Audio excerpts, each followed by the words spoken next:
Welcome, welcome, welcome. I'm pretty sure we're live. I'm going to double check. Make sure that we're live over here. Shows that I'm live. Let's see. And I probably got the sound on too.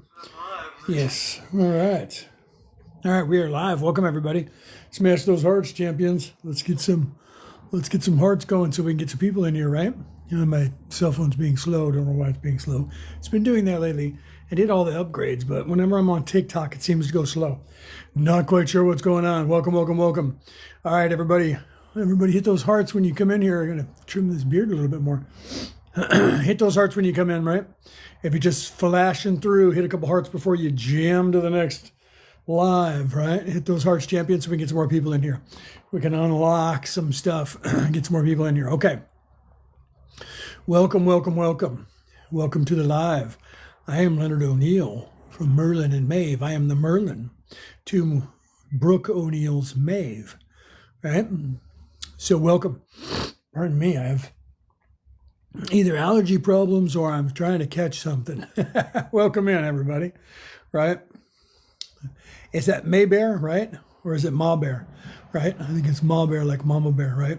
She was in for a second and then she bounced and she didn't say anything. Okay, welcome everybody. Ask me your spiritual questions. I got to figure out how we can put stuff up on the screen. Let me see if I can get some text up on the screen.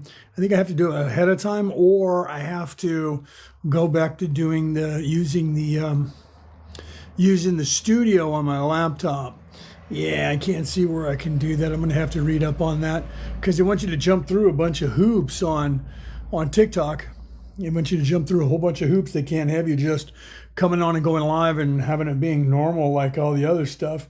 So you got to have a bunch of things that you got to jump through on the app because they want you to go live on the app, right? But they're the ones who created the TikTok studio, and they hold Z, welcome, and they still have us jump through hoops. It's crazy. So smash those hearts for me, champions, so we can get rolling here, right? Rachel, welcome. Biggie, welcome. You guys are probably already gone. Probably came in and then bounced before you even stayed for more than a half second, right? Welcome in, welcome in. Smash those hearts, champions, right? Smash those hearts. Ask me your spiritual questions. It's what I'm here to talk about so you guys can hack this matrix. If you guys are tired of being here and you're wondering what's going on, I can help you with that. Stephen, welcome. Stephen, is that the guru? Is that what you're saying? I don't know. It doesn't say all the rest of the stuff. Could say be the guru, but it just says GRU. Right? Welcome, guys. So hit those hearts so we can get some more people in here and ask me your spiritual questions, right? Can you do a reading for me? I can, but I'm not here to do readings right now. I do readings. I'm just not doing them right now on this live. So I'm actually here to answer spiritual questions, but my wife and I both do readings. I just not on right now to do that. I'm here to answer your guys' spiritual questions to help you guys hack this matrix and head out to a higher plane of existence. Unless you like being on this planet, you don't want to do anything besides reincarnate over and over for the rest of eternity, then go ahead and swipe up, head on out, and see if you find somebody else that you vibe with, right? Otherwise, ask me some questions and I'll answer your questions for you, right? So what are you guys up to today, right? Are you guys just scrolling on this algorithm that is designed to give you whatever it is that you like so it keeps you distracted? Or are you actually trying to find some educational things on this platform to help yourself so that you can get to a higher plane of existence, right? What are you guys up to? Talk to me about it. Tell me about it. Or I'll just start wandering off talking like I normally do. And then you guys will maybe ask some questions, right? You want to get out of this place? I can tell you how to get out of this place, right? You guys want to do that? I can tell you how to get out of here. How do you get out of here? If you don't know the answer to that, you don't care about the answer to that, scroll over to somebody else. Maybe you can find somebody showing TNA or a cat blowing up some grandma with a bazooka. That's much more better, isn't it? Much more fun than actually listening to somebody who might actually have the secrets to get you out of here, right? Michelle, 1111, 4 ones, right? Welcome. Smash those hearts.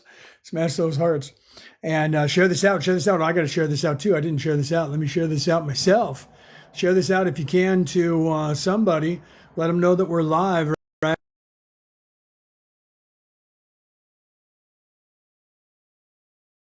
Forgot that, I don't even know if you guys can hear me. I forgot that when I go to share something, it like pauses everything, right?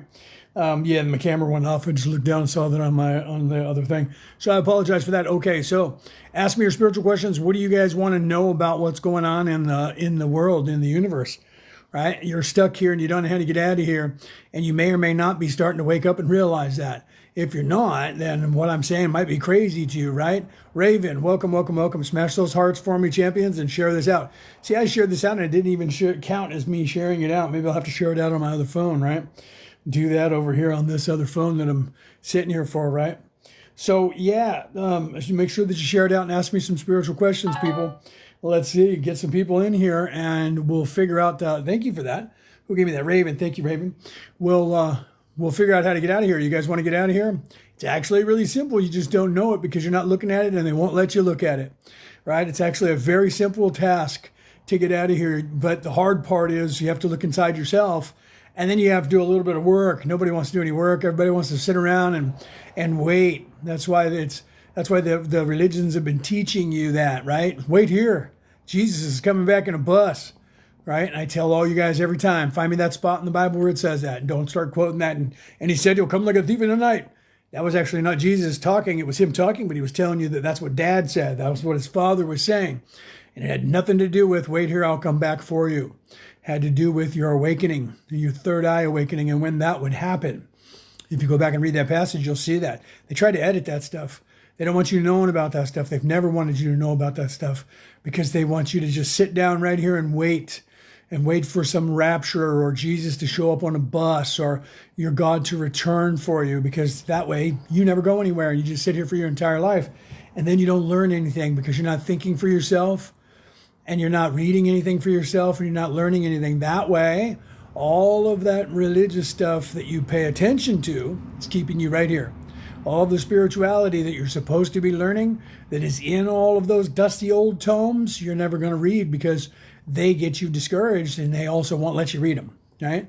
So you know that something's wrong with these religions. You know that something's wrong with these politicians. You know there's something wrong with legacy media. You know this. Whether you want to admit it or not, you know it. You're thinking it. Because if you're not thinking it, then you really are going, you really are in bed sleeping still, and this is just a dream to you. Which, in actual fact, it is actually just a dream, but you just don't know that either, right? But you can get out of here. It's actually pretty simple. It's actually one of the simplest things you can do. However, there's hard work that you have to do to activate that, right? Unfortunately for you guys, you have to actually look within yourself, ponder that stuff, and realize, and I'm not going to start quoting, I am a Christian minister, but I'm not going to start quoting like Christianity. I'm a sinner. You have to admit you're a sinner. Admit that you're a sinner from birth, and you're all sinners, and you women are even worse. You women have original sin you have to worry about. That's not me. That's not me. I'm not going to give you that kind of bullstein because that's what they're preaching you so that you'll sit down. Admit that you're a sinner. Admit it. Just admit that you're a loser and a weakling and a sinner. That's what they do, right? Guilt. Guilt. It comes from the Hebrew religion and it's guilt. Everything's guilt, right? Do as I say, not as I do. Walk behind me or I'll throw rocks at you. No. You got to start paying attention to what's actually going on. If any God or any religion tells you that there's violence in your future or that you should be doing violence to someone else, walk away because that is not your creator.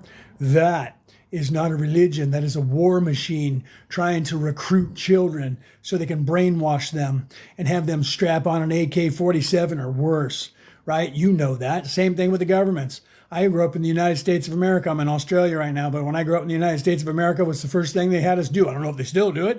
If you go to public school, the first thing you do is stand up and look at that American flag and pledge of allegiance to it. So they indoctrinate you every single day of your life by having you do that. Why? Because in a minute, they're going to hand you an AK-47 or something worse and have you strap it on and go do something for them, right? So you know all that stuff's happening. You know that. You're sensing it, or otherwise you're just really, like I said, or you're really sleeping and you have no idea, or you're self-serving and you don't care and you're just out for power, money, fame, likes, clicks, and the like, and controlling people like them, right? You're just out for that and you're a little piece of the pie. Otherwise, you're actually wondering what's happening to you, okay? What's happening to me? What's going on here? What is, I know that this can't be it, right? You're absolutely right. It's not. What's going on here is that 1% of the population of this earth is controlling the 99%. 1% of this population is going, don't look there. Those are not the droids you're looking for. You do not need to see their identification. That's what's happening. And they've been doing it on your entire life. Why do you think they call it programming? You're watching programs on television. You're watching legacy news media. If you watch that stuff, even on here, what they do is they have people come on here and they're paying them younger, looking younger, acting younger, so that you don't see them in a suit and tie, sitting behind a desk, talking the way they do on legacy news media. But they're saying the same things. And you know who those people are. They're actually just parroting whichever side, the conservative side or the progressive side. That's just the left wing and the right wing of the same bird, my friends. You know that too, and you should if you don't, okay? All governments are controlled by oligarchs who are behind the scenes running the entire operation, okay? Rich people that own corporations, rich people that own everything around the world, and they think they own you, me, and everybody else. Their time is ending, my friend. Their time is over. They just haven't realized it yet. And you guys haven't realized it yet. You know why? Because they make us all walk around in this victim mentality in our lizard brain, which is at the base of our brain, right? Way down this little teeny part that's all instinctive and that lives in fear and that's always looking around for a predator. And then they keep telling you that there's a predator somewhere. Sorry, I'm looking at my over the phone, making sure I'm still alive. And they're letting you think that there's a predator somewhere. And if it's one of your people around you, right? The first thing they do is race, creed, religion. They get you picking sides and all of that. Politics. They get you picking sides on everything, all the sports. You got to pick a side. You always got to pick a side. You got to fight amongst yourselves. Then that when they do that, they get you trained so that, say, okay, I came from the United States. So we have the Democrats and the Republicans. They get you trained that all you do is fight against those other people in your country that are opposite whatever your political point of view is. And you're not paying attention that the two of them up there just divide everything up and they're all intermarried. Their kids are dating each other. All of them are cousins. You can look that up. It's actual truth. All of them are cousins and they're all just making sure that their own family members get in power. Okay, so the entire thing is an operation. It's a psyop. I know I hate to say those words because those words sound conspiratorial. Look it up. Look it up, truly. Look up who everybody's related to. And if you know anything, if you're in Europe and you know anything about your own history, you know that all the monarchs in Europe were marrying all the monarchs in Europe. So you gotta know that all of the countries in Europe, everybody that's in there are all related to each other because they've been doing that for 1,000 years. Okay, so if they're all married to each other, who else? If they're all cousins, who else? Well, the people in the United States and all the people that were presidents of the United States and all of these people that are in Congress, they're also all related to each other. Weirdly, and they seem to be all related because most of them come from where? Europe. Right? Let's look around the world and see who's not related to each other that's in charge of a country, because you're going to find that all of them are. Okay, and if you don't believe that, Barack Obama was African. Okay, he was African American. That means that somewhere along the line, the royals that were the Europeans had to put somebody in there that was African to make sure that they kept all of the kingdoms in that area all solidified too. Okay, and that's why you see some that are all these other races as well. You also see that they all tote the same storyline. That's another indication. I was just watching a video today from Tucker Carlson. He was talking to that guy that does the WTF files, where he talks about like everything in the world, whatever it is, he investigates it. If it's a conspiracy theory, he investigates it, tries to figure it out, and then says, all right, you guys make the call. I don't know if you follow that guy, but he's super brilliant, super smart. The two of them were talking about what's going on here, and he said the same thing. That's why I tell you that, because you could look it up on TCN, Tucker Carlson Network, on YouTube. You could look that up and watch that video.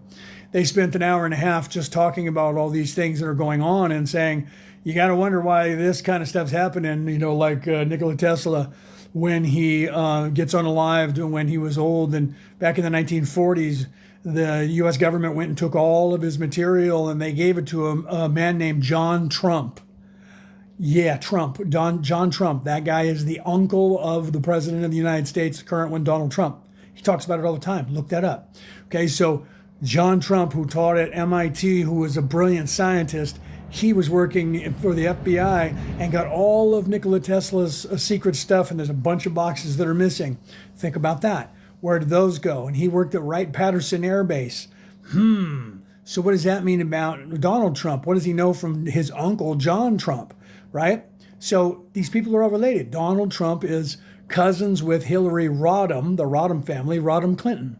Rodham was her maiden name. So think about this stuff. You have to realize what's happening to you.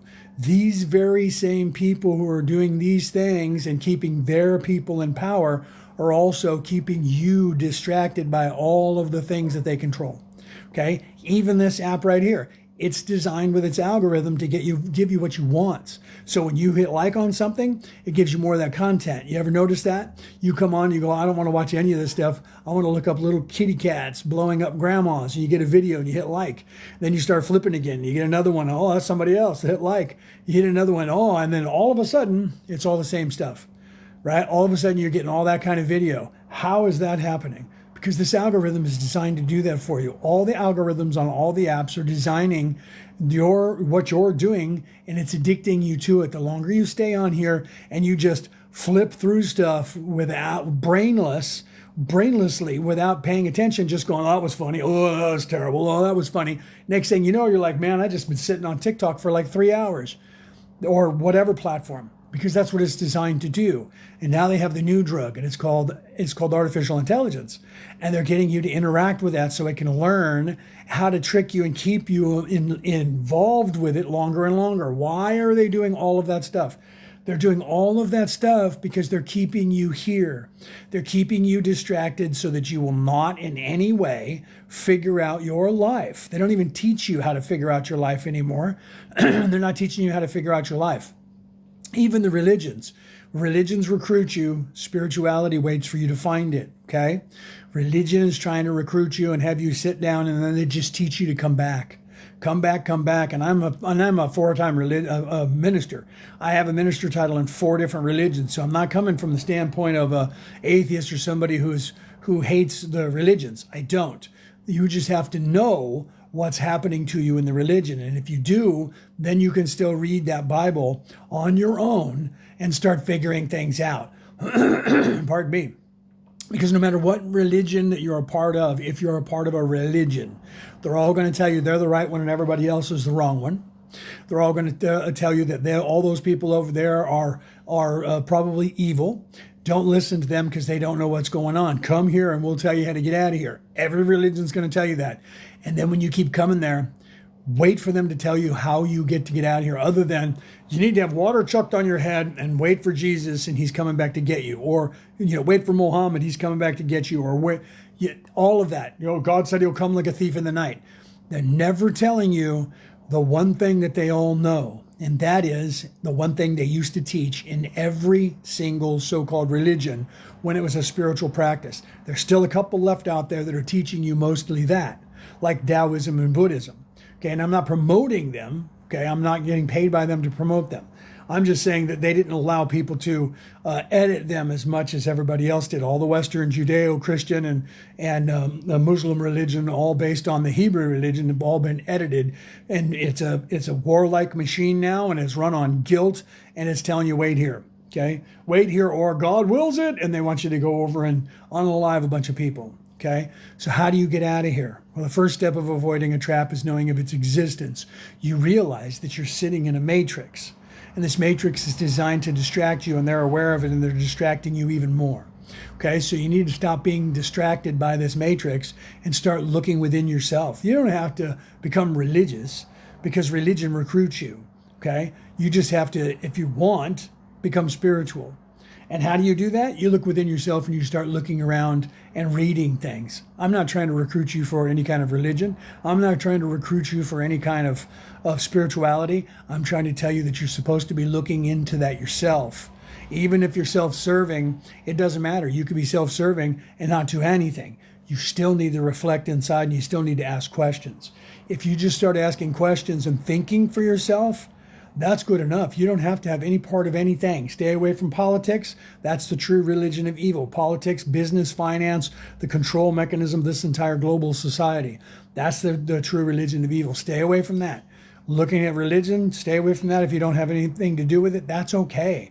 as long as you're on your journey and you're trying to do something. But if your journey is, I'm going to look on TikTok, or I'm going to look on Facebook or YouTube or Instagram or Snapchat, or, some of those other, whatever other app, because there's so many of them now. There's like a million, probably more than that, apps for you to be on. Why? Because it's just like all the channels on the cable, or all the channels on the satellite radio, or all the movies, or everything else. All the sports. There's a sport for everything you can imagine. Why? Distraction. It's there to distract you away from paying attention to yourself, learning yourself, fixing yourself, and then waking yourself up, okay? Thinking for yourself is the very key to waking up. The second you question everything and look around and go, and you start questioning, I'm not so sure that that's right. No matter what they say to you, you go, I'm going to have to look that up and find out. Then you're going to have to start figuring out, how do I look it up and find it out on places that are not controlled, right? Because right now, everything is being run by AI. So when you go to look something up, AI is not telling you the truth. AI is just pulling from the internet what the top 10, 15, sometimes 4 or 5 things are said about that you just asked about, and it gives you the synopsis of that. That doesn't mean that that's factual. There's no fact checking there at all. What they're doing is they're like, if 500,000 people in your town are claiming that there was a UFO, and you say, was there a UFO in my town? It's going to look up on the internet, and because 500,000 people in your town said there was a UFO, it's going to say there was a UFO that was spotted over that town. It doesn't mean there was actually a UFO spotted over that town. It just means that a lot of people were talking about it on the internet. And you have to realize that about AI. AI is no longer... If you go and you look up at like Google or any of the search engines, and you don't have an AI synopsis of it, and you actually look like other people had to do, where they give you a bunch of sites, even then, you should look this up, because I'm not making this up. Even then, if you look at that, Google sells those slots to people, the highest bidder. So whoever has money and pays Google gets their information put to the top of the screen. So again, even when you're looking things up on the internet, you're looking things up by corporations who are making sure that they're the top 10 or top 100 sites that come up for whatever the topic is. Okay. So if they're also part of the machine that is trying to tell you how to think, you're going to be looking at that, and you're going to look at the top 2 or 3, and no one goes past that because you don't have enough time. Most people haven't been able to stay in here for more than 30 seconds. Most people aren't even staying for more than 3 seconds. They pop in, they see me, they hear 2 words, and they go flip, and they go to the next thing, because their attention span, because of all of this stuff, has gone down to absolutely almost nothing. And why is that they're doing that? Because they know that if you focus on something for 14 seconds, that thing changes the way that you think. If you want to manifest something, you start focusing on that and hold your attention on it. You want $1 million, you focus on $1 million and hold your attention on it, and you'll find ways to make that $1 million. But if they can keep your attention on anything for more, all what they want you to have their attention on, that's why a lot of these people that are content providers are like, wait till the end, because they know that you can't make 30 seconds.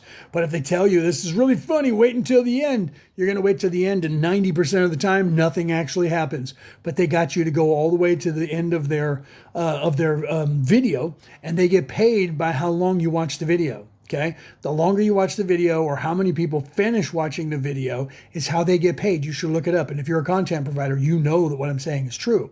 You want people to watch your entire video. Even if nothing happens and they never come back, the more people you can get to watch the entire video, the better off you are. The longer you can keep their attention on anything, the more you get rewarded for that. Why is that? Because that is what they are propagating on all of these apps. That's how they make their money. So they're giving you a little teeny piece of that pie so that you do the work for them, and all they do is have the app. And then they just have an algorithm managing it. I used to build this stuff, so I know what I'm talking about. Okay, so they have an app, and they just put it out there, and the app takes care of itself, and then they just sit back and rake in cash. That's what they do. Okay, that's how they do it on the news agencies, television as well. Ratings. The higher the ratings, the more money they get for commercials by charging for those slots from companies who want their product seen by people so that people will buy it. All of that is designed into this matrix, or designed into this whatever you want to call it. You can call it the system. You can call it whatever you want. It's designed into it to keep your attention on everything except looking within yourself, everything except being a nice person, everything except learning an actual education about how do I get out of here? What am I supposed to do? And is there a way? Okay, because if you start looking for that, you're going to see that not only is there a way, but every single religion that still exists on this planet to this day is actually based on it. And they're telling you that. But you will never know that if you go and talk to the clergy or sit down in one of their churches or synagogues, because they're not teaching it anymore. They're teaching you how to pay a tithing and wait. Okay, that's what they're teaching you. And I know that because I'm a theologian and I've spent my entire life studying religion and philosophy and history. And the one thing that I noticed about all theologians is that what people think theology is, well, that's the study of religion. So everybody thinks that it's the comparison of religion. If you want to make money, you have to do what people who have money tell you to do. So if you're going to be an archaeologist, you can't actually be a real one. And if you're an anthropologist, you can't actually be a real one because the money that is paying for you is going to dictate what you're supposed to do. The same thing happens with everything else. So if I am a theologian and I want a grant and I want somebody to pay me money, I have to do whatever the people tell me what to do. Whoever has the money and wants to pay me the money, I have to do what they tell me to do or they'll pull my funding. Okay, so why is that? That way they can control the agenda. They can control what I tell people. So I do it for myself. And then all I have to do is worry about a communist country like the one that runs this app. And I have to worry about the words that the comrades don't want me to say. Okay. So you guys are okay with it because they're programming you to realize that and to just be okay with that. And that way they just keep adding words to the list of things you can't say. And next thing you know, you're going to have a social score app like they do in China. And some other countries are trying to do it. And that way your comrade friends can tell on you and rate you bad. If you talk like I do, they would go, don't like this guy, and rate me bad. And then guess what happens? Then you get deplatformed, and then pretty soon you get reprogrammed. That means you get to go to a concentration camp and get reprogrammed mentally before you get let back into society. Have you seen that start happening yet? You will if you keep letting it happen. Okay? You will if you keep letting it happen. So we can change that. How do we change that? We question everything and we start thinking for ourselves. And once you start doing that, you're going to look around and go, what are these people doing? This is just wrong. If you're not already doing that, you probably are already doing that. Okay? And if you are, that's why you haven't left here yet. You come in and you're listening to me and you're like, wow, maybe I should hang out and see if this guy's telling the truth or not. Okay? Ask questions and I'll give you some answers. Ask me what you think. Ask me what you think about, or even just give me an opinion of what you think about what I'm talking about, right? Cosmic Michelle, welcome, welcome, welcome. Make sure you guys share this out. Please share this out because the more people we share this to and the more hearts we hit, so smash those hearts. The more hearts we hit and the more people we share this out to, the more popular the live is and the more people we can get in here, okay? Hello, good afternoon. How are you? Right? That's the Limerian. How are you doing today? Right? I hope you guys are doing good over there. Make sure that, like I said, you smash those hearts for me, champions, and get the hearts up, and then share this thing out to somebody that you might think might, or repost it so people might come in here and ask questions, right? And then while you're here, ask me some of your spiritual questions so I can answer them for you, right? That's what I'm here to do. I'm glad that you're doing good today. Today's a good day. For me, it's Monday. It's a decent day, but for summer, it's actually cold.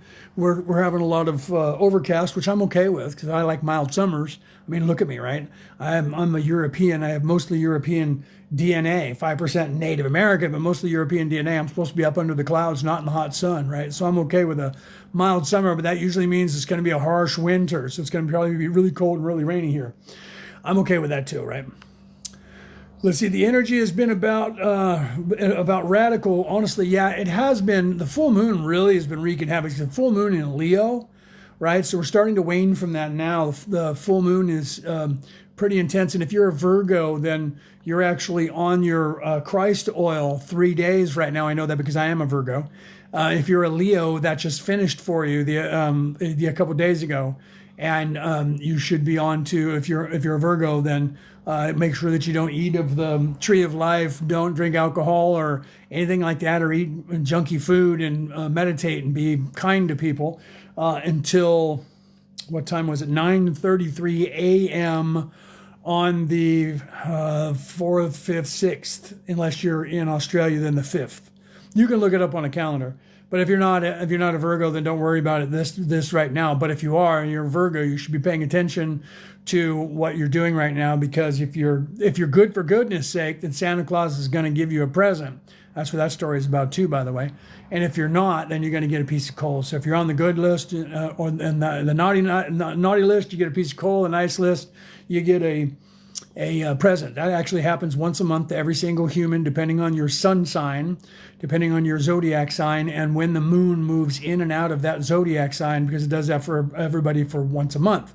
Okay, I wrote about that in my book, right? Many other people have wrote about it as well and talked about it as well. It's on the internet. You can look it up. The Christ Oil Within. You can look that up. I wrote about it in this book right here called The Reality About Reality, Returning to the Old Ways. Okay, you can take a look at that. That's on sale worldwide online if you're interested, right? You could also get it on, Kindle or ebook or something like that and put it on your tablet or your phone.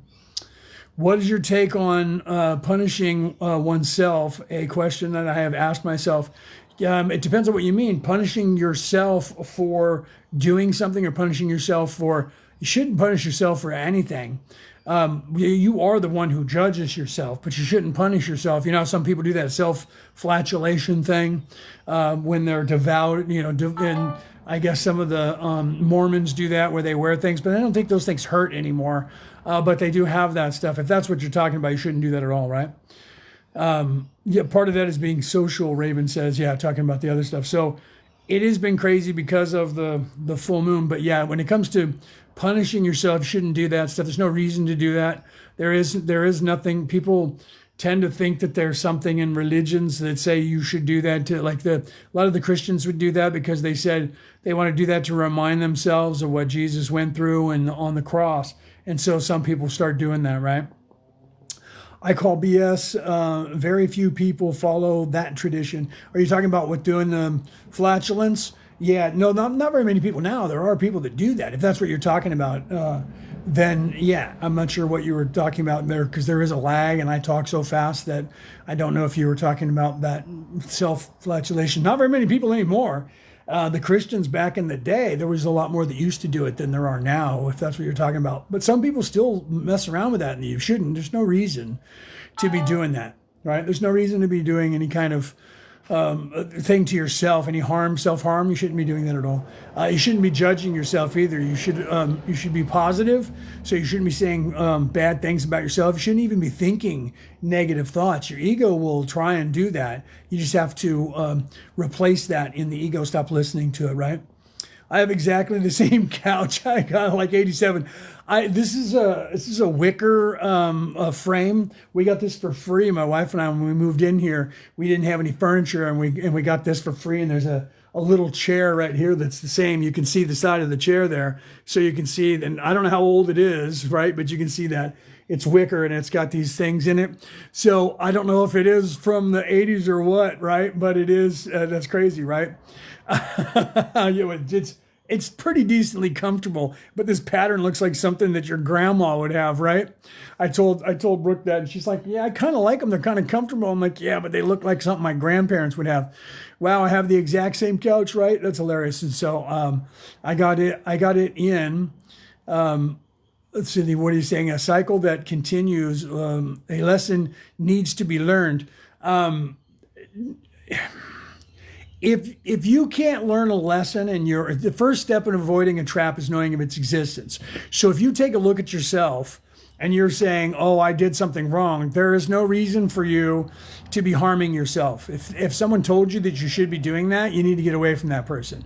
There's no reason to harm yourself. Once you have aware of the problem that you're doing, all you have to do is stop doing it to change and not be that way. You don't have to harm yourself to punish yourself. And anyone who gave you that idea is just trying to control you. and they're trying to get you with that idea. And if that idea came from your own head, that's just your ego, and you need to let that go, because harming yourself is there's a reason that you're doing it, and it's deeper than that. If you're harming yourself, people who harm themselves usually like cutting themselves and things like that. That's because somebody taught you that when you were little, and they said there has to be punishment, and they punished you for doing things to control you, and now you're using that. And some people think that way. It's just horrible that they do that. Wow, no way. I got it in the year 85, dude. There is only like 5 in the world. Well, Ella, I mean, if that's the case, then maybe maybe we have a find here that's worth money that we're unaware of. I'm gonna have to look it up, right? Not me, just what I'm going through today with someone. Yeah, so you got to kind of look at anybody who's doing that as well. If they're doing that, if they're doing it to you, or if they're doing it to themselves, there's a reason. There's something going on. Just like people that are have OCD issues, unless they're on the spectrum, then they're just on the spectrum. But you have to look at that kind of stuff even with yourself, because we're all kind of on the spectrum. We all kind of have tics. People don't realize that, and they go, well, that guy has Tourette's, and a poor guy. And, at least I'm not like that. You actually are. You just don't know it. All of us, because we're not perfect. Our DNA isn't a perfect copy of a perfect copy. And so sometimes we have a little bit of issues with things. I'm on the spectrum. I know that I am. I'm not really far onto it, but I'm on it. So is my wife, and we're aware of that. But I think that's a little more normal than people realize. And so we're always trying to label things. And those labels are usually used, especially if you're in the United States, so the drug dealers can get you on drugs, right? So you just got to be careful of that, because they did that with people who are ADD and ADHD, right? They said all that, and everybody's ADD, and here we have to give them all this, until people started going, the reason that they're ADD and ADHD is because you have all these dyes and junk in our food. And how about we take that stuff out? Then all of a sudden that stuff stopped, and they were like, huh? And they were the same people putting the stuff in the food, right? You got to look at that. So you got to look for the misdirection. And if somebody that you know is doing that and they're harming themselves, you got to stop them from doing it, because there's no reason. Sometimes if people are on the spectrum, they think that they need to do that. They go, stupid, dumb, and then they hit themselves. It's not their fault. That's just either what they were taught, or they have emotional issues and they're just not sure how to act out, and they get annoyed with themselves. So you just have to help them through those emotional moments. And then move forward from there. And it takes a long time, it takes work, right? But if somebody isn't supposed to be an adult, you have to realize that because of the veiling, you guys don't know who you are. You don't know what's going on. You don't know what's happening to you. You think this is happening to you and it's happening for you, but these people are taking advantage of it, and they're making you think that you're by yourself, you're alone, you're nobody, you're nothing, and they own this place and everybody else and everything, and they just beat you down, and they keep you in this little place. And if they can keep you, the longer they can keep you in this little place, the more they can control you. The more they can control you, the more they can keep all the money. And that's what they've been doing to you for thousands of years. Okay, and some of us came here to help you. Whether you're aware of it or not, doesn't really matter to us. I'm here to restore the balance for you so that you can get out of here. And there's a lot of us, millions of us, who came here to do this, to right this place and change things and put it back on track. And I can only tell you that right now because this entire planet is in a place where they're capable of me saying this in public. I couldn't tell you this 10 years ago. I couldn't tell you this in any time before that.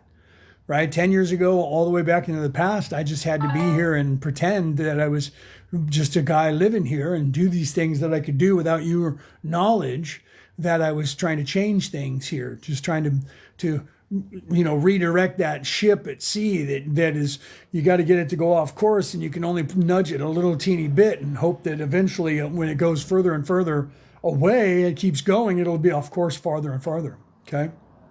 So that's what we've been doing here, playing the long game to help you guys. But you guys are in a place now where you can hear me saying this, and you either will go, he's crazy, and you'll split and you'll go out of here, or you'll go, wait a minute, what? What's this guy saying? Because if it resonates with you, you're going to jump on that. You're going to go, you're going to stop. You're going to be on TikTok running around, flicking, flick. Then you hear me talking and go, hold on a second, wait a minute, what? Matrix? This place is an illusion, not happening to me, happening for me? What is this guy talking about? He's either out of his mind, or he's talking about something crazy, or he's making stuff up, or what if he's telling the truth? Okay? There's the truth. The truth is you're stuck. Your entire species on this earth is stuck and has been for a minute, and the bad people know about it. The ones that think they own you and everybody else, they've been doing it to you, okay, for a very long time, distracting you away from things, keeping information from you, not letting you find or see what is right in front of your face because they're distracting you away from everything. And all you have to do is start asking questions. Okay. Here's a little tidbit that you can look up. I tell people this about every 3 or 4 days here on TikTok. Here's a tidbit you can look up. Look up the IQ test. Don't look up what the IQ test is based on, because they'll just give you questions. Okay. Look up the theory of the IQ test and the guy who created the IQ test and what his findings were. Okay. When they discovered the average person's IQ is between 100 and 130. Okay. Look up what that means. That's going to be hard, because if you look up what is the IQ based on, it's just going to tell you it's based on a bunch of intelligent questions that determine your IQ, your intelligent quotient. And that's a formula by, and when they say that, look that stuff up, because what you're going to find, right, is, and then I'll answer your question in just a second, my friend. And what you're going to find is that the average person's IQ is between 100 and 130, and that means that they are mentally, emotionally, maturity level between the age of 14 and 17. Your entire life. You're actually not an adult, you just think you're one, okay? Because unless your IQ is above 130, you're actually not thinking like an adult either, and they're keeping all of us there on purpose. Okay, so let's see, alpha tree or alpha faf tree. I don't know how to say that, brother, and I apologize. Your question is, why do my prayers get answered? Why do my prayers get answered? Is God real? Are you saying why they don't? The creator of the universe is real, okay? It depends on what your idea of God is, whether you have the idea that he looks like me, but he's wearing a toga and he's sitting on a throne, right? It depends on what your idea of that is. The creator of this place is real.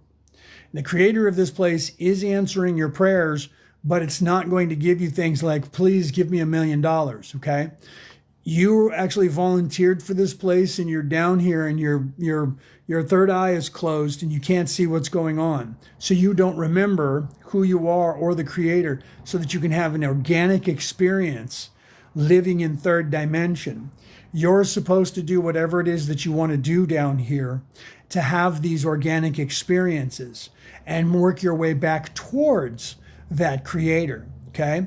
So if your life is not very good and you're praying to the creator to change it for you, it's not going to happen, because you're supposed to, by hook or crook, as we say in the United States, you're supposed to, by either your experience or the life itself, realize nothing's happening and I need to move on from here. I need to do something else.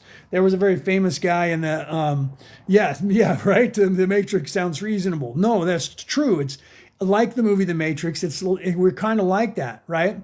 So there are rules and ways. That is true. And if you know about it, right? You said this sounds like a Matrix, meaning reasonable, that there's rules and ways. That's why my drawings come to life, right? I don't pray out of fear. I pray out of gratitude. That's good. Okay. That is good. And you're right. This place is a form of matrix. You know that word from the movies, The Matrix. It's a form of matrix, but you're not in a prison with some third dimensional aliens or robots, and you're not in a pile of goo with a thing in the back of your head, okay?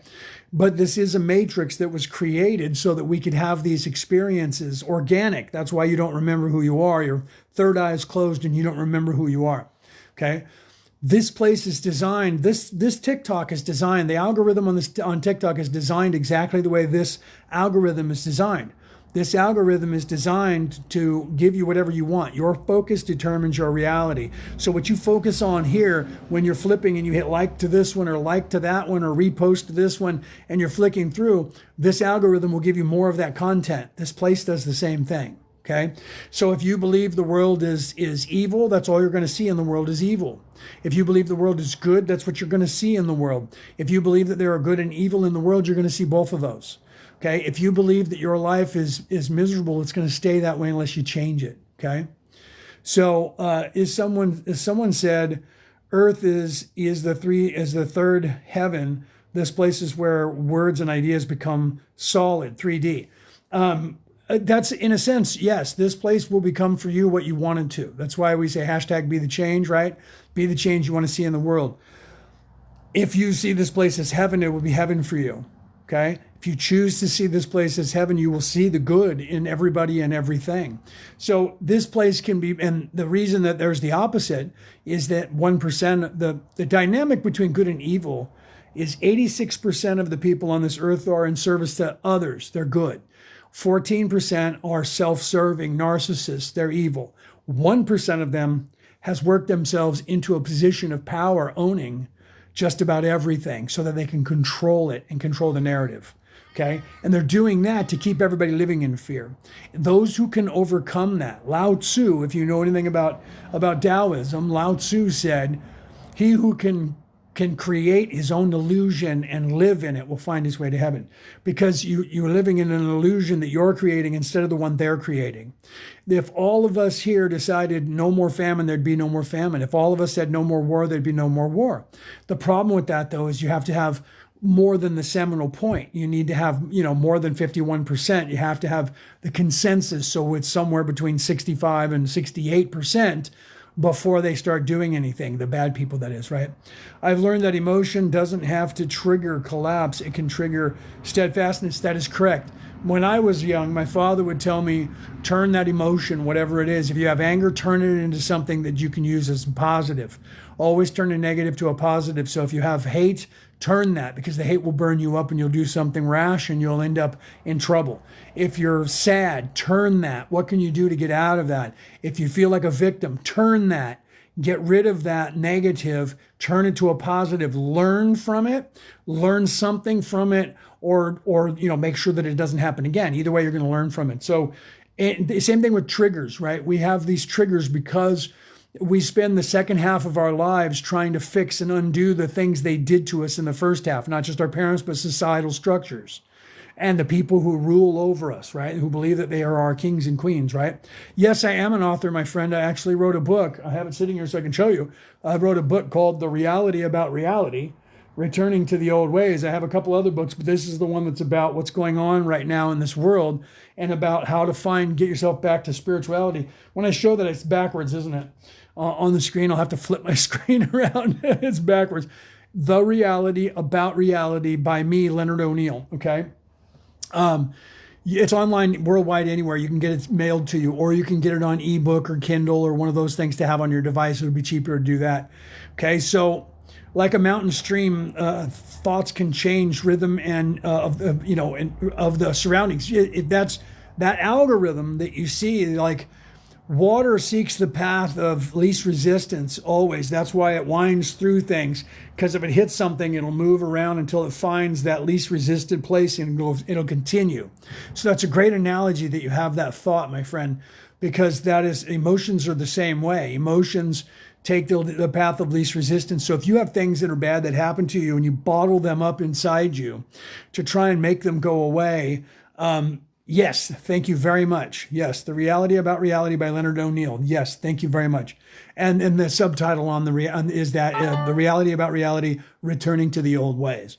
Okay, but you could look it up by just looking up The Reality About Reality by Leonard O'Neill. 2 L's on my last name, my friend. O''Neill. Okay. So literally, everything that you do, if you try to push it down and hold it down, it's going to bottle itself up and it'll come out in some way that you won't realize. It'll come out in a way of anger or violence or emotion or fear or some sort of trigger. You could even become very OCD because you have a lot of pent up things that are traumas that are within yourself. So learning that and looking within yourself and realizing you have these things. What triggered me? Why did I just get angry when that person said those words? Why did I just get afraid when those person said those words? Those are things that'll help you. This is the secret. You guys are getting some of my life coaching for free. Those are the things that you have to look at. There was a whole group of movies and books back in the 1990s called The Secret. And they were teaching you to look within your mind and find and unlock those negative thoughts and images and things that are in there and get those out. So you have to that's why when people say face your fears, you have to face your fears to release them, but it sucks and they're hard and they suck. because this body records things as now. So when you have that memory, say, of a trauma, something happened to you when you're young, when it comes back up, you're going to have the actual memory as if it's happening now, because that's been suppressed the whole time, and that's going to really be hard for you to deal with, right? Uncontrolled emotion looks like anger. Self-mastery looks like forgiveness. I love that you're quoting that stuff, right? Because it's true. So you see, so the more that you can look within yourself and be not subjective, right? Not a slave to it, but objective with yourself. If you can become objective, then you're going to be honest with yourself, and you can objectively look at something honestly and say, okay, that happened. You have to change your mentality. I'm not a victim. Okay. I'm not a victim. I'm a survivor because I'm still here. And then, use that Friedrich Nietzsche ideology of what doesn't kill me makes me stronger. What doesn't unalive me. I apologize. TikTok, I said that word. I was quoting from Friedrich Nietzsche, and that word was in the line, and I forgot and said the word instead of saying unalived. I'm sorry, comrades, that I didn't do the proper communist thing and change my words away from those words that you don't allow anyone to say in the beginning stages of turning people into a communist regime. So I apologize for that. Okay, and everything that we're talking about is for entertainment purposes only. But that was a little bit of Friedrich Nietzsche history, and I apologize for saying that word. Okay, let's continue on. But you have to realize that all of this is a distracting you on purpose. I know it sounds like a conspiracy theory, but some of you know this, you're seeing it. You look at the religions and you say they're just not right. I went to this one or that one and I just didn't vibe with it. There's something about it that says they're failing you, because religion recruits you. Spirituality waits for you to find it. That's a quote from my book, by the way. No one else said it on the face of the earth. I don't know why no one said it on the face of the earth. I looked it up and said, well, then I'm going to say it. Because it needs to be said, because it's the truth. They recruit you these days because they're trying to get your money and get you to sit in the seats. It's a corporation, and that's what they've done. They're trying to conquer the planet. There's Starbucks, a Walmart, a McDonald's, a Taco Bell. They're trying to get a coffee shop on the corner of every coffee shop. They want their religion, across the street from other people's religions to get the people over there. And they're not telling you anymore. I'm a minister of 4 religions. So I'm not coming from a place of being an atheist or someone who is trying to tell you don't go to religions. They're being controlled from the top down, and they're being edited. Look at the Christian religion. I don't care which one you go to. It's all based on the original one that was edited in the early 300s by Constantine, and they took out 68 books or something out of the Bible.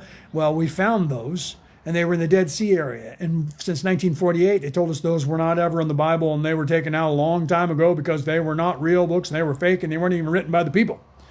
Till the Ethiopians from Africa stood up and said, we have a Bible that we didn't allow those people in Europe to change, and you guys can take a look at it, and guess what? 68 books were still in it. And just to make things worse, the Eastern Orthodox Church said the same thing. We didn't let them either, and look. And all the same books were in there. So the books they took out that they told us were heretical and they were not real, turns out they were actually in the Bibles all across the earth, except for when Constantine decided that he wanted to make all the Romans Christian and needed to have a control mechanism. And then they took control of the Jesus narrative and turned the whole thing into a warlike campaign, like the Muslim religion is today and the Hebrew religion is today. Not for every single person in it, not for every single clergy, but for that little secular sect of people that will listen, that they can militarize and convince you to strap on weapons and go and harm people, and then they'll have you do it. Okay.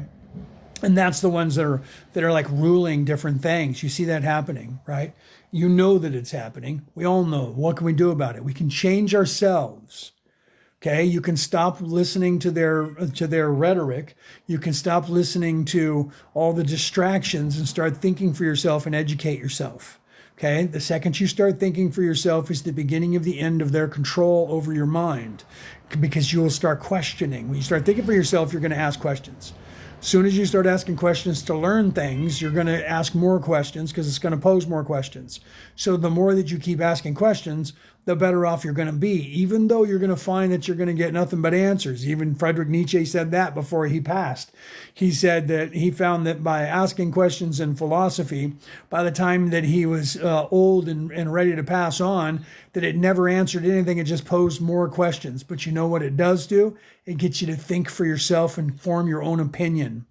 And by doing that, when you start thinking for yourself and form your own opinion, other people can't sway you as easily, because then you have more experience and what's that called? Wisdom. Okay. And that what happens when you have more wisdom, you can become more intelligent. And that's what they don't want you to do. They don't want you learning anything, and they don't want you having wisdom, because they don't want you becoming more intelligent. Because if you were here a minute ago when I was talking about the IQ test, your IQ is not something that you're born with. Your IQ happens and your IQ goes up when you learn. Okay, so when you start looking within yourself and you start expanding your consciousness by asking questions, doesn't have to be with a religion, doesn't have to be with anything, just asking questions about everything and researching it for yourself, not just going online and having an AI bot tell you exactly what they want you to hear, by actually looking things up and researching it on different websites instead of saying, hey, robot, tell me what I should be thinking. That's why if you go to my Facebook page, you're going to see that I have on my wallpaper. Well, no, I used to have that. Right now I have Merlin and Maeve on my wallpaper. I used to have a picture of a newscaster, and then he had this, he was saying, it's 6 o'clock, up next, what we want you to believe. Okay. And I had that up there for years. Okay. Why is that? Because that's what they're doing. They're telling you what to believe instead of giving you the true answers, because they want ratings, they want your money, and they need you to sit right where you are and not know what's going on and have you confused. The more confused you are, the better off they are, because then you'll just keep doing life and you'll go through life and all the money filters up to those guys. Okay? Pure and simple. Truth of what's happening here.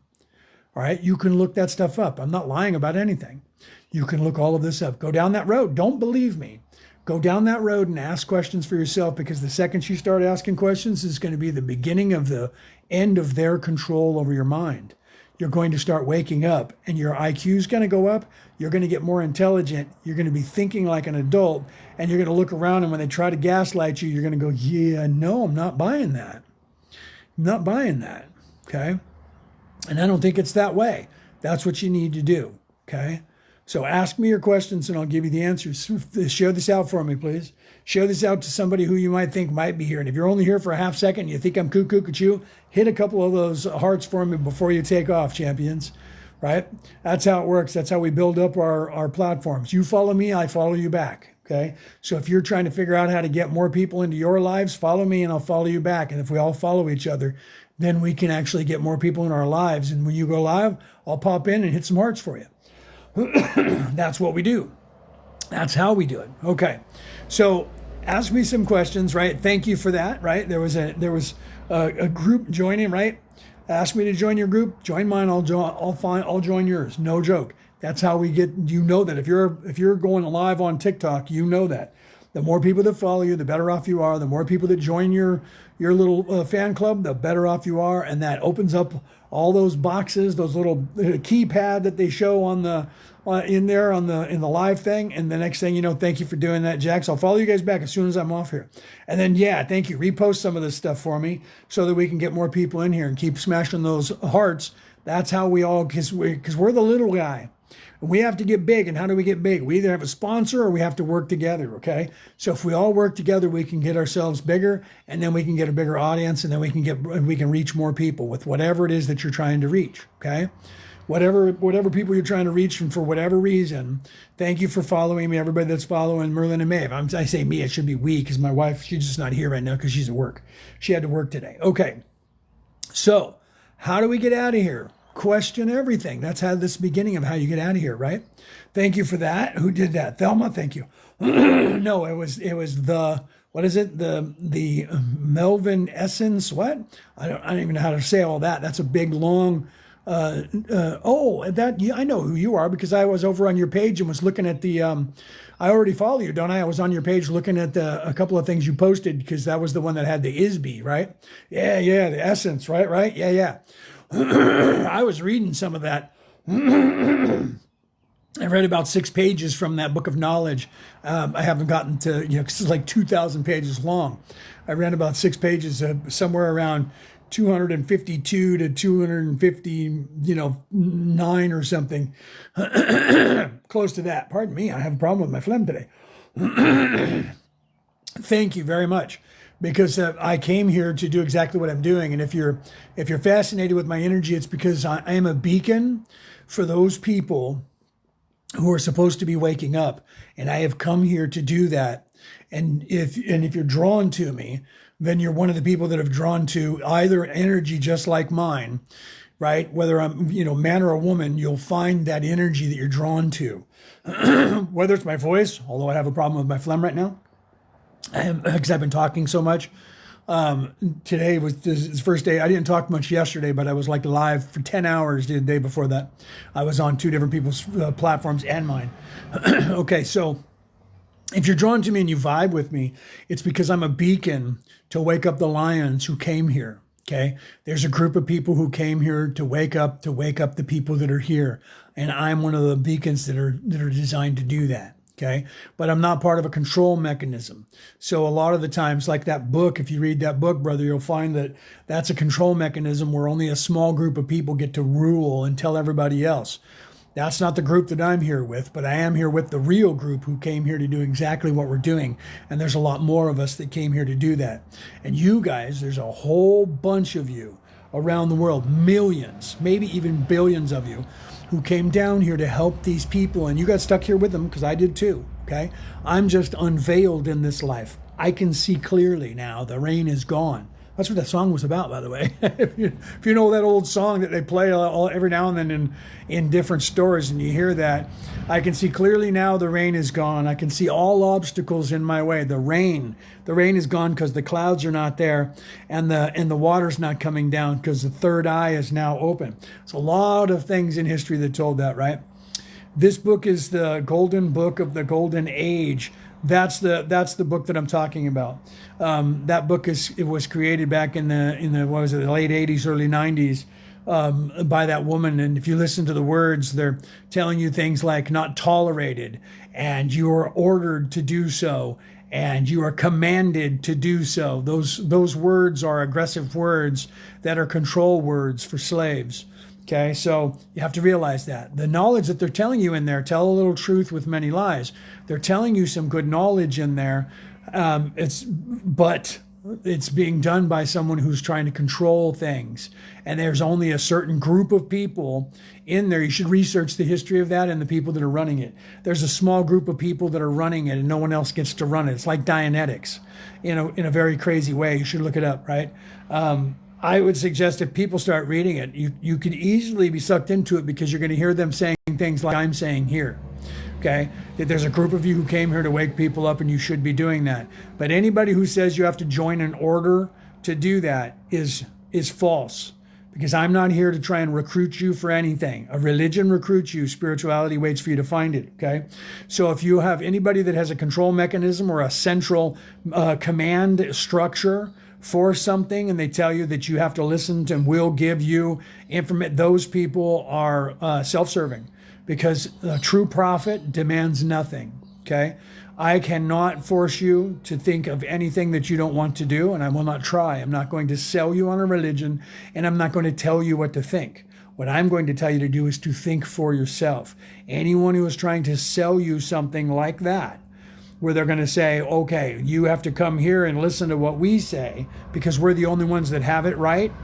Those people are no different than any other one of these religions, and they're a cult. That's what all these religions have become. They all tell you that they are the ones who know the truth and no one else does. And that's a lie, and they know it. I'm a theologian, and I can tell you that. Every religion on its base was based on the same way to get off of this rock and to get back to heaven, or whatever you call that, Elysium, the halls of Amenti, whatever you know that as. Paradise, whatever you know that as. But then humans got a hold of it and turn it into a warlike machine, or they turn it into a control mechanism, and then all of a sudden it's about sit down and wait here. Someone will come get you in a minute. Hold on, I'll be back. And all of that just has you sit and wait and wait and wait and wait. Be packed though, because we're going to come get you real soon, right? Look at Dianetics. Look what they did from that book, from L. Ron Hubbard's book of Dianetics. They turned it into a cult, and it's a pay for play. The more money you pay, the higher up you go in the order. Okay, and that's a control mechanism. And then they control you. If they control you in any way, like that religion does, you can't talk to your family, you can't talk to your friends unless they're in the cult. Same thing with that book that you're reading, my friend. Okay, it's about the essence. It's about accessing the spirit. You see, here's the thing: they're giving you the proper knowledge and then controlling you by telling you you can't think for yourself. That was the first thing that I read in those pages. If you haven't read that entire book yet, go to the pages starting somewhere around 248 and read it until about 260. And you're going to see that the person repeats themselves over and over. And what they do repeat over and over is that you're not in charge, and it will not be tolerated that you think you know what you're talking about. In fact, they even tell you anyone like me who thinks they know what they're talking about and it's not them telling you that, they don't know what they're talking about. That tells you something. That should tell you something. Anyone who in any way tries to separate you from the herd in any way by telling you don't listen to this one or that one because they think they know what they're talking about, but I know what I'm talking about, I'm not telling you that. I'm telling you, you need to think for yourself, and you need to not let someone tell you those things, because there are people out there that are using, right? So now he's saying goodbye and he's going to be mad at me and probably block me because I'm trying to help him. He's got a choice to make. He's going to have to figure it out. It's unfortunate when people do that, because then they end up going, oh, I'm not going to listen to you anymore and I'm going to go back over there. And then they'll either be controlled and someday figure it out, or they'll figure it out faster. And you have to kind of let them do what they're going to do. That's just like if somebody says something bad about me. People say, you're not going to defend yourself? And no, I'm not going to defend myself. I'm going to continue being me. And people have a decision to make. They can either think that I'm lying, or they can move on. That's the decision that everybody has. Free will is I'm not here to get a following. I'm not here to get a harem.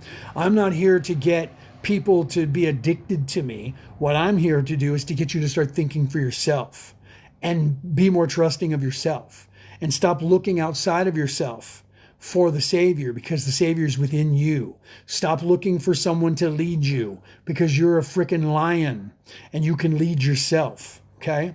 You have to do that. Okay? You don't need somebody spoon feeding you and telling you that you can't think for yourself. You got to stop letting people do that, because that's what they've been doing to you. If they're setting up a caste system, do you know what that is? That's a pyramid system where there's one person in charge and then everybody else is beneath that person. If they're doing that in any way and then telling you you need to recruit people, that is a problem. Any church that does that is a problem. It's a cult. And they're wanting you to go out. You need to go out and spread the word. And if your religion is true, people are going to find it. That's the way it works. Religion recruits you, spirituality waits for you to find it, okay? That is the truth of it. So if somebody's trying to knock on your door, those people don't know what's happening. You're sitting there, they come over, they're always young kids, usually boys, they're young people. They're just being indoctrinated, and they're like, hi, I want to come and give you the good word. They think they're doing a good thing. It's not their fault. Okay, they think they're doing a good thing because they're doing what they were told. But what they're doing is recruiting. Okay, if someone is trying to recruit, I'm not trying to recruit any of you. You guys, if you never see me again, but I make a difference in your life, and then you end up finding your way in life, I'll see you after, right? I'm playing the long game, right? Look up, please. It is the Philosopher's Stone. No, it's not the Philosopher's Stone, my friend. It's not the Philosopher's Stone. The Philosopher's Stone is actually false. The Philosopher's Stone doesn't exist. You're the Philosopher's Stone. You are, okay? You're the Philosopher's Stone. That book is not the Philosopher's Stone. You're the Philosopher's Stone, all right? What you need to do is start thinking for yourself, and you don't need somebody to spoon feed you that. That's what I'm here to try and tell you to do. Don't believe me. Don't believe anybody. Look it all up for yourself and question everything, always. And if you don't hear someone say that to you, you got to question why they're not telling you that, because they're not honest. True prophets demand nothing. I'm not going to demand that you buy something from me. I'm not going to demand that you listen to me. I'm not going to demand that you come back in any way. If I never see any of you again, I'll see you after. okay? Because your journey is your journey, and don't let somebody tell you how you should be making a journey. And if they're trying to get you to do something for them, there are people, and this is what I tell people too, if you start following somebody, what you need to do is see who else follows that person and find out how long has that person been following this guy, and does this person seem stable? Because there are people that are doing what I'm doing right here, and they seem like that they're these incredible gurus, and they talk and act like it. And then when you look at their followers have a mind of about an 8-year-old, and they're crying all the time, and they're weak, and they have problems, and they're not being healed. I've been following this guy for 6 years, and he's helped me so much. And really, then why are you like crying in a mess emotionally, and you have no idea what's going on, and you're angry half of the time and yelling at people, and you're living in fear? Why is that happening? Because if you were anywhere near me and actually paying attention to me for any length of time, you're going to be a lot stronger for it, and then you're not going to be around anymore. I have people say to me, doesn't it bother you that people listen to you for a while and then they're gone and you never see them again? No, because that means that I did my job and they don't need me anymore, and now they're taking care of themselves somewhere else. Or someone else said something bad about me and they're off following that person. Well, aren't you worried about that? No, I'm not here to be Jesus. I'm not here to take on the sins of the world and sacrifice myself.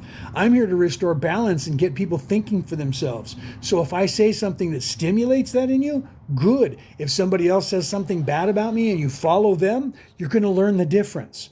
Because eventually, people who are self-serving cannot help themselves. They have to show you their true voice or their true spirit, because they can't continue forever. And eventually, those people who are self-serving, everyone's going to notice that about them, and that's usually what happens. Okay, so I don't have a problem with that. And then if the people never come back and follow me, then they go, well, doesn't that bother you if they don't come back? And say, no, because as long as they learn, that's the most important thing. My ego, if I had an ego, would want to see that happen so I can go, I told you so. That's ego. So I don't care about that. That's why I don't care what people say about me. I continue doing what I'm doing, and I let my friends list sort itself out. Okay. So and I do that on every platform. I'm here to deliver a way of life to you that is already here. It's in every religion. I'm trying to show you. I'm one of the people who show up on this earth at different times around your history to say, look at the things that are here and look within yourself. We came here to do this, and I'll continue doing it no matter who listens to me. Okay. Because that is why I'm here. I signed a contract to come down here to help you guys a long, long time ago. Okay. And I'm here to do that. And I'll stay here with you until you guys have that free will back. When you do, then I'll go. If it's in this body or if it's in another one after this and I have to reincarnate, I'll do it then. I've been here for more than 30 lifetimes. Okay. And you guys never even knew it. But in history, one day when you get out of here, you're going to realize who myself and about 35 other people are, and that we came here and that we made a big difference in your history and you had no idea. You're not going to remember it right now. You might not even remember this conversation in a few years because we're changing the timelines. And when that happens, you might go, yeah, do you remember that guy that was talking all crazy like this and said this was going to happen? And one of your friends will go, I don't even know what you're talking about. Well, you were there in his live. You and I watched him. I don't know what you're talking about. I don't remember that guy. Because they're not supposed to remember it, but you will. There's a reason that you remember that. Some people are going to remember the things that we're doing here, and some of you are not. And that's okay, because it doesn't matter to us. We're not here for fame, glory, power, or control. We're here to restore the balance so that you guys can see right in front of you that which has been taken away from your view. And that is the way to get out of here, okay? You're in an escape room that you set up for yourself, and you forgot about it because you're veiled, and people are understanding that. And there's one door, and there's a key to that door sitting right in front of you on the coffee table, but you're afraid to look out that door because people keep telling you not to open that door. Okay? Don't open that door. That's only going to get you unalive. Don't do it. There's a demon behind it. And anyone who tells you to open that door, run from them, because those people are evil. And then you're believing it. You're sitting down. You're going, there's got to be something around. There's got to be a way out of here. There's got to be a way out of here. And you start hearing that old song from the 1960s.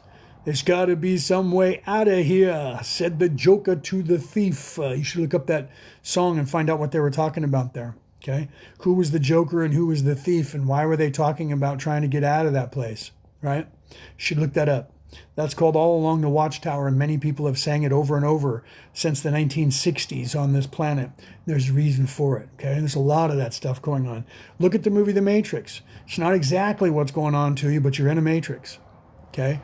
You don't have evil empire of bad guys controlling you, but people are trying to tell you that because they make money off of you if you believe that, like the word Anunnaki. And they're telling you that's a species of people. Anunnaki doesn't exist. That word doesn't exist in the language that they claim that it exists in, okay? And the people who translated that actual scrolls that actually understand the language will tell you that. But you have a lot of people from the Disney Corporation who own the History Channel and Prometheus and all these ancient aliens people, and they love it because they're making money off of saying Anunnaki, Anunnaki, Anunnaki. And they're preaching to you what the negative people are preaching. Okay, and that's part of their modus operandi to keep you stuck here, to get you to either believe that the God that you're chasing said, "Wait here, I'm coming back," when he didn't, and then they give you a couple tidbits where it sounds like that's what he said out of the Bible, but since you don't read the Bible yourself, you don't realize what was actually said there. And if you do, and you read it by yourself, you'll figure that out. Okay, when Jesus said, and God said he'll return like a thief in the night, he was not saying, "I am coming back," and he was not saying God is coming back. He was talking about your enlightenment, okay? And you being, the veil being pulled back by the Creator. And I will come like a thief in the night. Your veiling being pulled back so that you remember who you are will happen when you least expect it. You can't predict it. You can't know when. That's what he was talking about. And when people say, well, Jesus said he was going to return. No, he didn't say that. He said he was going to raise the temple to the ground and then rise it back up again in 3 days. And that's what he did. He was on the cross, he was unalived, and he was gone for 3 days. And then he rose up after 3 days, and then he talked to people. What you don't know is that he stayed for 40 days after that. If you read the next verses in the Bible, you'll see that. Okay, they did an entire series on television about it. Angel Studios did it. Okay, you guys should look that up. And he stayed for 40 days. He wasn't just there and went, touch my wounds, Kay, wait here. I'm going to go get a bus. I'll be back. Never said that. Never said I will return, and they're preaching that to you to this day. Okay? What he said was, the way to heaven is through me, meaning his way, the way he was teaching, is the way to heaven. Not wait here and I'll come back. None of that. None of those people in any religion were teaching you to wait here. They were teaching you to look within yourself. It's in every religion. Look within yourself and you will find the way to get to heaven. And that is why even Taoism and Buddhism talk about it. Every religion, if it doesn't tell you that thing, then it's not either a good religion or it's being controlled by somebody else. You do as I say, not as I do. If someone says that to you and there's a command structure, they're a religion, not a spiritual practice. Okay? No matter what they say to you, no matter, you have to convince someone of something, you have to tell a little bit of truth with all the lies that you're telling so that it sounds right. And then when I say that to people, they go, well, then who should I trust? And I tell you, no one, not even me. You shouldn't trust anyone but yourself and your own judgment. And you should learn for yourself. That's what you're supposed to do. You're supposed to look around, make mistakes, and you're supposed to make many of them until you learn how to not make mistakes. So you're supposed to follow the wrong people until you figure out they're the wrong people that you're following and start following the right ones. And eventually then you're going to look within yourself and not need to follow anyone. Okay? And then you're going to start leading yourself, and then you're going to find that people are going to start following you because you're going to become the wise one who's teaching. Okay? That's the way that it's supposed to happen. And a true teacher is trying to replace themselves with you and become the student and have you teach them. Okay? Anyone who's not trying to teach you that is trying to keep you beneath them because they want something from you. Money, power, fame, or something like that. Ricky Edwards, your birthday's today. A lot of people always say that. I don't know why you guys are always trying to get me to do that, but I'll tell you happy birthday. Happy birthday, Ricky Edwards, if it really is, or Ricky, is that how you say it? If that really is your birthday today, happy birthday. Your birthday is on a full moon, or actually I think the full moon is starting to wane right now, right? But welcome. If today's your birthday, happy birthday. Okay. So I hope it is. And I hope you're having a great day. And I don't know why you're here listening to me on your birthday. If it's your birthday, you should be eating cake and you should be having a great day, not on TikTok, flicking through TikTok and hearing guys like me talking about spirituality. It is your birthday. Well, happy birthday, brother. And I hope you're having a great birthday, right? Do something fun. Don't sit on TikTok flicking through TikTok, right? If you're listening to me, I'm just going to teach you how to get off of this rock, right? So look at things, figure it out. Don't trust anybody. Don't believe me. Don't believe a word I've said. Don't believe a word anyone says. Go and look all that stuff up for yourself, because that's the only way you're ever going to get out of here, is to look within yourself, empower yourself, realize that you're not a victim, realize you're a survivor, realize you're a champion, and fix those things within yourself that are holding you back. All those emotions that you're holding on to, all those emotions that you're hiding, all of those things that you have that are traumas that are in you that happen to you on this planet, because this planet is a place that'll run you over, because that's what the bad people do. They try to run us all over because they can keep us under their cogs of their wheels. And the longer they can keep us in that place, the more they can tell us what to do. The more we believe that they're in charge, the more they're going to be in charge. Okay. So how do you do that? You don't have to defy them. And this is the problem that people make. That they think that people like me are trying to say, start a revolution or overthrow or defy them, get in their face. Anyone who tells you that, again, is a controlling mechanism, and those people have an agenda, and you should not listen to them. Anyone that says, get in their faces and do this and do that, those people are controlling you, and they're using you like a puppet, okay? And they're doing that for their own benefit. I will never tell you that you should do that. What you need to do is get an education, learn what's actually happening here, learn what's happening to you, look within yourself, balance your chakras, learn about those things, learn about how to get out of here. How do you get out of here? You get out of here simply by looking within yourself, fixing yourself. Sorry, there's a train going by down the street. Fixing yourself, getting over those emotions, replacing all the negative things that they did to you with positive ones. All of your emotions, all of your memories, you get those out of yourself instead of holding on to them, because those will haunt you for the rest of your existence. Let them go. You're a survivor. No matter what happened to you, you're still here right now listening to my voice, all 6 or 7 of you.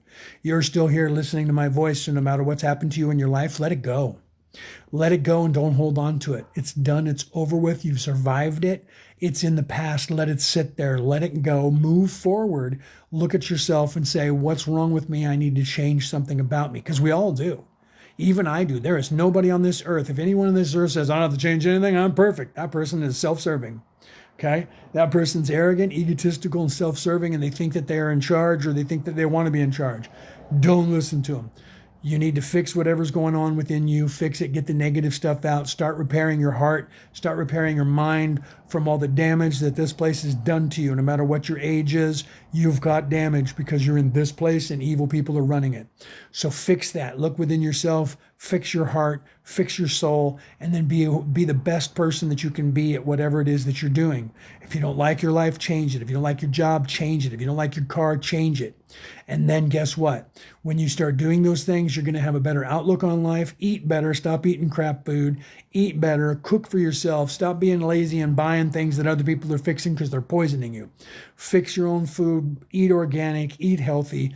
Do those things. Sleep right. You don't have to do all kinds of craziness. But if you take care of yourself, guess what's going to happen? You're going to have more energy. You're going to feel better about yourself. You're going to have more confidence. And then guess what? Things are going to become easier for you, because then you're going to start actually believing in yourself and believing that you can do things, because your focus determines your reality. Okay. If you think you can't do something, you're not going to be able to do it, because you're not going to let yourself do it. If you think you can do it, then you will actually be able to do it. Okay. So you have to realize that the longer you focus on something, the better off that you are. I'm a life coach and a spiritual life coach. Okay. I'm a 4-time minister in 4 different religions. I wrote a book about this, The Reality About Reality, Returning to the Old Ways. It's probably backwards for you guys on the screen, right?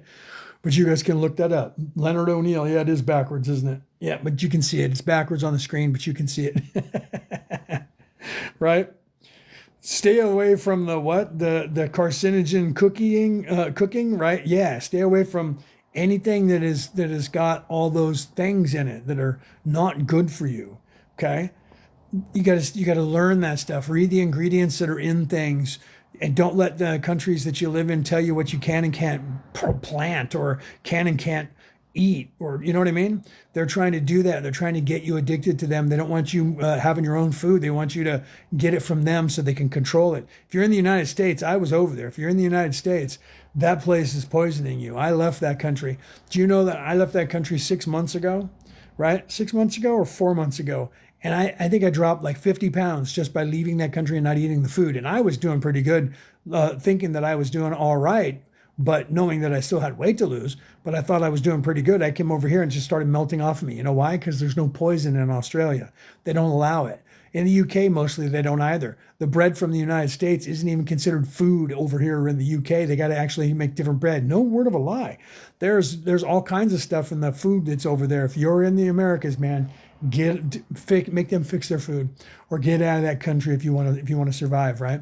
So you have to look, eat organics, eat healthy, stop buying fast food, stop buying the processed foods. Fix your own things. You're going to find that the energy that you consume, we call it a ascension food. The energy that you're going to get from making your own food is going to be 10 times better than the energy you were getting from a burger flipped at a restaurant from some kid who doesn't even want to be there. Okay. Hey, Unc, what's up? What's up? How's today? Today's good, Jay. How are you doing? Today's actually kind of cool. No complaints. It's a good day. You got to look at that. When I was going to church, because I am a Christian minister, but I'm not teaching you that. I was going to a Roman Catholic church. There was a priest there. I really liked him because when I first met him, I said, "How are you today?" I said, "How are you today, Father?" And he said, "Every day's Christmas." And I said, what do you mean every day is Christmas? And he said, well, Christmas means Christ Mass. He says, every day is Christmas. He says, because I believe that every day is a great day. And of course, he was a Christian minister, so he was trying to push the religion, but his ideology of being very positive in his thinking was actually helping him, right? Frogman, what's up, Frogman? How you doing today? So literally, his idea was very positive, right? Never negative. The man never had anything negative to say. So I liked that about him. I don't know what he did behind the scenes, but I liked that about him. That's why I tell that story, because he was very positive. Some of the people that I met at that time, and I knew that I needed to be at that church at that moment. There was something I needed to do there. While I was there, I was teaching, and the priest who was there, we were showing people around the church, and one of the women looked at him and said, "Father, I'm so glad that you're here." And he looked at her and he said, "The only reason that I'm here is because you need me to be," right? Oh no, brother, I didn't say that. I'm a Christian minister. That doesn't mean that I believe in Christianity, because Christianity, the way it's being taught today, has been corrupted since Constantine got a hold of it. The Caesar in Rome back in like 329. Is that what year it was? When he did the first and second council of Nicaea, he took 68 books out of it, and they're just teaching people to be good little Roman citizens now. So that Christianity, if that's what you're talking about, I don't believe in. If you're talking about Jesus as the Christ, I do believe in that, because whatever religion you are has that same story in it. Okay, it doesn't have the name Jesus, but it has a different name, but the character is the same, and the miracles and the things that person did is the same, because the Christ story, forget about the word Jesus being attached to it, the story of the Christ is an oil that happens within your body.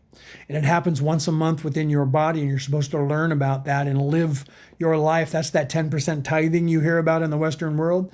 That 10% tithing is giving up all the debauchery and not eating from the tree of life for 3 days, 60 hours. And in that time period, if you do that and you run your life the right way, that Christ oil that goes down your body and gets charged with kundalini and kunda buffer energy, because there's masculine and feminine to that, by the way.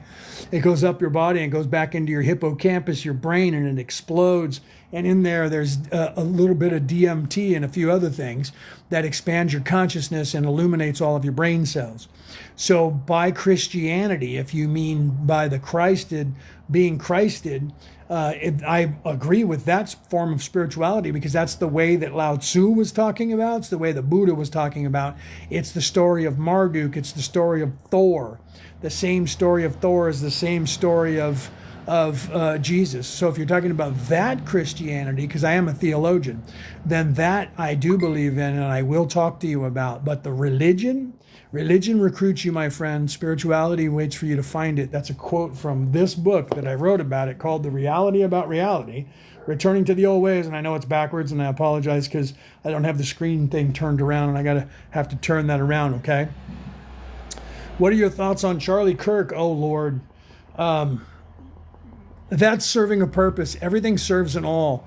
I don't know what happened to him. I don't know if he's gone or if he's still here. I don't know if it was done by, notorious or self-serving evil reasons. The positive that will come out of that is worse worse than, sorry, I have a messenger call here that was coming in. I don't know who that was. It might have been my wife. I think it was my wife trying to call. There she is there. Hi, Brooke. So I don't know exactly why all of that was done with Charlie Kirk, but what it has done and will do for a while is that it has realigned a lot more people to become more spiritual around the earth, but it's also gotten people like crazy about conspiracy theories. You know what I mean?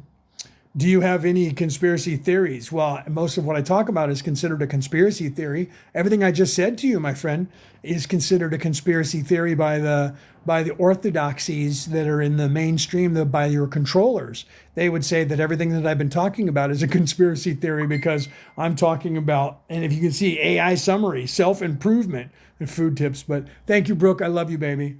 I love you. You're on your tea, aren't you? I'm still on here. Was that you that was trying to call me just now? I just looked down and saw someone was calling me and I hung up. And by that time you were already on here. So thank you, baby. There's my wife right there. Follow her too, right? Brooke O'Neill, that's my wife. She's on her tea break at work. So everything that I just said, my friend, is a conspiracy theory in their minds because of what I say. You know what I mean? Yeah, that's what I figured, baby, that it was you, and then you realized that I was live. So to some people on this earth, I sound crazy because of the words that I'm saying. I'm saying that there's a way out of here, right? Thank you for that, right? Brooke has sent me some stuff. So make sure that you guys hit the hearts here and share this out for me so we can get some more people in here, okay? So literally, I'm here telling you that everything that you know is either a lie or being distracted, or the truth is being distracted right in front of your eyes. Okay? So that sounds insane to people. I'm also saying that religion recruits you, spirituality waits for you to find it. That sounds crazy to people. Okay? I'm telling you that you don't have to look without to find your way back to the Creator. All you have to do is look within. There's a lot of people who say that I'm crazy for saying that, but every single person who was telling you that is a religion today, and their religion itself is based on that exact information, but that information is being kept away from you so that you don't know about it, right? No one way. We have 8 infinite ways. There's more than 8 infinite ways, my friends. And you can have, here's the thing about what you just said, my friend. Infinite, by its very definition, means completely never ending. So how can you have 8 infinite things, right? Unless they're separate things. So if you're trying to get to, unless you're saying 8 as infinity, right? But otherwise there's more than 8. There is 8 billion souls on this earth right now. That means we have 8 billion ways to get back to the Creator just on this planet alone. Okay? That's the truth of it. There isn't just 8 ways. Every single individual walks their own path. You guys out there should need to know that. Every one of you walks your own path, and don't let anyone tell you that you're on the wrong one, because that's the path they're on. And if they say, I'm on the right path and you're on the wrong path, you're on the right path for yourself, each individual. So somebody like him who's a little, has an idea, but thinks there's only 8 infinite ways to get back to the Creator is just wrong, because there's 8 billion people on this planet, almost 9 billion, and each one of you will find your own way back to the Creator. So thank you, my friend, for following me. I will follow you back when I'm off here. So Kresh, know that I'm not attacking you, because I think you were trying to say infinity. So I think there's infinite ways, I think is what you meant. I think we're saying the same thing, right? So 8 is a human as ways, right? So you're saying the same thing as infinite with the 3, 6, and 9, and the heart chakra and okay, that's what I thought you were saying. We were saying the same thing. So he knows what he's talking about. Listen to that, because your heart is if you look at the Vesica Pisces, right? If you look at the yin and the yang, that's the balance. That's what he's talking about. That's the balance within you, and everything is ruled from your heart, because the truth is that's where your soul is. It's not in here. It's in your heart chakra. It's in your heart, okay? And the upper 3 chakras are your spiritual realm, and the lower 3 chakras are your physical realm, okay? So what he's talking about is that toroidal field that is a figure 8. So the figure 8, if you look, they have the open space and the upper and the lower, and they both go through the center, and that's what makes the infinity symbol, okay? That is the same symbol as the yin and the yang. That is the same symbol that is the Vesica Pisces. That is that is within you. That is, if you balance all of that. The Japanese had and they still do, they have Mitsubishi, right? That's like the car Mitsubishi. It's 3 diamonds. The 3 diamonds were, one is the upper 3 chakras, the spiritual realm, the bottom 3 chakras, the physical realm, and then the heart that rules them all. And that's the Mitsubishi. That means 3 diamonds in Japanese. Okay. So that entire thing, I'm a Reiki master teacher. So is my wife, Brooke, who's in the audience. That is exactly the same as the Kundalini and the chakras. They just have it split up into the zones to describe to you spiritual, feminine, masculine, third dimension, masculine reality, and then the spiritual reality, and then the heart chakra that rules them all. Okay, so they understood that if you polished and kept all 3 of those zones polished, you would find your way back to heaven. It's part of their religion. I teach part of that because I'm a Reiki master, and so the Japanese culture and that spirituality is part of what I teach. Not that I follow that religion, but I kind of forgot, because I say I have 4 religious titles. I actually have 5 spiritual titles, because of I'm a Reiki master, and I'm teaching a lot of that. But they also incorporated Usui, the master, incorporated Buddhism and stuff into his ideology, and then it evolved where we talk about the chakras, because people understand more about the chakras than they do about the Mitsubishi, about the 3 diamonds, right? But I like to, when I use my teaching, I show that, because people tend to say the chakras were invented by the Indians in India. They invented those words because they're using the words. They didn't invent the chakras. Everybody knew about the chakras in every single culture, and they were all teaching it. Okay, and because I'm a theologian, I can tell you that truly. If you look at the Egyptians, they had the Egyptian Book of the Dead. The Egyptian Book of the Dead is the secret to get into heaven, is that you have to have this spell or the knowledge of the name of the person who rules the gate that you have to get through, and you have to know their secret name, and then you have to give them a secret code. There are 7 gates, 7 names, 7 things you have to do, 7 chakras, 7, you have to know the chakras, and you have to know how to balance that chakra to go to heaven. So they understood, and they just didn't realize that, because they didn't call it that. They called it something different. Sorry, I was trying to mess around, and I'm on my other phone making sure I was still alive, and I hit a button and took off.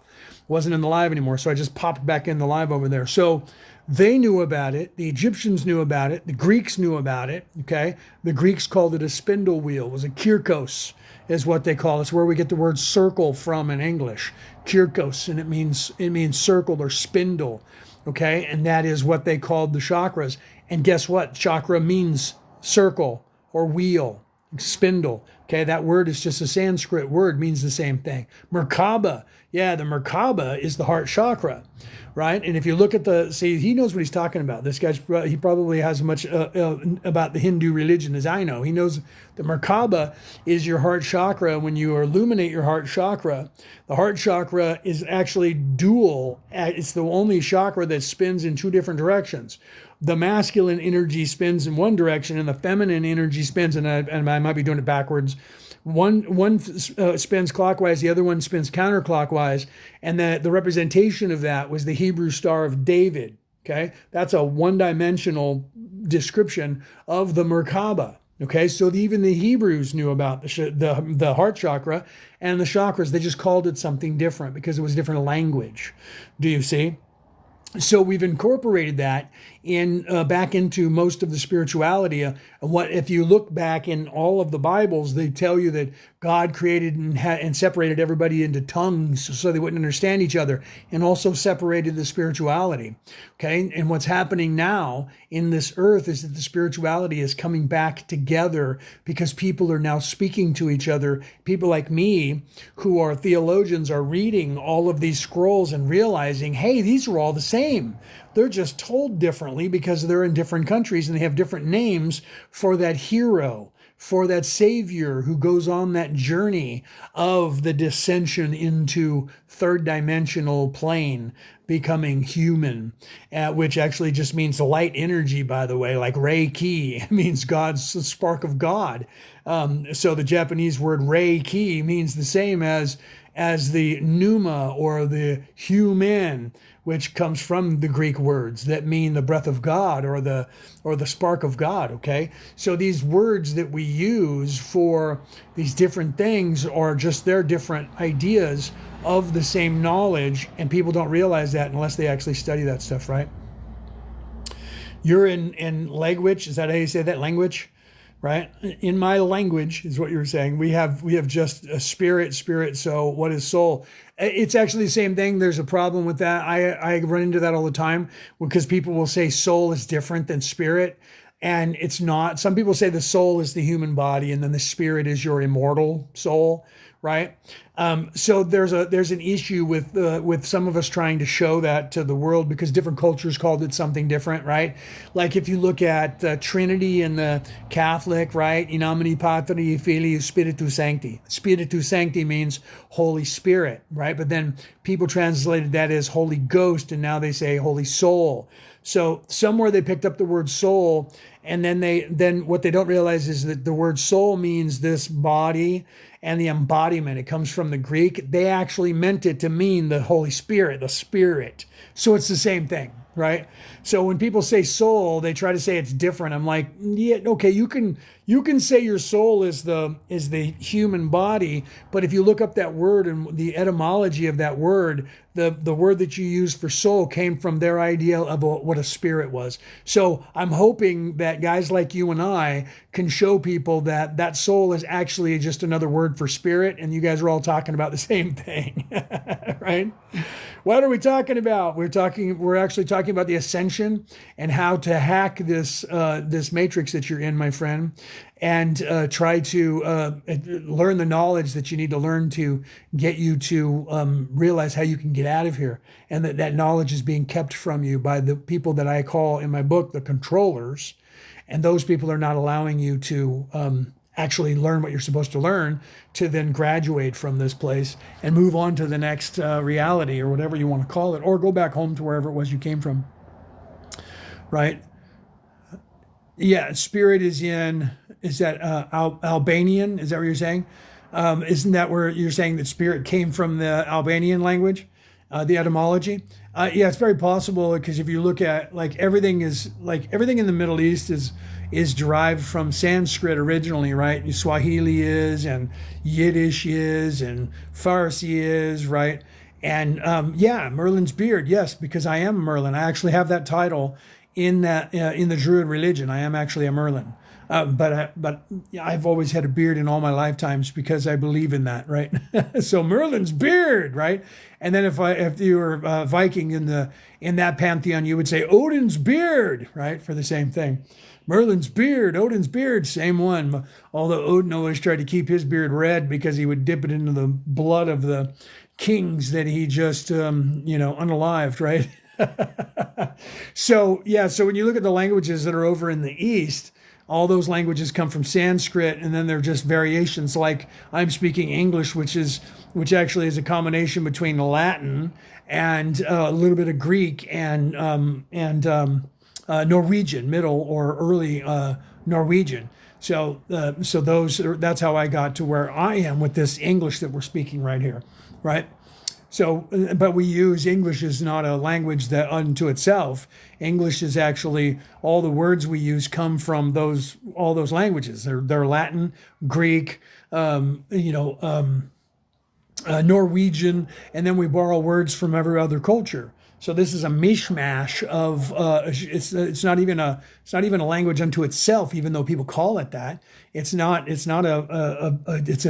Most languages aren't. They have a base root. This doesn't have its own base root. Like you could say Arabic comes from Sanskrit, right? That came from one language. This one comes from four, right? This one comes from four, and then we use words from all around the world now into this language. So we're becoming the catch-all language as it evolves around the world, right? Because we just grab other language, and then other languages are grabbing words from us now that we picked up. So like the Norwegians and the Germans and the Spanish, they're picking up words that we say now, and they're starting to use them. So it's weird. And I'm also teaching myself 28 languages. That's how I'm starting to figure that out too.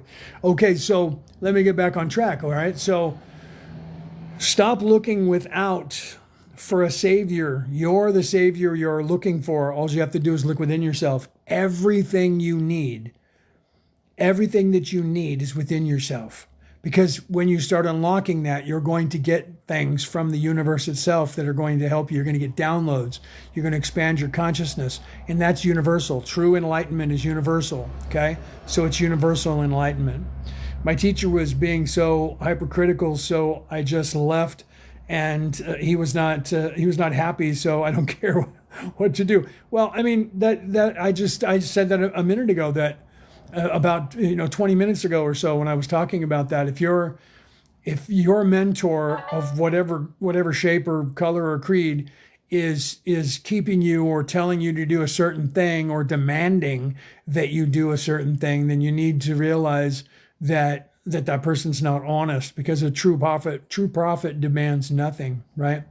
What is it? Masculine, okay, but we fall with feminine. Yeah, so yeah, you have to balance. You have to realize that we've been living in a planet that has been being controlled for thousands of years, possibly 12,000 years or more, that has been keeping the feminine pushed to the side, because they want you to be masculine, because if you're masculine, they can get you in fear and they can control you. To keep the women out, that's the nurturing side, that's the upper register, that's the 3 chakras that are spiritual. So if you can keep the feminine pushed off to the side, then you keep the whole society in the bottom 3 chakras, and that's third dimensional. Okay, so that's what they've been doing. They're teaching everybody that women are the original sin, women should be kept quiet, women don't get to educate. They've been doing that for thousands of years to control the entire population. And when women are free thinking in any way, they have to stifle them by unaliving them. They even wrote a book about it. It's called The Witch's Hammer. Okay, and they used to use that book, and it taught them how to silence free-thinking women. And if they didn't get quiet, you called them a witch, and then you unalived them, because that was the outcome. No matter what you did, the outcome was, once you said they were a witch, you had to give a witch trial. And then they would do things like, well, if we throw you in the water and you sink, and then of course you'll drown, then you're not a witch. Oh, well, she's not a witch, but you're gone. But if you float, because you know how to swim, and you're buoyant, then you're a witch and we have to unalive you. Okay? Or they would say, we're going to put you and burn you at the stake. And if you become unalive, well, then you weren't a witch, because a witch can withstand that. But then if you don't become unalive from the fire, we're going to have to unalive you because you're a witch. That's saying that no matter what, you're going to become unalived. And that's what that was about. That was about quieting all the free-thinking women by getting rid of the ones that were the biggest problem. And that was done for a control mechanism. And this is history. I'm not saying conspiracy theories. There's a book out there that's called The Witch's Hammer, but it's written in Latin. The name of it, you can look it up, okay? And that was designed to keep women at bay. And all the religions that are here today, that are currently on this planet, especially all the Western Judeo-Christian religions. So the Christianity is getting away from that, but some of it's still there. The Hebrew religion and the Muslim religion, they're designed to keep women down and keep people fighting in war. That's why they're orchestrating the biggest wars and have been for a couple thousand years now. That's changing. All of that's changing. okay? Because we have moved into a place that is bringing in and ushering in the feminine energy to this world, and that is the quickest growing side of spirituality on the face of the earth, because they can't stop it anymore, okay? They can't stop it anymore, and we've moved out of the place of Mars and into the energy of Venus. So we're in the age of Aquarius now, right? If you know about the Inca and the Mayan religions, Baktun 12 is over and Baktun 13 has started, right?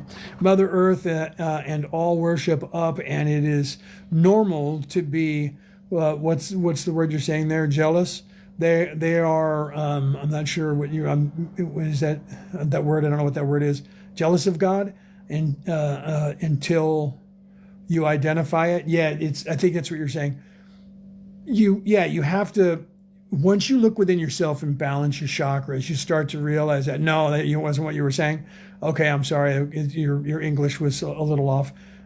Sorry, it's just, if you're talking to your phone, it's gonna, sometimes it does that. If Peter was here, the same thing would happen. He'd come in and he'd start talking to his phone and it wouldn't type it right. So I apologize if I misunderstood what you were saying there. So, but you have to realize that the energy, all the stories that you had were changed. Look at the story of Adam and Eve. That's a good example. The one that you hear of now that's called Adam and Eve is literally a third generation copy of the story of Adapa. Some people remember, they go back and they find the story of Adama, and they think that that's it. But Adapa is the one that is the oldest story, and that one's not even right. I mean, the story of Adam and Eve isn't even right. The story doesn't even tell you what's going on. It makes it sound like they edited it, right? So first they won't even acknowledge that there was a person called Lilith, but that exists in all the other stories before that one. And that one tells you that this woman was created. The first woman was Lilith, and she wouldn't do what Adam said. She wouldn't have sex with him. So Adam cried to God, and God said, "Out, you devil," and said that she was a whore and pushed her out into the wilderness because she wouldn't pimp herself out to Adam. And people go, "Oh, that's not what was said." That's what they tell you. And then they took a rib out of Adam, and "This is going to hurt. Come here." And then they made Eve, and she was subservient. But even Eve then turned around and let the serpent and in the garden tell her what to do. All-knowing, all-seeing, all-loving God should have known that the creation that he created was going to do what it did, and he didn't. So you have to ask yourself what was really being told in this story, because if you have children, you know what I'm talking about. So if I'm getting ready to leave and I'm going to go to work and the kids are going to stay home all day long, I'm not going to tell the kids there's a jar of cookies. And I'm not going to take that jar of cookies and I'm not going to put it on the coffee table in front of them. And I'm not going to say, "You can eat anything in this house, but do not eat this jar of cookies." Because anyone who has a half a brain is going to know that the jar of cookies is going to get eaten. Okay? Everyone knows that. It's going to get eaten.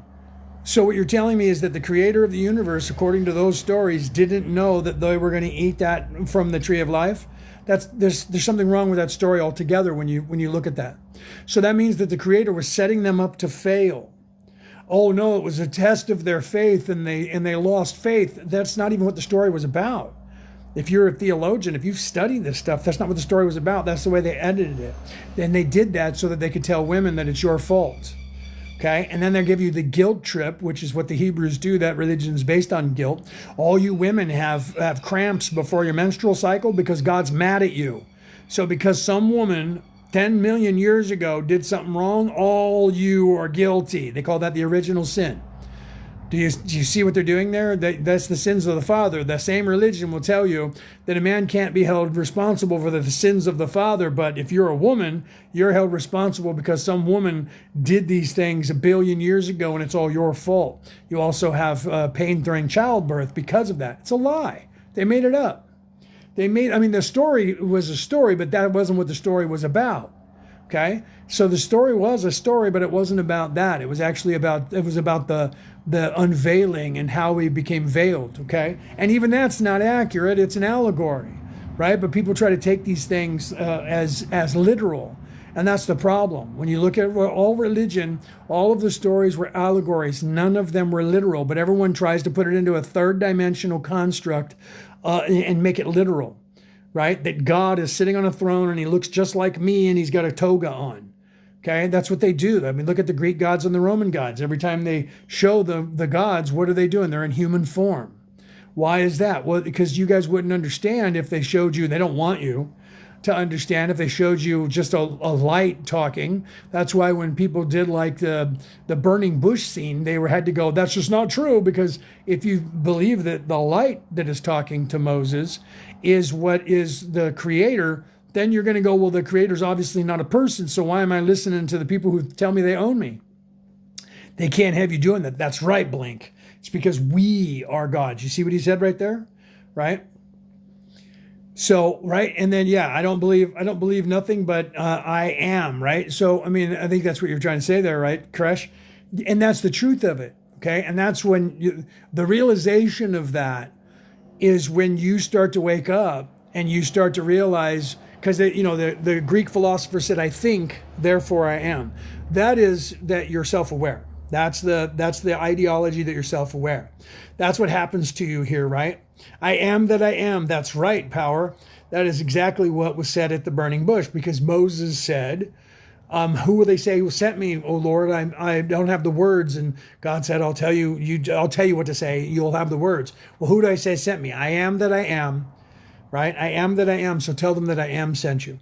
So you're supposed to realize that that was an allegory as well. Okay. That was the story. That was the same Savior story as the Christ story, by the way. Moses was the Savior. It was the same story, just written slightly different. If you go back and you go further from the burning bush, you have the 7 plagues of Moses.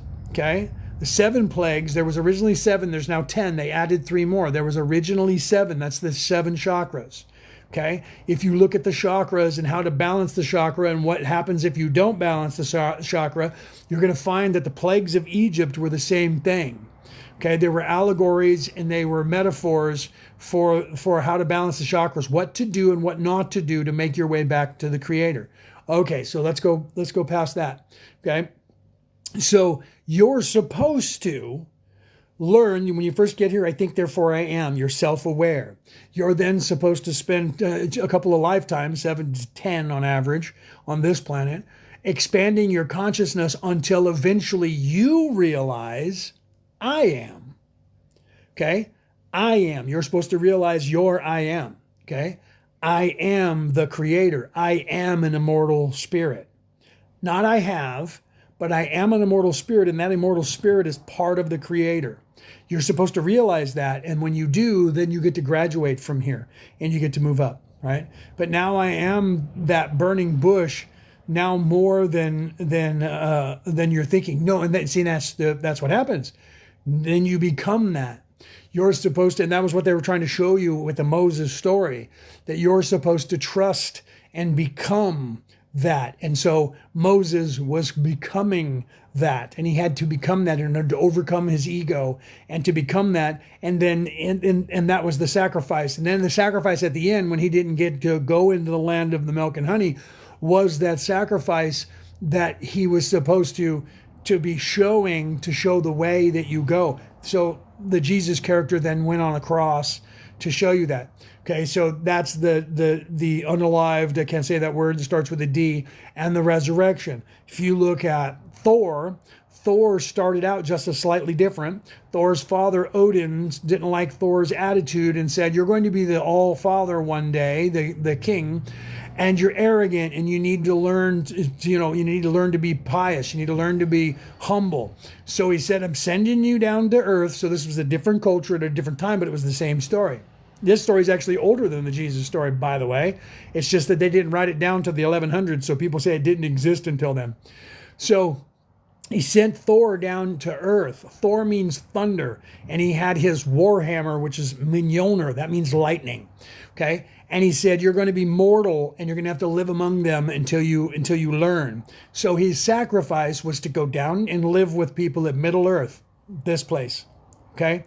And he was mortal, so he had to learn to not become unalived. But he couldn't pick up his warhammer because he didn't have his mortal abilities anymore. So he had to learn. And then what did he do? He sacrificed himself for the people and learned that their other things were more valuable than him, and he was in service to others, and he learned that humility, and then he sacrificed himself. And what happened? He was resurrected. He had his immortal abilities back. He could pick up Mjolnir, which means lightning, and then he went back across the Bifrost, the Rainbow Bridge, cracked the sky with thunder and lightning. Lightning is illuminating, and scared Fenrir the wolf. Fenrir the wolf was the one who was blocking out the sun from the sky. Also a metaphor for your third eye being blind. And then he cracks the sky and illuminates your third eye and becomes the light of the world. It's the exact same story. Oh, and by the way, on his way doing that, he had to defeat the serpent, right? The Oribus, the serpent of the North Sea, the dragon of the North Sea. The Jesus character had to beat the serpent in the garden, okay? It's the same story being told slightly different. If you look, every religion has that story just being told slightly different. And they go on the same trek, the same hero quest, and they do the same things.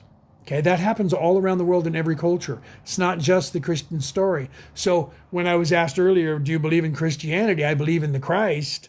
I don't know, and I'm not going to push a religion because religion recruits you. Spirituality waits for you to find it. Okay? So literally you have to look at all of these different religions from their beginning, because if you do that, you're going to find the allegories that are there. You're going to find the stories that were there to teach you things, okay? And they're all the same. You just have to figure that out, right? And what about to Christ? Are you talking about what about Christ? Well, if the Christ is, if you're a Virgo, okay, the entire story was teaching you about the Christ within. Okay, if you're a Virgo, I am a Virgo, and right now, starting today, the Virgo is on their Christ oil for this month. Okay, every single one of you has in your body, coming from, and if you look at the eye of Horus, that's the third eye, and you see the things coming off of it. Okay, one is the pituitary gland, and the other is your hippocampus. Your optic thalamus, pituitary gland, it's actually right about there. They secrete two oils. One is a honey-like substance, and the other one is a milk-like substance. The land of milk and honey, sound familiar? Those go down the Inga and the Pingala nerves in your spine, right down the root of your brain stem to your spine, and they go down your spine. Okay, they go down your spine, and this happens once a month for every single person when your zodiac sign, I'm a Virgo, when the moon moves in, through, and out of your zodiac sign. That oil has gone down to the base of your spine, to the 5 vertebrae that are fused together, which in ancient times was called Bethlehem, the place of bread, the place of life. Bethlehem, sound familiar? Those two oils, one is masculine and one is feminine. That was called Joseph and Mary. This is not craziness. You can look this up. So those two oils would go down to Bethlehem, and then they would meet in Bethlehem, and they would spark, and they would actually mix together. One of them was charged with electricity, and the other one was charged with magnetism. They were electromagnetic. They go down to the base of your spine. They mix together.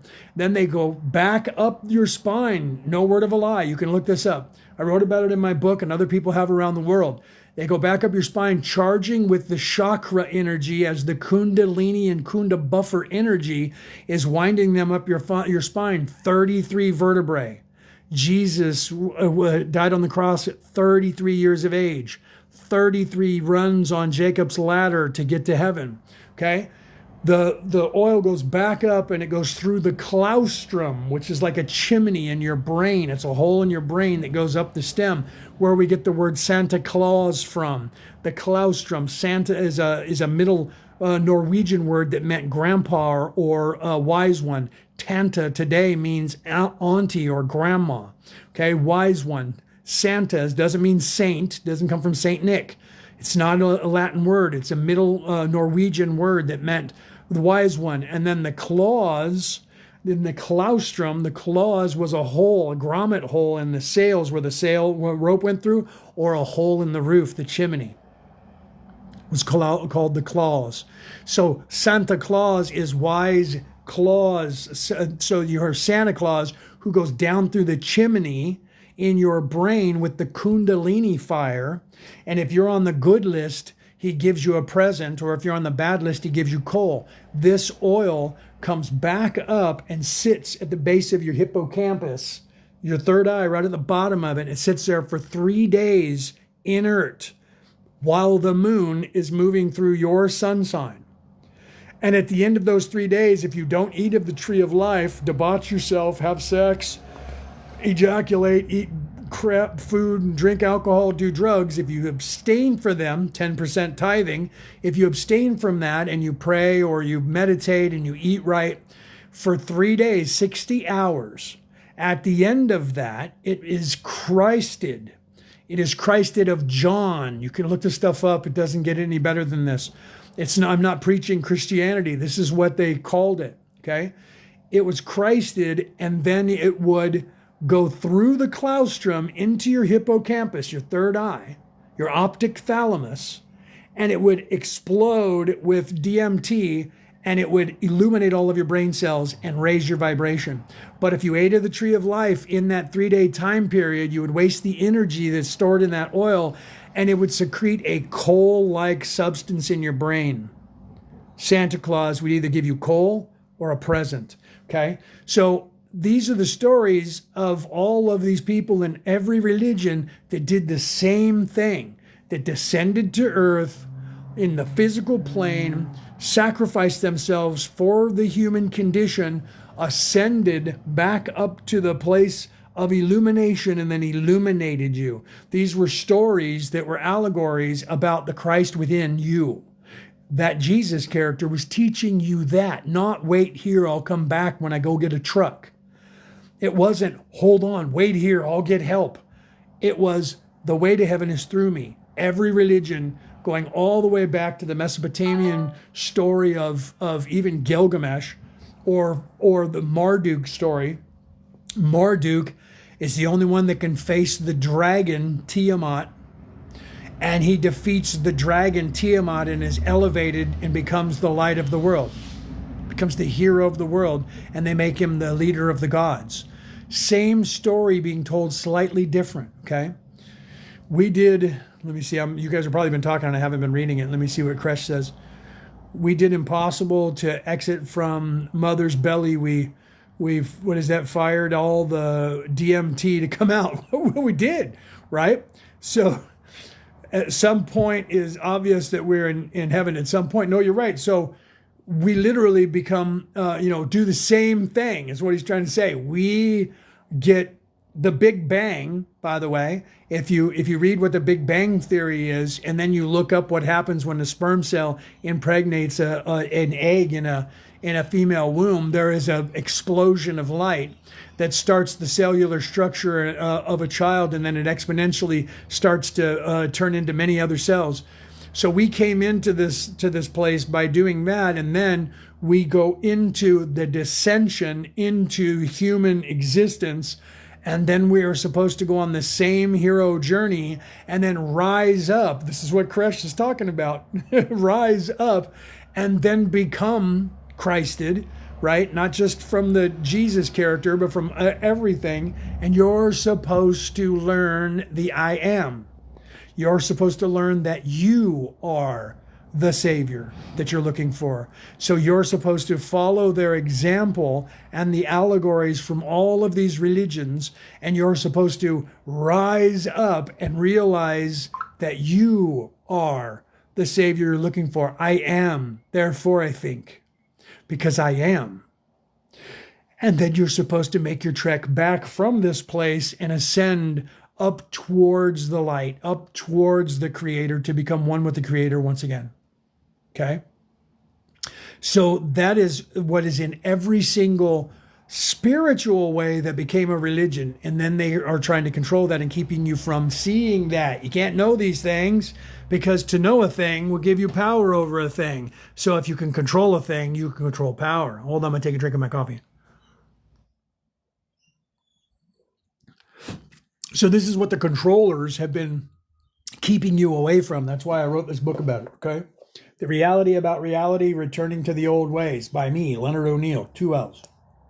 Okay? And I'm spilling coffee on myself. Okay? So literally, you should look at every single, if you have time in your life, read about every religion. Read about every spiritual way. Okay? Because when you do that, you will see that what I'm telling you is true. Don't believe anything that I've said. Look it all up for yourself. If you read the Emerald Tablets of Thoth, okay? People say, well, those were just made up. They were made up by a genius, if they were made up, okay? I tell you they were not. You read the Emerald Tablets of Thoth, it is telling you how to balance your chakras to get out of here. If you go to your Christian Bible, remember I'm a Christian minister. If you go to the Christian Bible and you read the letters to the churches, I tell people this all the time. Why would somebody 2,000 years ago write letters to churches from a prison in Patmos, in a prison, telling the churches, the 7 churches, there's that number again, telling the 7 churches that they're doing something wrong and they need to fix themselves, and we kept it and decided to keep it in the Bible for 2,000 years. Why is that so important that we know that? Because it's not about talking to priests or they're weird because there was 12 apostles but 7 churches. So why doesn't that add up? So if we're writing a letter and telling them you guys are doing wrong and you should be doing better, my friends, why keep those stories in there? There's no reason to do that whatsoever, but we've kept those stories in that revelation for 2,000 years. Why is that? Because there was a message that was in there. And you know how there was a message in there? Because in those religions over there, the Western Judeo-Christian religions and some others, there's a highlight because they didn't have highlighters and they were writing in code and they wanted you to see that there was code there. So they gave you some words that told you that there was something else here. They would say, let him who hath understanding, like reckon the number of the beast. We'll get to that in a second. Let him who has the ears to hear, let him who has the eyes to see, let him who has the wisdom to understand. Those were a highlight saying what I'm about to say to you. There's an encoded message here that is not the words that you're reading. It means something different. Pay attention. That's what it meant. Okay? And the people who were editing that Bible didn't understand that. And that's why it's still in there. Because they took the bait from the other books that were obvious and they threw those books out. Constantine in the year, I think it was like 329 or something. Constantine in the year had 2 councils of Nicaea where they edited and took out 68 books from the Bible. Okay. In that time, they took out all the obvious books that were telling all of the obvious same stories, by the way. Took those out. We can't have people knowing that knowledge, but they didn't understand. They didn't understand, more importantly, because we don't stand under anyone. They didn't understand or comprehend what was being written in other parts of that Bible where they said those words. Okay? So, like the number of the beast, and then I'll get back to the 7 letters to the 7 churches, the number of the beast, but they did understand that a little bit and they changed the words. Let him who hath understanding reckon the number of the beast, for it is a human number, is what it tells you today. And its number is 666. Well, that just means it's the number of the devil. What exactly does that mean? I ask people that all the time. What exactly does that mean? Well, it's the mark of the devil. No, it's not. Does he have a tattoo or something on him? Well, no, it means the devil. Does it? Where does it say that it means the devil? It's the beast that they're talking about. Well, the beast is the devil. Why did some priest tell you that? Why is that? That's wrongful translation on purpose because they don't want you understanding. They don't want you understanding the truth. Okay? Change one word. Let him who hath understanding reckon the number of the beast, for it is the number of man. That's the actual translation. It is the number of man, and its number is 666. In fact, the actual wording was 636, which means 666. So what is that? 666. What is that? Well, I tell you truly, that is this place, that is this third dimensional reality that you are in, that is this. You are a carbon-based 369. You are a carbon-based unit. Okay, 666. I love the 369. Two of you, bam, bam, threw that up there. We'll talk about that in a minute too. So it is 666. What is 666? Six is what the building blocks of this place that is reality. You're a carbon-based unit. It is 6 neutrons, 6 protons, and 6 electrons. That makes up this carbon-based unit that is here in third dimension. Third dimensional space is comprised of that. So when they say that, what is the beast? The beast is third dimensionality. The beast is living in the flesh. That is you, me, and everybody else living in the bottom 3 chakras. Okay, 3, 6, and 9 rules over all of that. Let me get back to that after we finish the 7 letters to the churches, friends, and then we'll talk about 3, 6, and 9 because it plays into all of this.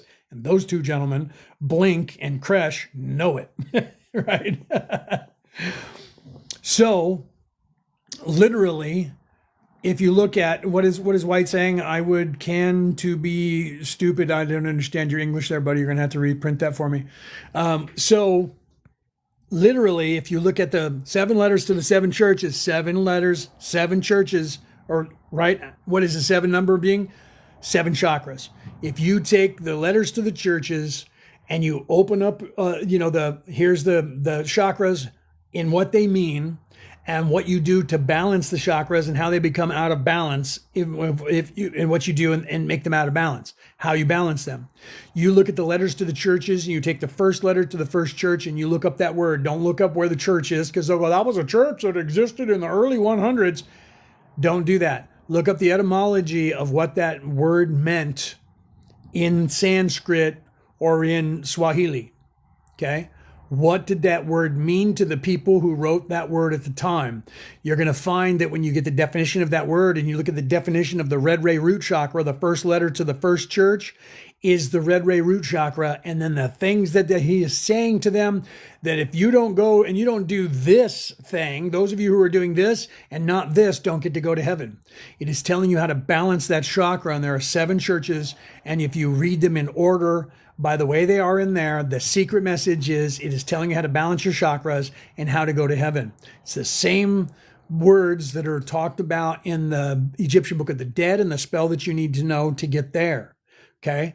All of the religions talk about that in one way or another. And there is the secret to the universe. Okay? 3, 6, and 9. Let me get back to what the 2 guys were talking about. 3, 6, and 9. Okay?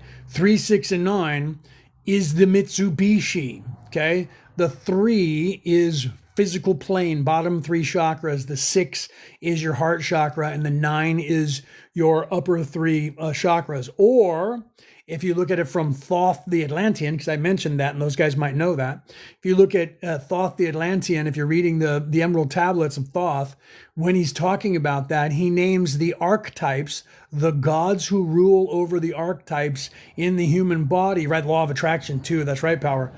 The gods who rule your archetypes, and there are 7 archetypes, 7 chakras, and their names are 3, 4, 5, and 6, 7, 8, 9. 3, 6, and 9. 3 being the red ray root chakra, 6 being the heart chakra, 9 being the crown chakra. 3, 6, and 9.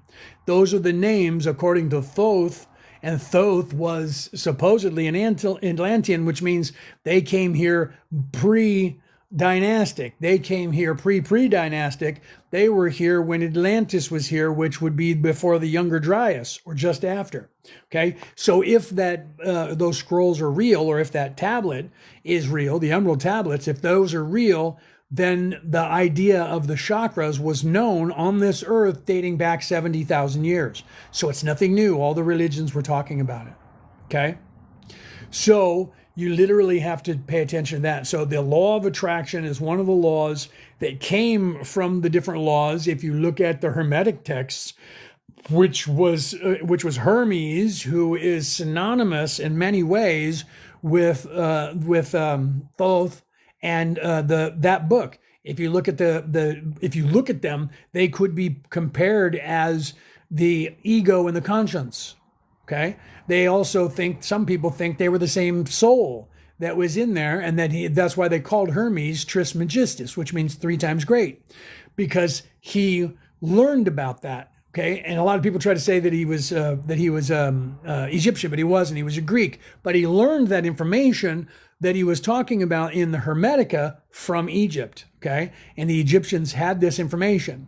So the only reason that we have the emerald tablets is because they found them between the feet, buried underground on the base of a statue of Hermes in 1928, okay?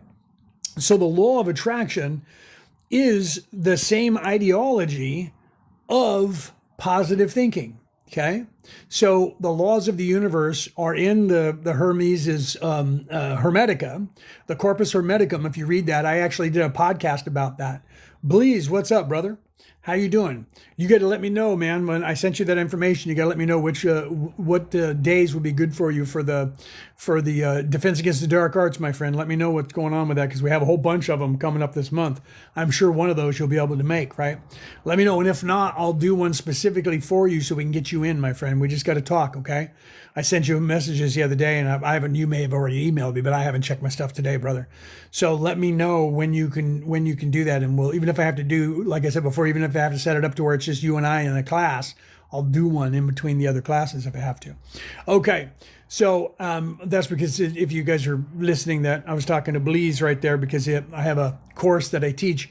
My wife and I teach, called the Defense Against the Dark Arts, which we teach you guys about all this negativity that's going on that I've been talking about for the last 3 hours or however long I've been on here on the live, and teach you guys how to defend against that, how to keep that stuff from them messing with you, or them mind wiping you, because that's what they've been doing, right? So. Right, yeah, no attack works if I'm not defending. That's the law. That's the same laws of attraction. It's the laws of reflection. If you're not defending, nobody will attack. If you're not attacking, nobody will defend. That is just the same as like the Jedi way, where and the Jedi way was a combination of like Taoism, Buddhism, and a few other things put together, like the Bushido and a few others put together to create that Jedi. I'm a Jedi Master over here in New Zealand, by the way, in the Jedi college over here. So I have that title as well. So that whole ideology is, there is no, that's just like the Art of War by Sun Tzu, right? There is no war then unless you make it, right? So you have to realize that if you put out there that, like he was saying, there's nothing to defend there's nothing to defend if you're not defending.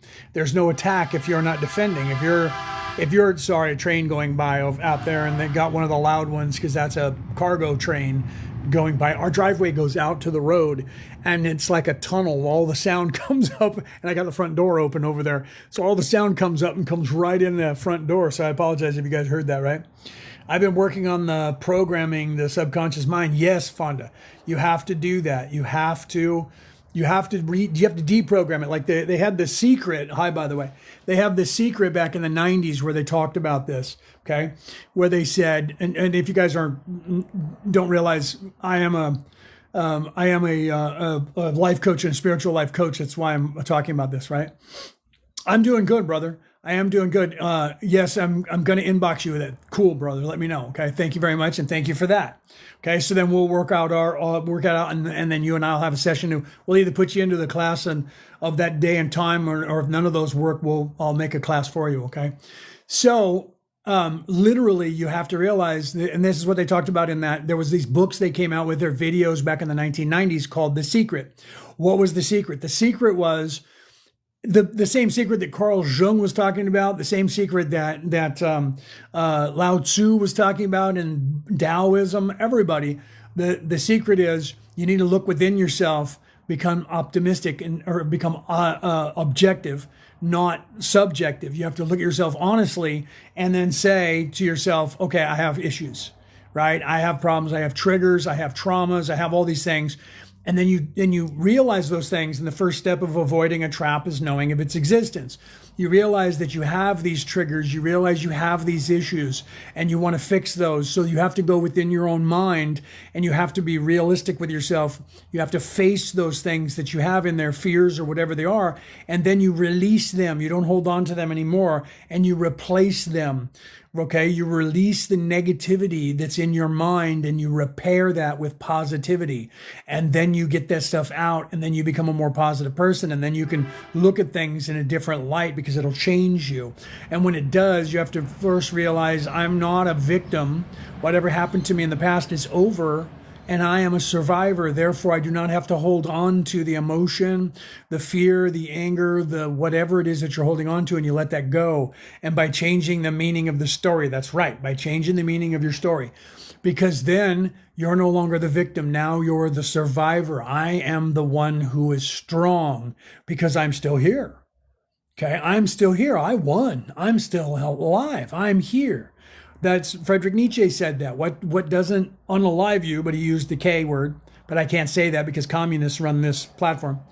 What didn't unalive you will make you stronger, okay?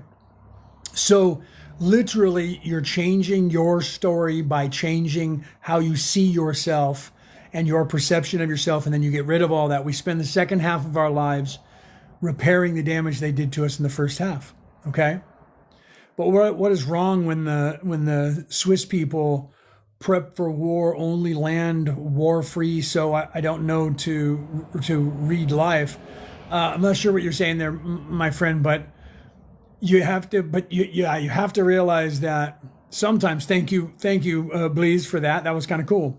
Thank you, brother. You have to realize that sometimes some people are going to do things to you, and you have to be able to defend yourself, right? I mean, if you look at, let's go back to Christianity where Jesus said, turn the other cheek. People think that means let people beat you up. That doesn't. What that means is don't become them. Sometimes you have to do things to defend yourself, right? You have to defend yourself. But if you had something happen to you when you were vulnerable and you couldn't defend yourself, you have to realize you have to forgive yourself. It wasn't your fault because you couldn't do those things. The problem that we have today is when we're adults, we go, why didn't I see that then? You were a child. How were you supposed to see that? You didn't know what you know now. So how could you see that thing, right? So you have to realize that even in regular life, you have to apply that to regular life, even say a country. If a country is invaded by another country, right? What is it to their end? What are they doing? They're trying to take something from you and they're doing it by force. That's what negative people do. That's what evil people do. That's what people who are narcissists do, right? You're welcome, my brother.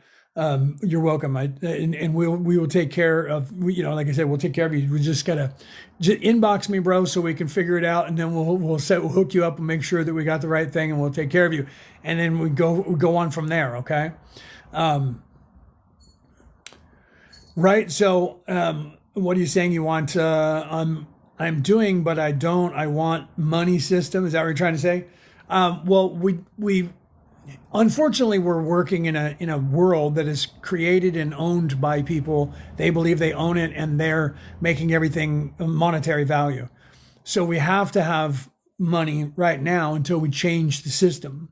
Right. So that's like and I'm going to refer back to the Christian thing because here was another allegory there where they were trying to trick him because they had the Romans listening and Jesus was standing there and they said, should we pay the taxes to Caesar, who's their occupying force? And Jesus knew they were trying to do that. And he answered with, whose face is on that coin? Well, Caesar's is. Then that's Caesar's coin. Give him his coin because it's his. Okay. So unfortunately, what that meant was we're occupied in a system that demands certain things from us, and we do need money. We do need that to survive because they won't give us food without it.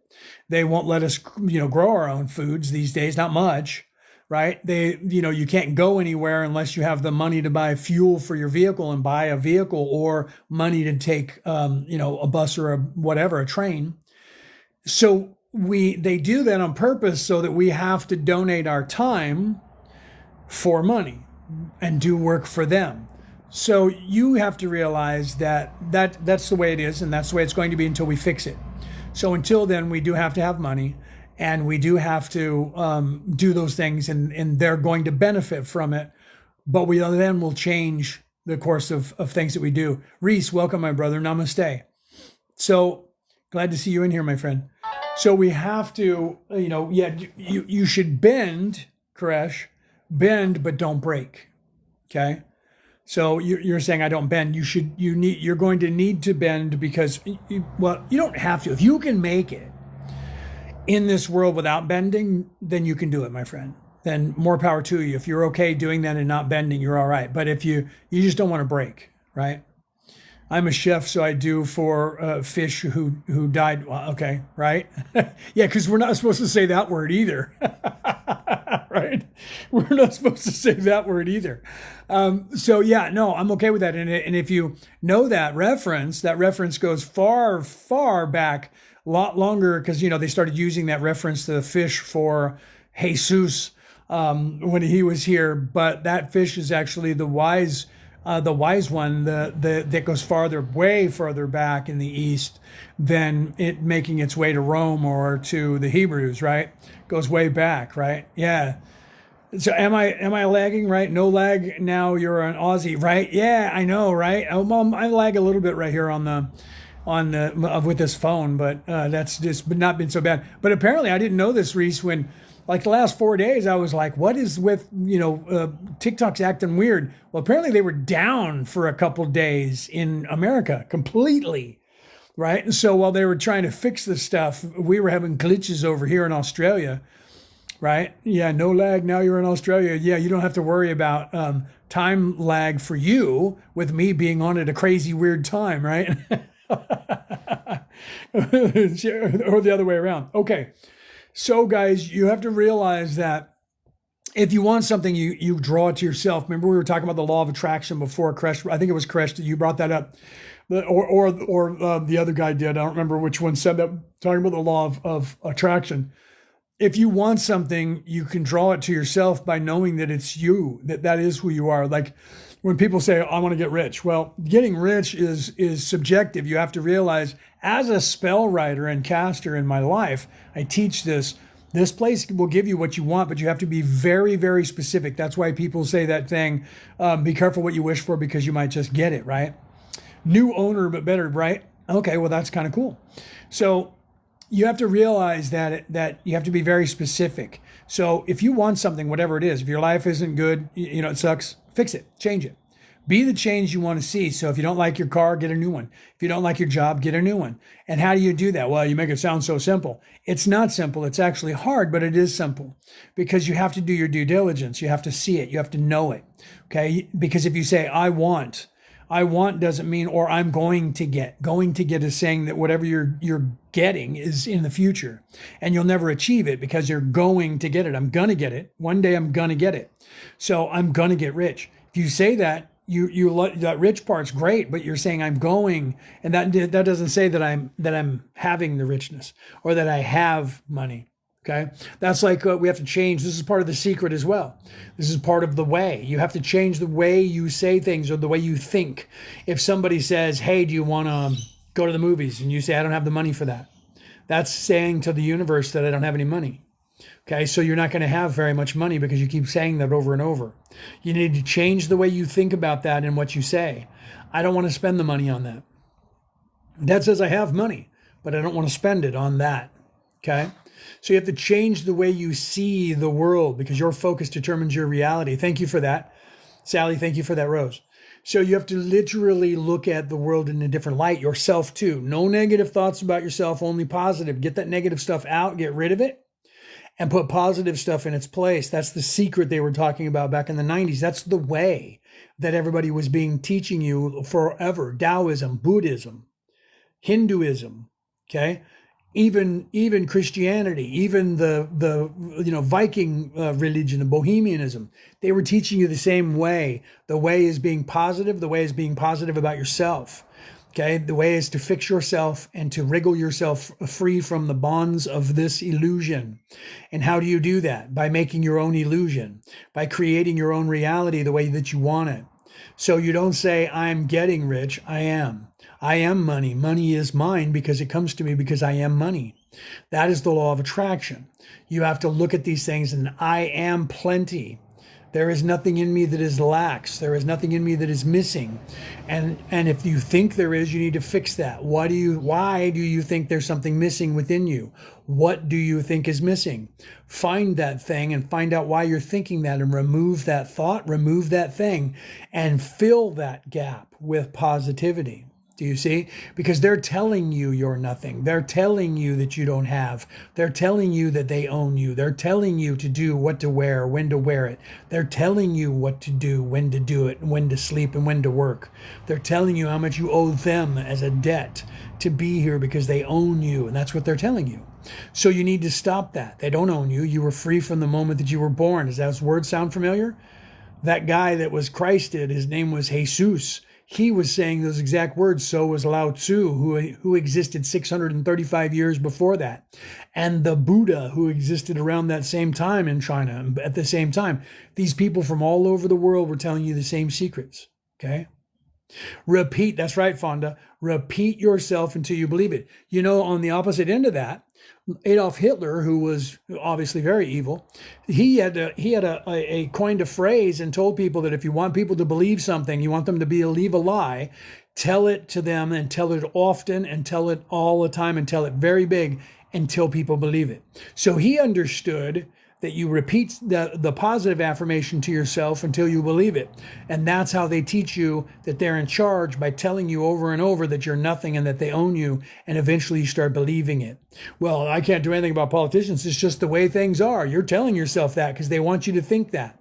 And so when you tell yourselves that, I'm not going to vote because I don't have any say, and no one really does because they rigged the elections. You're giving them permission to rig the elections, and you're telling yourself and everyone else that there's nothing you can do because they're just in charge and they love you for it, because your thoughts are giving them power. And everyone that believes what you're saying is true is adding to that, and you're giving them power. Okay?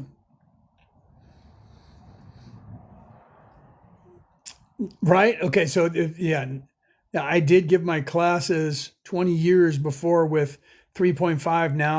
Now you're where, right? So I think I'm understanding what you're saying, right? Yeah, Fonda says, I hear you. So you literally, so you literally have to continue doing that. We have to repair everything that they've done to us, whoever it was. And you can't hold your family, like your mom and dad say, you can't hold them accountable because they're just products of their upbringing as well. Okay, it's up to you to break that chain, because they couldn't, and they were coming after you and telling you that you were nothing and weak and useless and whatever they're telling you. Society itself will strike you down if they can, right? So you literally have to realize all of those things. If you want something, you can have it, because this place will give it to you. You just have to focus on it, because your focus determines your reality. Okay? And science has proved that. You can look it up. The longer you focus on something, the more it's going to happen. They have actually proved that if you focus on one task for 14 seconds, after 14 seconds, exponentially that task has an exponential equation starts going on, that task is going to come to fruition. It's going to happen. So that's why when people say you can do anything you put your mind to, there's a reason for that. You can do anything you put your mind to, because the longer you think about something, the more that thing is going to be given to you by this place, because this place designs it. But you're in the place of time. So therefore, every thought that you have and everything you're trying to manifest will take time. It will be there. You will catch up to that time. That's what I always say. When someone says something, when will we have this? When we catch up to that time when we have it. Once we both decide, or all decide, that we have it. So if you guys want no war, everyone on this planet needs to think there is none. There is no war. War is over. There is no war, and there's no one fighting a war. And it will cease. But it's going to take the majority of the people to make that so. Because 14% of the population is evil, and they're out of that 1% of that 14% thinks they own this, and they're taking control of the whole thing, right? Right? Yeah, that is heaven, and we forget to enjoy. Exactly. Because they keep us from that thought process, right, Kresh? They keep us here in the now, in the beast, in the belly of the beast, that which is the third dimension. in the I think, therefore I am. Well, when you're down here, they own it, they run it, they rule it. We're nothing. So they keep us here, and we forget to actually live in heaven. We forget that the place that we're actually in is beautiful, and that this can be anything we want it to be. And that's even foretold in that. Let's go back to the Christian Bible again. Okay, Jesus was talking, and he was talking to Matthew, and Matthew wrote it down. Right? So read Matthew and you'll hear Jesus say, and then our Father said, that which you sow on earth, I shall too sow in heaven. That which you reap on earth, I shall reap in heaven. That means not as above, so below. Everybody hears that term. That's corrupted. As above, so below. As without, so within. No, it's as within, so without. As below, so above. Foretold by that Creator in that religion. What you do on earth, I will make so in heaven. So what you manifest. Because right after that, he went on to talk about that having but a mustard seed amount of faith, and you could literally say to that mountain, move from here to there, and the mountain would do that. Okay? Meaning that if you believed and manifested, move that mountain from here to there, that mountain would, and you have to believe it though. You can't think it. You can't hope it does. You can't ask it. So now let's go to the Matrix. And in the Matrix movie, right? Here's the example. In the Matrix movie, you have Neo coming in to go and see the Oracle, and there's kids sitting down, and one of them looks like the Buddha, and he's got the bald head, and he's got the toga on, and he's sitting there, and he bends a spoon, and he says, how do you do that? And he says, it'll only happen, it's not the spoon that bends, it's you. It'll only happen when you realize that it's not the spoon that is bending, that it's you that is bending. Okay? So then the spoon will bend. That was a metaphor and an allegory to say your focus determines your reality. Again, you must know a thing. So then she tells him he's not the one, but then he has to do the jump over the off the road. That was also the same. He's trying to jump over the road to the other building. It's too far. He has to believe that he's going to make it to that other building. He has to know it, not think it, not hope. He has to know it. And when he first jumps, he's telling himself, it's too far, I'm going to fall. So he jumps and he falls. He has to learn that this place is a matrix, and that it is your focus that determines your reality. And that was what you were supposed to be getting from that, not just he's in a computer program and it's kind of cool and he's waking up in there. That was supposed to be your life. He's the Christ character.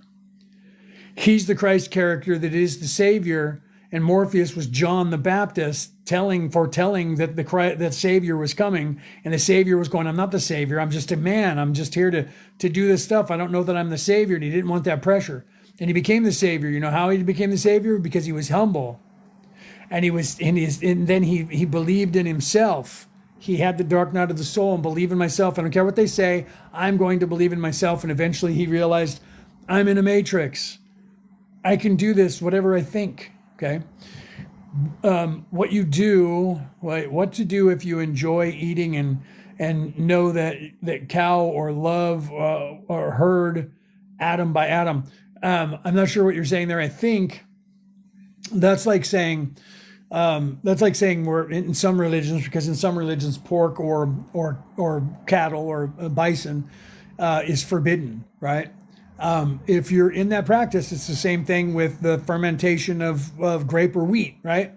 If you're in those practices and you choose that way, then you have to stick by that way, okay? Because you've chosen that. If you don't agree with it, then if you look at the reasons why those things were enacted when they were enacted so that people, no pork, I say cow, right? So, yeah, so. Depending, because both, two different religions over in the East, one you can't have pork and the other one you can't have cow, because one's sacred and the other one is detestable. So depending on where you're at, those are semantical things. That's like the Hebrews can't have anything unless it's kosher, right? Those are semantical things, but at the time they meant something. And I'm not saying that they don't. I'm not trying to downplay that, okay? Spiritual practice is spiritual practice. Semantics are those things that physical people have implemented to that spiritual way.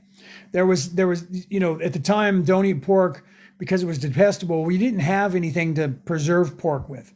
You could preserve meat of other kinds in salt It would be really salty and you'd end up with high blood pressure, but you could preserve it and still eat it. Pork would not, it would still get snotty and bacteria would still render it poisonous. So so they were saying don't eat pork, because if you eat pork, back then with no refrigeration or no way to do it, you had to cook the pork today and eat it. So they just told people don't eat that. The same thing with things that are poisonous to you. And those ones were more obvious. If you ate something and someone died, you would say, don't eat that. And then people would go, yeah, if you eat that, you're going to be unalived, right?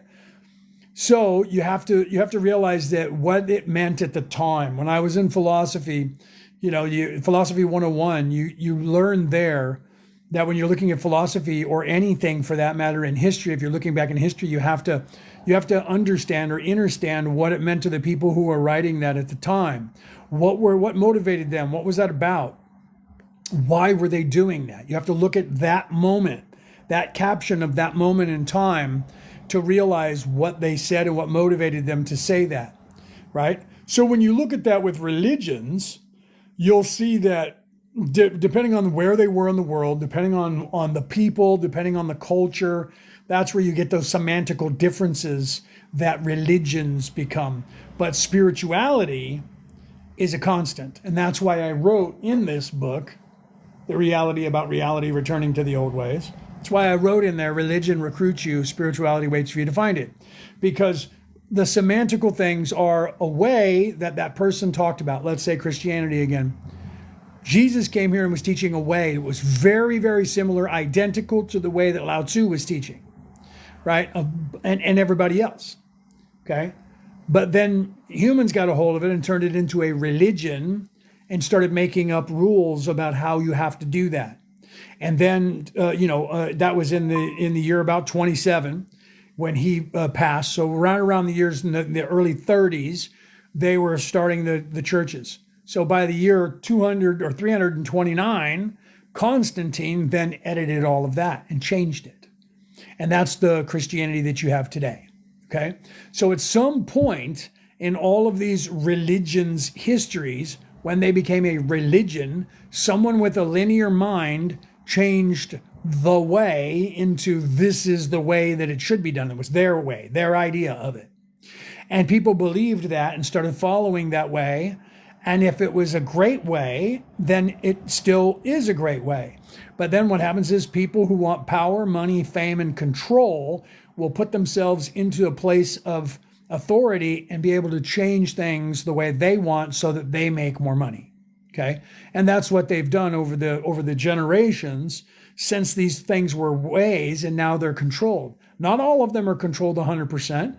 None of them are controlled 100%, but all of them are controlled a little bit here and there. Okay, but most of the ones in the East refused that and they stayed sort of traditional, but they still are saying this is a way you have to do that. Okay. No humans, the paid workers, right? Yeah. And then, if you look at that, right? I mean, look up the word human and see where that comes from, right? The word human, the word hu is a Greek word that means light, right? Light being. Right, so human, man is the beingness. So human means you're a light being. You're not a physical being. So that was the description of the soul. People don't know that, right? So, and time. You guys have to realize that time is an illusion as well. We are vibrating at a space that is really close to the speed of light, so we have a separation in time. That's an illusion, right? What is your opinion on ICE officers? That's not my religion, my friend. I don't have that religion. That's the religion of evil, right? ICE officers are doing their jobs, right? They're doing their jobs. If you have a curt opinion about ICE officers, it's because you're watching a legacy news media outlet that is painting them in the bad light. And the only reason they're painting them in the bad light is because they don't agree with the guy who's in charge. Okay, here's a for example, because you use talking about ICE. When Barack Obama was the president of the United States, do you know who was in charge of ICE at that time? Right? I bet you don't. So when Barack Obama was the president of the United States, they called him the deporter in chief because he deported over 2 million people. ICE deported over 2 million people under Barack Obama.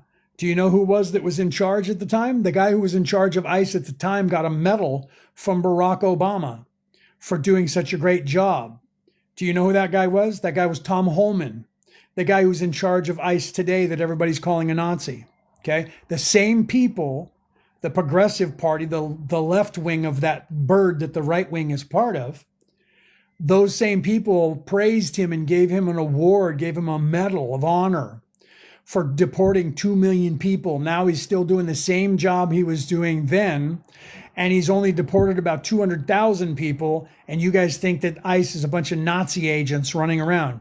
You're listening to the wrong news agencies. You got to stop listening to those news agencies. You got to stop listening to legacy news media. They're lying to you, and they're both just dividing you and having you fight with the other people in that country and around the world to keep you distracted so that you won't know anything about spirituality because you're chasing your tail by looking at your neighbors and going, I don't like you because you voted for that other guy. And they, you know what they call, they call all of us who act like that? They call us useful idiots because we're getting so distracted worrying about that stuff that we're not looking within ourselves and figuring out spirituality and fixing ourselves. That's part of the distraction, my friend, that they're doing to you. You got to stop listening to those things. Wow, you just changed my perspective. I'm sorry. I hope I did. You have to realize that both of those parties, man, both those people in every country are one wing and the other wing are the same bird. And the only way that that bird flies is that they both flap at the exact same time. And that's what they're doing, flapping at the same time and keeping our attention, fighting each other. And they tell you there's a race war. They tell you that there's a political war and that if you don't listen. Do you ever notice, if you're in the United States, do you ever notice, or around the world if you pay attention, if you're in a European style country, do you ever notice that somewhere around November until January, all of a sudden everybody's nice to each other and there's nothing happening? You know why that is? Your politicians are on vacation for the holidays and nothing's going on in the news. No one is telling you the world's coming to an end. No one is telling you that we're going to go into an ice age or we're going to melt the ice caps and drown.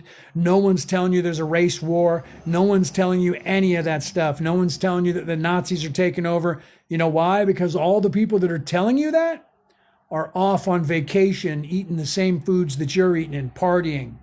And there's nothing going on in the news and life is great and everybody's nice to each other. And people go, why can't we be like Christmas all year round? You can if you turn off that legacy news media and stop listening to those politicians because they're the ones that are orchestrating everything that you think is happening on this planet. And they're rulers, they're controllers behind the scenes who have the cash that are buying them off in every single country. Okay? You need to realize that. That is the true religion of evil. Okay? Right? Yeah, men you know, but live it. So you have to realize, guys, that that's what they're doing to you. I call them the controllers in my book, all right? And they are keeping you distracted every way they can. And if you pick a side and you argue with your neighbor, your brother, your sister, your cousin, your aunt, your uncle, your wife, your husband, if you argue with one another, guess what happens? They keep being in power and they keep all the money. I'm voting for the other guy next time. Yeah, me too. That other guy's related to the guy that was there before. Look that up. They actually are. Okay, so you have to realize that. You have to realize that all of this is a distraction to keep you from looking into yourself and realizing that you're the savior that you came here for. You don't need somebody to tell you to wait here. I'll come back. I'm going to go get a truck. Wait here. I'm going to go get the truck. You guys just hang out and drink some beer. I'll be right back. All right? That was 2,000 years ago. He never said that. He never said, wait here, I'm coming back for you. Never. They keep telling you that he said that, and he didn't. There is no place in the Bible where he said, I will return for you. Wait here. He was teaching them the way to teach other people the way. And then you have these people that are trying to capitalize on that and saying that there was something different. It wasn't. It's all the same way. I'm a theologian. I've spent my entire life studying, and I still do it, studying any kind of spiritual text all over the world. And you know what I've found? I've found that semantics is what's causing the problems. There's a way, and everyone was teaching the exact same way. And that way was, nobody has a right way. There is no right way and there is no wrong way. There is just your way, whatever that is. They don't want you doing that because they can't control you. So they have to tell you how to do it. Sound familiar? It's like equity and equality. Well, equality is not really equal because you guys won't do the right thing. So we have to tell you that and force you to do the right thing. What they're talking about is them. Self-serving people will only serve themselves. So 14% of the population will not do the right thing. Okay? Only 14%. 86% of the population will do the right thing because it's the right thing to do and they're in service to others. Okay? So when they tell you that, you won't do the right thing, so we have to tell you, they're the ones who won't do the right thing. And they're trying to convince you that you won't do the right thing either. And so they're trying to tell you that they have to be in charge of that and make you do the right thing because they want power over you. Do you understand that? Do you understand that? Okay? They want control. That is their religion. Their religion is the caste system. Their religion is power, money, fame, control. That is their religion. That's the true religion of evil. And they sell you on it every second of every day by giving you what you want. And that anything, as long as it distracts you away from this place and learning and distracts you into third dimension and keeps you from learning anything about yourself and how to get out of here. As long as you look at everything else, they're okay with it. Okay? Why? Because that keeps them in legacy money. That keeps all of your money going back up to them and their family members. And then they sit back and they believe they own this place and they believe they own you and they believe they own me.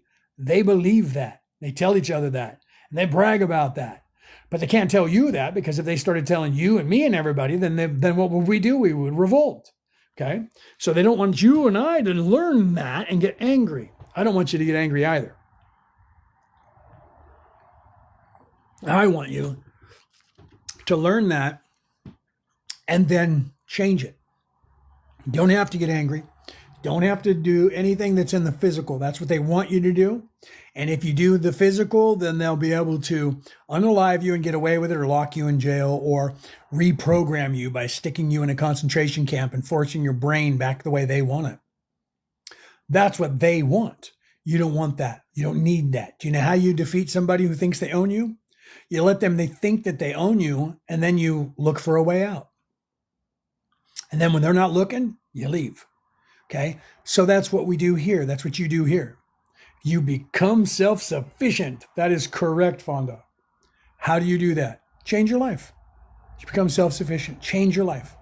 They don't want a whole bunch of people. I'll tell you this right now. I wrote a book about survival, right? Literally called Prepping/Survival for Beginners. They don't want that out there because they don't want you doing that. Because if you do that and you start surviving on your own, you plant your own crops, you plant your own vegetables, you have your own chickens, and you do this, you have a little teeny farmstead, they're going to find a reason to come over there and tell you that all your food is bad and we need to take it. All your chickens are bad and we need to unalive them. Because they can't have everybody doing that. Why? Because if everyone does that and goes back to growing their own food and sustaining their own lives, guess what? All of their legacy money goes away. They can't have it. So they want you to believe that you need to go to a store or you can't get food. And they want you to believe that their dollar is how you get that food. And as long as you agree to that, then they win because all the money goes back up to them. They own all the corporations. They own everything. So that's how they do it. So you become self-sufficient. Even if you can't do it in the physical, you psychologically become self-sufficient. Why? How? You learn what you need to learn. Thank you for that. Who just gave me that? That was Miss Coffee. Ba-bang! Thank you for that.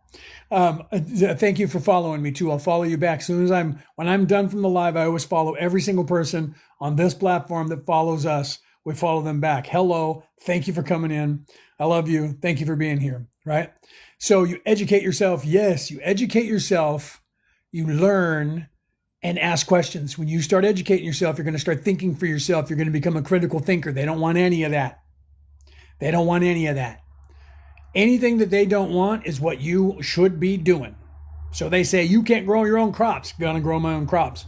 You are not supposed to have that education. Gonna have that education. Do not read that Bible. Gonna have to read that Bible. Don't you ask me questions. Gonna have to ask some more questions. Do you stand under me? Do you understand? No, I don't stand under anyone, but I comprehend what you're trying to sell me. That's what you need to do. Okay. And then if they say you're out of order, you're going to be going to the hooskow. We're going to lock you up if you're right. I apologize, TikTok, for saying a word that I shouldn't have said on this communist platform. All of what we're talking about here is for entertainment purposes only, and nobody needs to be upset about anything that we're saying, correct? So you let them believe that you're doing what they want you to do, and inside where your mind is, where they can't control it anymore, you think how you think and you ask questions. They tried to do that with religions on this earth, and those religions went underground, but they still continued and they're still here. Why? Because you can sit there and say, you're right, I'm a good little Christian and I'm a good little Roman. To read to me from the book of Romans, then you go home and read the rest of that Bible. Okay? You shouldn't read any of those other religions because they're wrong. You need to go and read those other religions then if they're telling you that. Those people have a Bible that's fake and they're not real. Better find out why they're saying that. There must be information in that other religion that they don't want you to know about. Okay? So anytime the authority, quote unquote, figures in the world say, you need to do this, you go, okay, you're right, I'm going to do that. And then when they're not looking, you do your own thing. You do as much that you have to do to appease your masters so they don't see you and they don't look at you. That was what the whole purpose of the Lord of the Rings was about. What were they doing? They were trying to act innocent and not be seen. So you had Frodo, right, and Samwise, and they had the ring of power, and they were trying to get it past all the eyes that were looking for them, including the great eye of Sauron. If you guys never saw any of these movies, you don't know what I'm talking about, or read any of the books, you don't know what I'm talking about. So they had the ring of power, and they had to go and get to Mount Doom and throw it back into the fires of Mount Doom so that it would literally melt back into the lava, and then it would release the magic that was on there that was trying to control everything, and that would make Sauron's power wane, and he had no control. The only way that could work is that Sauron had to have his attention somewhere else, having everybody thinking that he was in charge and looking for that ring, and they were going, look, the ring's over here, the ring's over here. And so the whole time he was looking for the ring, thought he found it, and he didn't find it, and his people were looking for it, and they never once had the actual person who had the ring. And they were looking for that person, and that person was right under their nose. Okay, and see, that's how you do that. You have to go, okay, now this goes back to Jesus when they said, should we pay taxes to the Romans? Whose picture is on that coin? Caesar. That's Caesar's coin. Give that Caesar's coin to Caesar. Okay. He was telling them, yes, they're your oppressors and they own you right now. Doesn't mean it's going to be that way forever, because your kingdom is not of this realm. Their realm is this realm. They live in 3D. They live in this place. You don't have to stay here. They can't leave here because they only believe this place is real. You leave them behind because you educate yourself, you ask questions, and that expands your consciousness. You get wiser, you get smarter, and then you start unlocking actual knowledge from the universe itself. And when you do that, that makes you even more smart, and then you start getting abilities. And those abilities will help you unlock yourself even more. And the entire time, according to them, you're right here doing what they want you to do, and you're just doing it. And you do that because when you become on their radar because you scream out too much, then they're going to silence you. So you don't, right? Look up, the mysteries. You look up the way. It's all over the world in every single religion, okay? You can buy my book and it'll tell you a little bit about it. Or you can listen to what I've been saying. The reality about reality, returning to the old ways. You can listen to my podcast. I have a podcast called Orion Rising. It's free. It's everywhere you listen to a podcast on the planet. It's listened to in over 70 countries.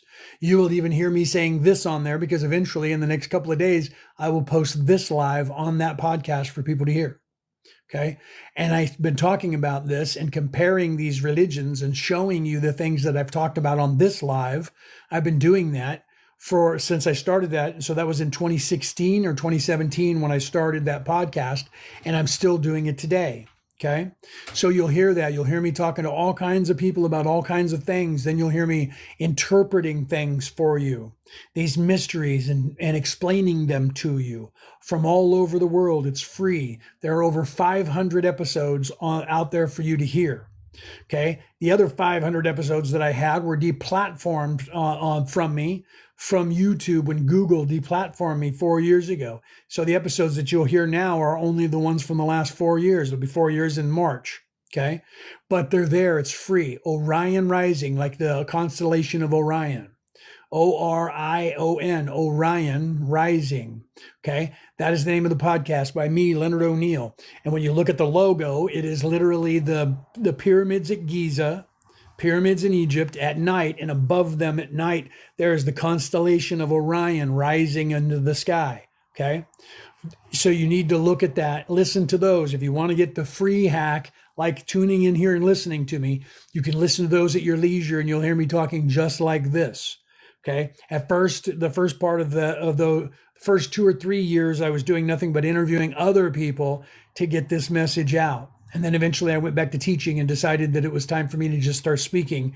And then I started interpreting things for you. So quickly, you'll see that I started interpreting. I did the Law of One. There's 6 books of that. I haven't done the Bible yet, but a lot of people have. I do the Corpus Hermeticum. I did the Emerald Tablets of Thoth. I talk about all the stuff that I'm talking about now over and over and over again, many different ways, okay, for you guys. So if you want to learn how to get out of this matrix, you don't have any money to spend, come and find me here or follow me on my page, Leonard O'Neill, here on TikTok. But this is where I'm going to be going live on Merlin and Maeve. This is my wife and I's company page, okay, because we are spiritual teachers and we're here to do that. We're both Reiki master teachers, and we're here to do that. Okay. So we're teaching you whatever you need to know. Okay. And we offer the classes and courses for all kinds of stuff. If you guys are interested, follow us here at Merlin and Maeve. You can email us at merlinandmaeve@gmail.com and say you're interested in learning more, and we'll send you a link or we'll email you with all the things that we teach and all of the ways that we teach you guys to look within yourself, to empower yourself so that you can get out of this place. Or you can find someone else that you vibe with. That's okay too. I'm not egoic, so I don't have a problem with that. Okay. Thank you. The coded consciousness followed me. Thank you. I'll follow you back. Everyone who follows us here on Merlin and Maeve, we follow you guys back, because if you have something that's named like that, the coded consciousness, and you're following me, then that's something that I want to follow, because that means you're in some way trying to spread this same information to the world. So you follow me, I follow you, and that's how we make sure that us little guys get bigger and get a bigger reach so that we can get more information out to people. Okay. Kim, thank you for following me. Smash those hearts for me, because the more hearts we have, that also opens things up. Right. So smash those hearts for me and share this out. Thank you very much, you guys, for anybody who pops in. Right. So you guys have to realize, right. Thank you, Fonda. Happy 2.2, happy 2.2 from Portal. Thank you, Fonda Love. Thank you very much for coming in. And if you follow me, I will follow you back. I love you. Have a great night. It's probably late for you. If you're in America, it's getting late and you got to get to sleep. And if you're in Europe, it's way late. It's early. It's so late. Have a great day. I'll see you guys another time, right? Nice to meet you too. Like I said, follow us. I go live almost every day. And you know, we also teach. Like I said, if my wife was here, you would probably fall in love with her. I love her. And every time she comes on and starts talking, everyone's like, oh my God, we need more of her. I'm like, I know, trying to get her on here to talk, right? All right, guys. Have a great day. For those of you who are leaving, I'm going to be still talking, and have a nice day. Kresh, are you leaving too? All right, Kresh, have a good night if you got to go too, right? I know she's not here. She's at work. Otherwise, I would show her. Usually she's sitting here next to me, and then she'll lean in and say hi to you guys. But she's at work. She's going to be getting off work probably in about a half hour or 45 minutes. Otherwise, she would be on here, because she's always here when I'm live, and she's always hanging out, and she pops in and pokes her head in and talks to you guys. When we're teaching, she's always there. It's her and I doing that, unless she has to work on that day when I'm teaching. Because she's a Reiki master teacher. She's a spiritual life coach. She's a medium. She's a life coach. She is literally the feminine of me. I am the throat chakra and she is the heart chakra. She is the feminine version of me. I am the masculine version of her. No joke. We're like that. So literally we teach the same things. We know the same things. We're like, how did our lives, we must have been copying off each other's page. Well, we know that though. We are literally, we actually know that. I'm saying that, truth is we actually know that we've been together for, since the beginning. And we came here to this earth and we've been here for more than 30 lifetimes doing what we're doing now. And we've always been together. And almost every time I've been the man and she's been the woman, not because I have an ego, but just because I'm good at doing this work. And so I'm the voice.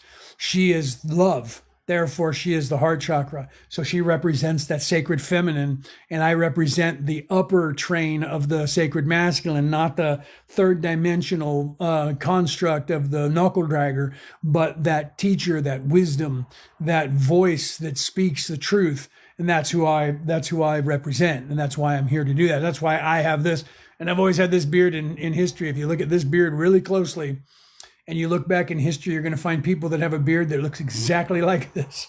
And you're going to find that if you look in the eyes of those pictures in history, you're going to see that person has my eyes and has my soul. If you have the sight, you'll know who this is when you see them.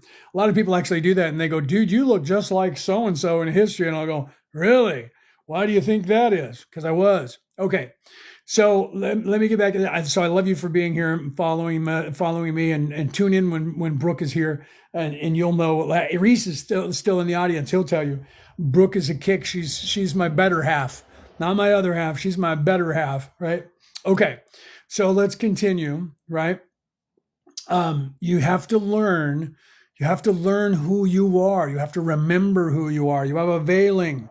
Your third eye is closed and it's blind because you're supposed to be that way. You're not supposed to know who you are until you wake up and realize who you are, okay?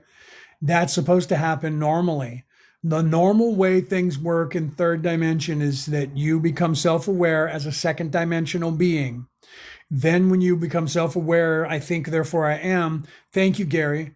Thank you very much. Welcome. I didn't realize you popped in. Thank you very much.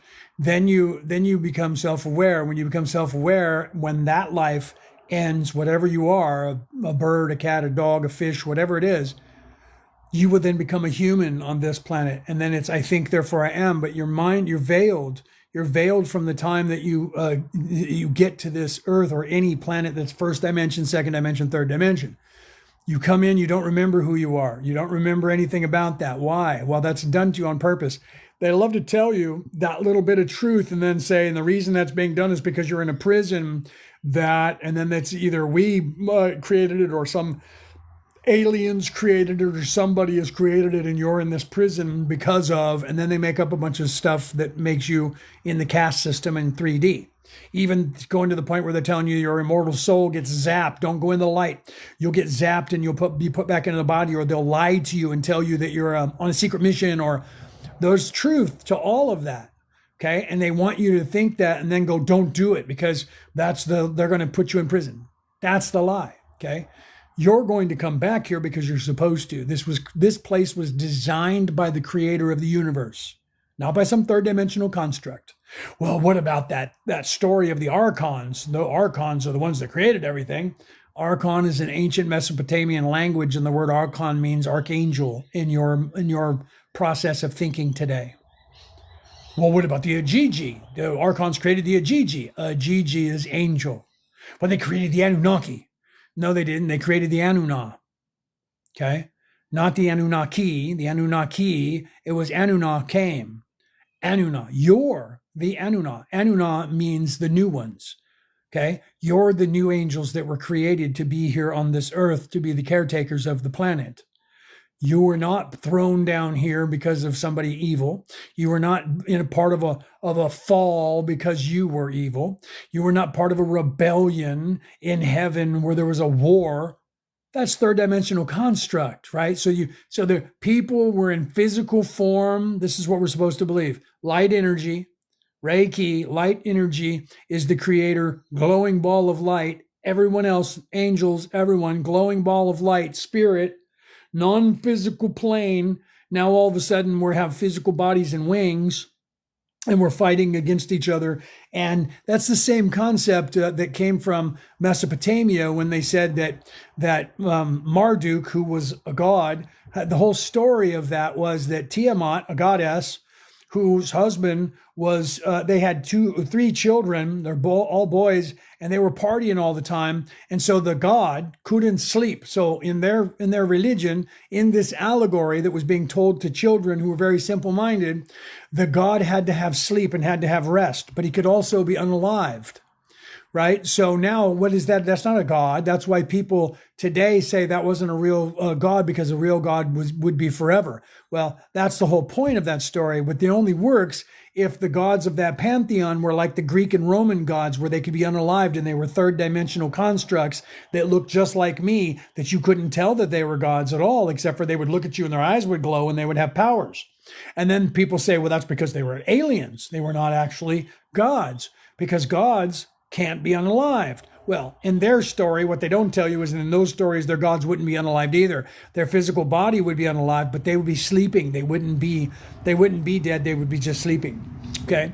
So the story goes that the god was trying to sleep and the three sons were partying all the time. And because of that, God couldn't go to sleep. So he says to his wife, Tiamat, I'm going to have to unalive our sons because they won't listen to me. And I tell them that they have to be quiet. So mom is worried that dad's going to unalive her three sons. So she goes to the three sons and says, you guys better be quiet. Your dad's getting mad. And he's going to unalive you. And they were like, wow, okay. So then mom leaves and the boys go, we need to unalive dad because he's going to unalive us. So they go and unalive dad. This is the story of their gods. Okay, this is how awake these people were. And this is how their gods, three-dimensional. It's an allegory. So the story isn't talking about real, actual gods in a place, nor are they talking about aliens that are physical plane. But they're giving the story to children like Santa Claus. So then Tiamat goes cuckoo-ca-choo because her sons just unalived her husband. So then she unalives her sons. And now she's completely out of her mind because she had her husband unalived and then she avenged his death by unaliving her sons. Now the humans, in their wisdom, say we have to unalive her. This is the story. So we're supposed to believe that the head god decided he needed to get rid of his sons, so they plotted against him, got rid of him. Mom got rid of the sons. Now she's evil. So now she's evil, and now the humans got to get rid of her. This is the actual story that's like the oldest story, the Enuma Elish, the oldest story on the face of the earth that we're supposed to believe is the creation story of all religions on earth. Okay, so then all these humans try to go against her, but they can't, and all these demigods try to go against her, but they can't. So they get her great grandson or her grandson somewhere there on the pantheon, and his name is Marduk. And Marduk, who was a god who descended into earth, sound familiar? Now he's a human. He goes up against his great grandma and he gets rid of her. And then they rise him up because he defeats the dragon. They rise him up and he becomes the light of the world and the god and the king god. And they give him a plaque that he wears around his neck that is a piece of armor that shows that he's the king god.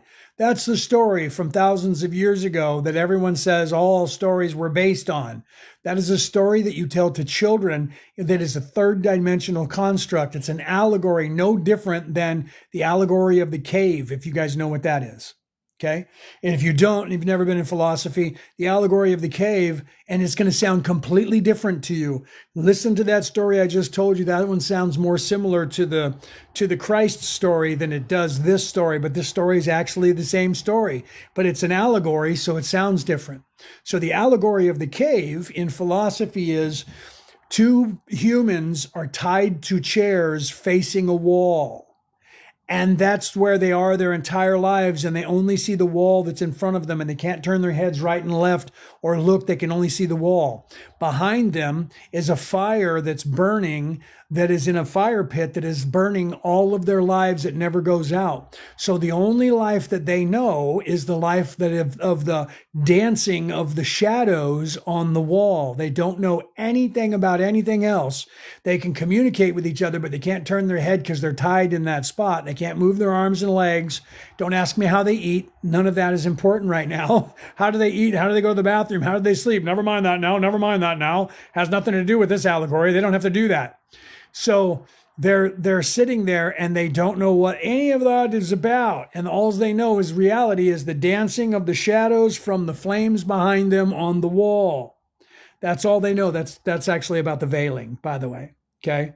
And that they only know about that's actually about the veiling. So then if you take them and you untie them and you walk them out of the cave into the light, and then they see the world, they'll beg to go back to the place where they came from, because they won't understand anything that's happening to them, because nothing is veiled, nothing is missing, nothing is just moving like this. It's all colors, it's all bright, and they will not want to be there, and you will have to force them to be there long enough for them to then start to realize that the place they were at was a trap, and that they were tied up, and that they couldn't see the world for what it truly was. That's the allegory of the cave. And that, if you know what I've been teaching you, the way is what's happening to you. You're in this place veiled, and you can only see reality through the eyes of this thin veil that keeps moving that you can't see. So you don't know reality until somebody unties you and walks you outside and says, this is the reality. And you're going to resist that when you first have someone like me saying everything that you think is real is not real, and that there is a different place that's real. But you don't know that because you've never seen it. You've never heard of it. No one's ever told you about it. And now all of a sudden I'm plucking you out of your reality and I'm saying, look here, this is actual reality. Okay. So that's the allegory of the cave. And most people don't even understand that. When they hear the allegory of the cave, they don't realize that's what it's about. I was in Philosophy 101 and I was sitting there listening to everybody and no one even caught that. Okay. So eventually, after about 4 days of being in Philosophy 101 in college, my teacher calls a meeting with me and says, I'm not quite sure what you're here to do, because either you have no idea what philosophy is or you should be teaching this class. So I want to ask you a few questions. He was a monk dressed in the brown thing with the white rope tied around his waist. So we had a conversation. At the end of the conversation, he said, you should be teaching me. You don't need to be here. I'm going to give you a passing grade. If you would like to sit in my class and help me teach these people and wake them up, I'll let you do it. But if you don't want to come back, you don't have to. You already have a passing grade. Okay. So I stayed in the class for a while, helping him teaching people. And then eventually I went about my business when I felt that he didn't need me anymore. Okay. So the truth of things are, you have to realize that you have to get outside of your comfort zone. Let's explain the allegory now. You have to get outside of your comfort zone to understand what's happening. The story of Tiamat was the exact same story of what I just told you, but it doesn't sound like it, but it is. The story of John 3:16 is the same story. John 3:16 is that the Lord so loved the planet that he sent, or loved the humans, loved the earth, that he sent his only begotten son, that we could all what? Realize that we'll never perish. So his son came down to heaven, from heaven to earth, to tell you this is not the reality that you are actually from or living in. You are stuck here, tied up without being able to see. And I need you to come with me so I can show you the real reality. And this is what you're looking for. Same story. Same story. Okay. So if you know that allegory from philosophy, that's the story of the Savior character.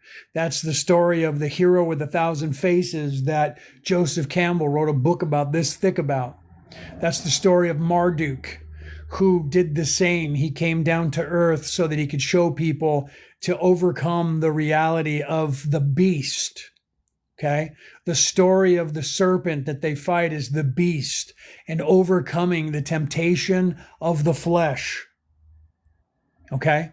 So Jesus had to defeat the temptation, the last temptation of the Christ. He had to defeat that ego within himself and realize and become his true self so that he could ascend. So he had to die in the flesh, or of the flesh. He had to let go of the flesh to become spirit. So he had to trust that the Spirit is who he really is, not this place. That is the allegory of that Christ character. So him going on to the cross was done so that he would leave that behind of his dissension, his being unalived on the cross, and then his resurrection, and then going to the place. That whole entire story is an allegory, which is the same. You are stuck in a place that you're being held captive, and you don't see reality for what it really truly is until you come out of your comfort zone, move into a place where you can then see this reality from a perspective not being fed to you when you're being kept in this place. And then you can look up and see the light and then ascend back to the Creator. It's the same story from Thor in that religion. Thor was up in Valhalla, their version of heaven. He's talking to his father, the All-Father, Odin. His father says, you need to learn the true path because you're arrogant and you need to learn the true path. So I'm sending you down to Middle Earth. And you're going to be immortal until you learn what it means to be truly in service to others. So he came down to earth and lived amongst the humans, and he had to become unalived for them and sacrifice himself. And then he was resurrected and became the god Thor again, was able to pick up, which means thunder, by the way, and was able to pick up Mjolnir, his war hammer. Mjolnir means lightning in Middle Norwegian. And then he went across Bifrost, the Rainbow Bridge, ascension, out of physical into spiritual, went up to the sky, used his lightning and thunder, cracked the sky with lightning and thunder, and scared off Fenrir the wolf, who was covering the world in darkness, and became the light of the world. The same story, told a different way, with the same exact thing. We need to learn what we need to learn while we're here, move outside of our comfort zone, become the Christ, become the one. I am. So you come down here and it's I think, therefore I am. And you're supposed to learn that you are I am. I am an immortal soul. So I am, therefore I think. When you do that, then you realize that I can ascend. I have to get out of my comfort zone long enough to get out of my own way so that I realize and unlock that veiling, pierce the veiling and see, okay? And once I see, I realize I am the immortal soul. I am immortal. This is not who I am. I am not the pain body. I am not the thinking mind. I am an immortal soul. And then you can look up and see that, and you can look around and see your reality for what it truly is, and then you will be able to start your ascension. And at one point, you will then give up the flesh when this body becomes unalived, and you will be able to go and ascend in the same way into a light body. Okay? That is the way that every religion has been teaching you, but they're not teaching that anymore. That is what they're all about, and that's what they're all based on. Okay? Lao Tzu was talking about that, saying, he who grasps at it, or he who gropes for it, will not grasp it. Okay? That meaning, everyone, if you're looking for the way to heaven in the flesh, in the physical, you'll never find it. The land of milk and honey is within you, in your brain. Okay? The way to heaven is within you. You hear this in all of those religions. Okay? He says, you make a cup. And that cup, what is that cup worth? That cup is worth nothing but what you put in that cup. It has worth. You are the vessel. Your vessel is not worth anything, but what you put in this vessel is worth everything. The knowledge that you put into this vessel is everything. You build a house, 4 walls and a roof. That house means nothing until you put something in it and make it a home. Then that house becomes a home because you fill it with love. Then he says, the way to heaven, he who can create their own illusion and live in that illusion will find their way to heaven. Lao Tzu wrote the Tao Te Ching, the way, Taoism, 634 years before Jesus was even born, was teaching you the same way. You need to realize this place is an illusion. This place isn't what you think it is. You need to free yourself from those ropes, turn and look and see this place for what it truly is, not what you've been being fed when you were tied up in this illusion with the blinders on. See it for what it truly is. Know that the physical plane is not the place where you're going to find your way to heaven. The spiritual plane is. Same story being told by a different person in a slightly different way. Every religion on this earth is the same.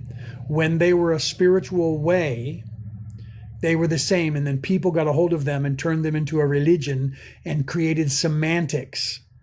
The way that you should be doing this, the way that you should worship God. Okay? Worship means that you are beneath their power. Worship means fealty. That's a war concept.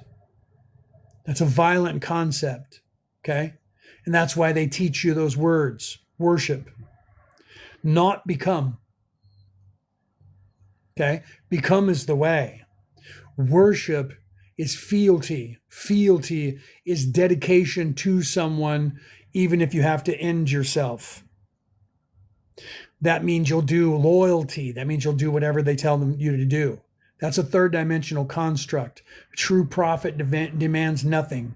The creator of the universe does not demand your loyalty. The creator of the universe does not demand your fealty. And anyone who tells you that is preaching violence, and they're trying to indoctrinate you into something where they're going to eventually somehow control you into doing bad things. Okay? Whenever they say you're commanded to do something, those are words that you say to slaves, to plebes, to people that are under you in a military. Okay? Think about that. So if someone says you're commanded, God the Lord commands you to worship, that is a person who has taken that way that was the way to heaven and has turned it into a war machine. Okay? Because the creator of the universe will not demand or command you to do anything. Because you have freedom. You are given carte blanche to come down here and do whatever you want to do. Your way is the right way. Not my way. Not someone else's way. The way to heaven is within you individuals. You are the way. And how you find that is up to you. Where you look for it is up to you, not me or anyone else who's going to control you. So if anybody says, you want to get out of here, you got to talk to me because I'm the only one who knows the secret. That person is keeping it a secret so that you don't know it because they want something from you. Because the way is in everything. You just have to see it. It won't cost you anything. That's why I tell people. That's why I tell you this. All you have to do is see it. That's the same. I'm untying you from that chair and I'm saying you need to see this.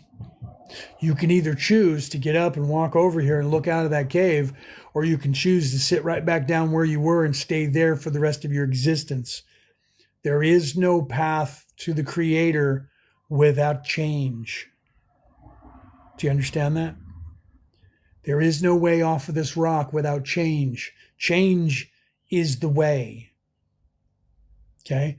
Changing from living in the physical and believing that this is all there is to living in the spiritual and believing that that is more than this place and that there isn't all that there is all. And that that is infinite. That is how you get out of here. Okay? So if you guys have any questions, please ask. Ask your questions and I'll answer them. I'm going to take a drink of my coffee while you guys think about that. Type in your questions, whatever they are. Okay? I'm here to help you. I'm here to answer. That's what I came here to do. Not just TikTok. It's what I came to this planet to do. So if you have any questions, please type them.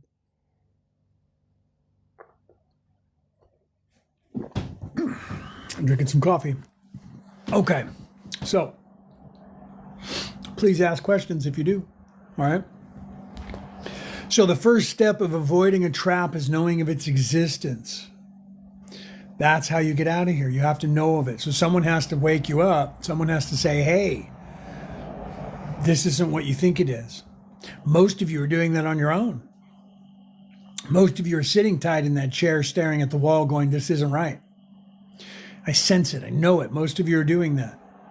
Otherwise, you would have already left. If you came in here and heard me and didn't think and thought I was cuckoo-cuckoo, you swiped up, right? Smash those hearts for me, champions, and sit and share this out for me.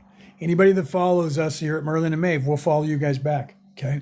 That's how we all get out of here, right? The only way that we can work on this platform is that we all have to share and we all have to back each other and share it out and do all these things so that we can open it up and have more people come into our lives and continue talking, right? Okay. And then you have to watch out for the algorithm because the communists that are in charge have words that you can't say. They're getting you used to the idea of being controlled because they're trying to get back control of you. So they're controlling you with words, and then they're going to tell you can't say this or you can't say that. You have to say a different word. And then pretty soon those words become a lot more words and then become concepts that you can't talk about. Then they're going to try and they're trying to get you into a dystopian society. Do you guys know what that is? That's a societal structure that is controlled by an oligarch, by a small amount of people who rule, and they tell you how you can and can't do things, when you can and can't do them. And then they'll get you having an app with a social score and have your friends tell on you and your family members tell on you if you get out of line and don't do what they tell you to do. And that way everybody's informing on each other. It's exactly what they did when they turned every socialist country into a communist country on this planet every time they've done it. That is actually in a book that is actually a Marxonian dialectic by Karl Marx on how you do that. And the way that they're progressing around the world right now with these controls with words is exactly on their 48 steps. Okay, you guys should look that up too. There's a little bit of reality that's not the reality you think it is. You think you're living in a free society. You're actually not. You're being controlled by controllers. And they think they own you. And you're not aware of that because you're sitting in a chair staring at a wall that you only see the shadows of the fire behind you. And until you get up from that chair and realize that that's what's happening and that there's an opening over here and that's got the light in it, and you actually do go into the light because they tell you don't go into the light. If you get free, don't go into the light. That's what they tell you now. Because if you get free and you turn and you see the light, you're going to go, what is that? And you're going to find out that that light is the light of day. And they can't exist in the light because they live in the shadows. That's where we got those comments from, by the way, where people living in the shadows came from that allegory that's thousands of years old that the Greeks made up. You don't even know that. Most people don't know that. The reason that we say they're living in the shadows, they're coming at you from angles. All of that comes out of these allegories that are thousands of years old, 4,000 or 5,000 years old, that they taught to people so that they would be free thinkers, that you would actually see and have an education and have an opinion of your own and be a critical thinker. And then that was taken away because they can't have you doing that. It's easier to control people if they're living in fear. Keep them tied to that chair so they don't see what's happening. They can't defeat that dragon of the North Sea, that dragon of the Oribus of the world, the beast of the world. They can't defeat the garden and the snake in the garden. They can't. They won't, and they'll. That's with the story of Adam and Eve as well. Okay, that serpent in the garden you have to listen to, right? That story was about awakeness, not about losing something. They tell you that they were ate of the tree of life, and therefore they learned the knowledge of good and evil, and the God was not allowing them to know that, and now they know it, so then they have to be cast out of the. That's not even the right story. Okay. It's not even the right story. It is about the awakening. It's about the same thing. It's a story about being told falseness and not seeing the world for what it truly is. And then your awakening. and seeing the world for what it truly is, and then moving out to the world. The Creator wasn't angry with Adam and Eve and yelled at them because they ate of the tree of life. Okay, they were supposed to find that. That story was told completely different in the story of Adapa. Look that one up. There's a few people who translated it properly. That story was told completely different. They were supposed to be woken up and given the knowledge of what was going on here on earth, and that you are in a place that isn't what you think it is. Okay? They didn't eat the fruit and then find out that there was, and I'm naked, so I have to put on a loincloth and then hide from God when he returns. That was an edit to control people, so that way they could get mad at women and tell you women it was your fault and you need to be quiet and sit in the back and know your place and shut up and just cook dinner and take care of the kids. That was what that was for. That was a control mechanism to keep men in warlike, and the societies in warlike fear of the other, fear of the unknown, fear of anything that their Lord and Master told them to be afraid of, so that they would go to war with everyone at all time, be zealots. That's what that story was constructed for, out of a story that was telling you knowledge. They turned it upside down on you and blamed women to keep the feminine energy down, the Kunda buffer energy that you don't even know is there. You hear Kundalini, that's masculine. Kundalini fire, that's masculine. There was another energy that was Kunda buffer. That was the feminine energy that they didn't even talk about, because that part has been controlled. Why do you think there's two fires? Well, that's the Kundalini fire. It's the Kundalini and the Kunda buffer. It's the Merkaba, like what dude said when he was in here earlier. That's the masculine and feminine energies in balance. That's the Celtic knotwork. Okay? That's the masculine and feminine. That's the Kundalini, Kunda buffer energy, masculine and feminine energy, yin and yang, light and dark, ego and non-ego, ego and conscience, war and love. Okay? Evil and good, respectively. That's the same thing. That's the balance that you're supposed to walk that line and figure that out and balance yourself. And if you balance yourself, then you choose either to be in service to self or in service to others. If you're in service to others, then you balance yourself that and you can go up to the Creator. If you're in service to self, you're going to be living in the flesh right here in 3D forever. You're not going to go anywhere. Okay? Because that is you sitting back down in that chair from the allegory of the cave, wanting to go back in and not believing that world out there that you see that's in the light is reality. No, my reality is sitting in that chair, staring at those shadows, living in the shadows. Okay? And that's what you would do. That's what that's about. Most people never get that. Take a Philosophy 101 class and see if your teacher even teaches you that. It's to make you think, right? So you have to realize that there's so many of these allegories that are out there. All of these religions are allegories, not to be taken literal. You can, but if you take it literal, then you're only going to learn the physical. And you're going to think there's a land of milk and honey someplace out there that you need to go to. Or you're going to think that there is a fountain of youth somewhere that you can drink the water and live forever. Okay? AI summary says, fantasy characters Merlin and Maeve, suggest your favorite. That's hilarious. Because I said something about Merlin and Maeve, right? Because we're Merlin and Maeve. Fantasy characters. Merlin is actually a title in the Druid religion, and Merlin was the father nature that became the father time in most of the West. And Maeve was the mother nature that you still remember. Mother and father nature were the god and goddess that ruled the physical plane and the space time.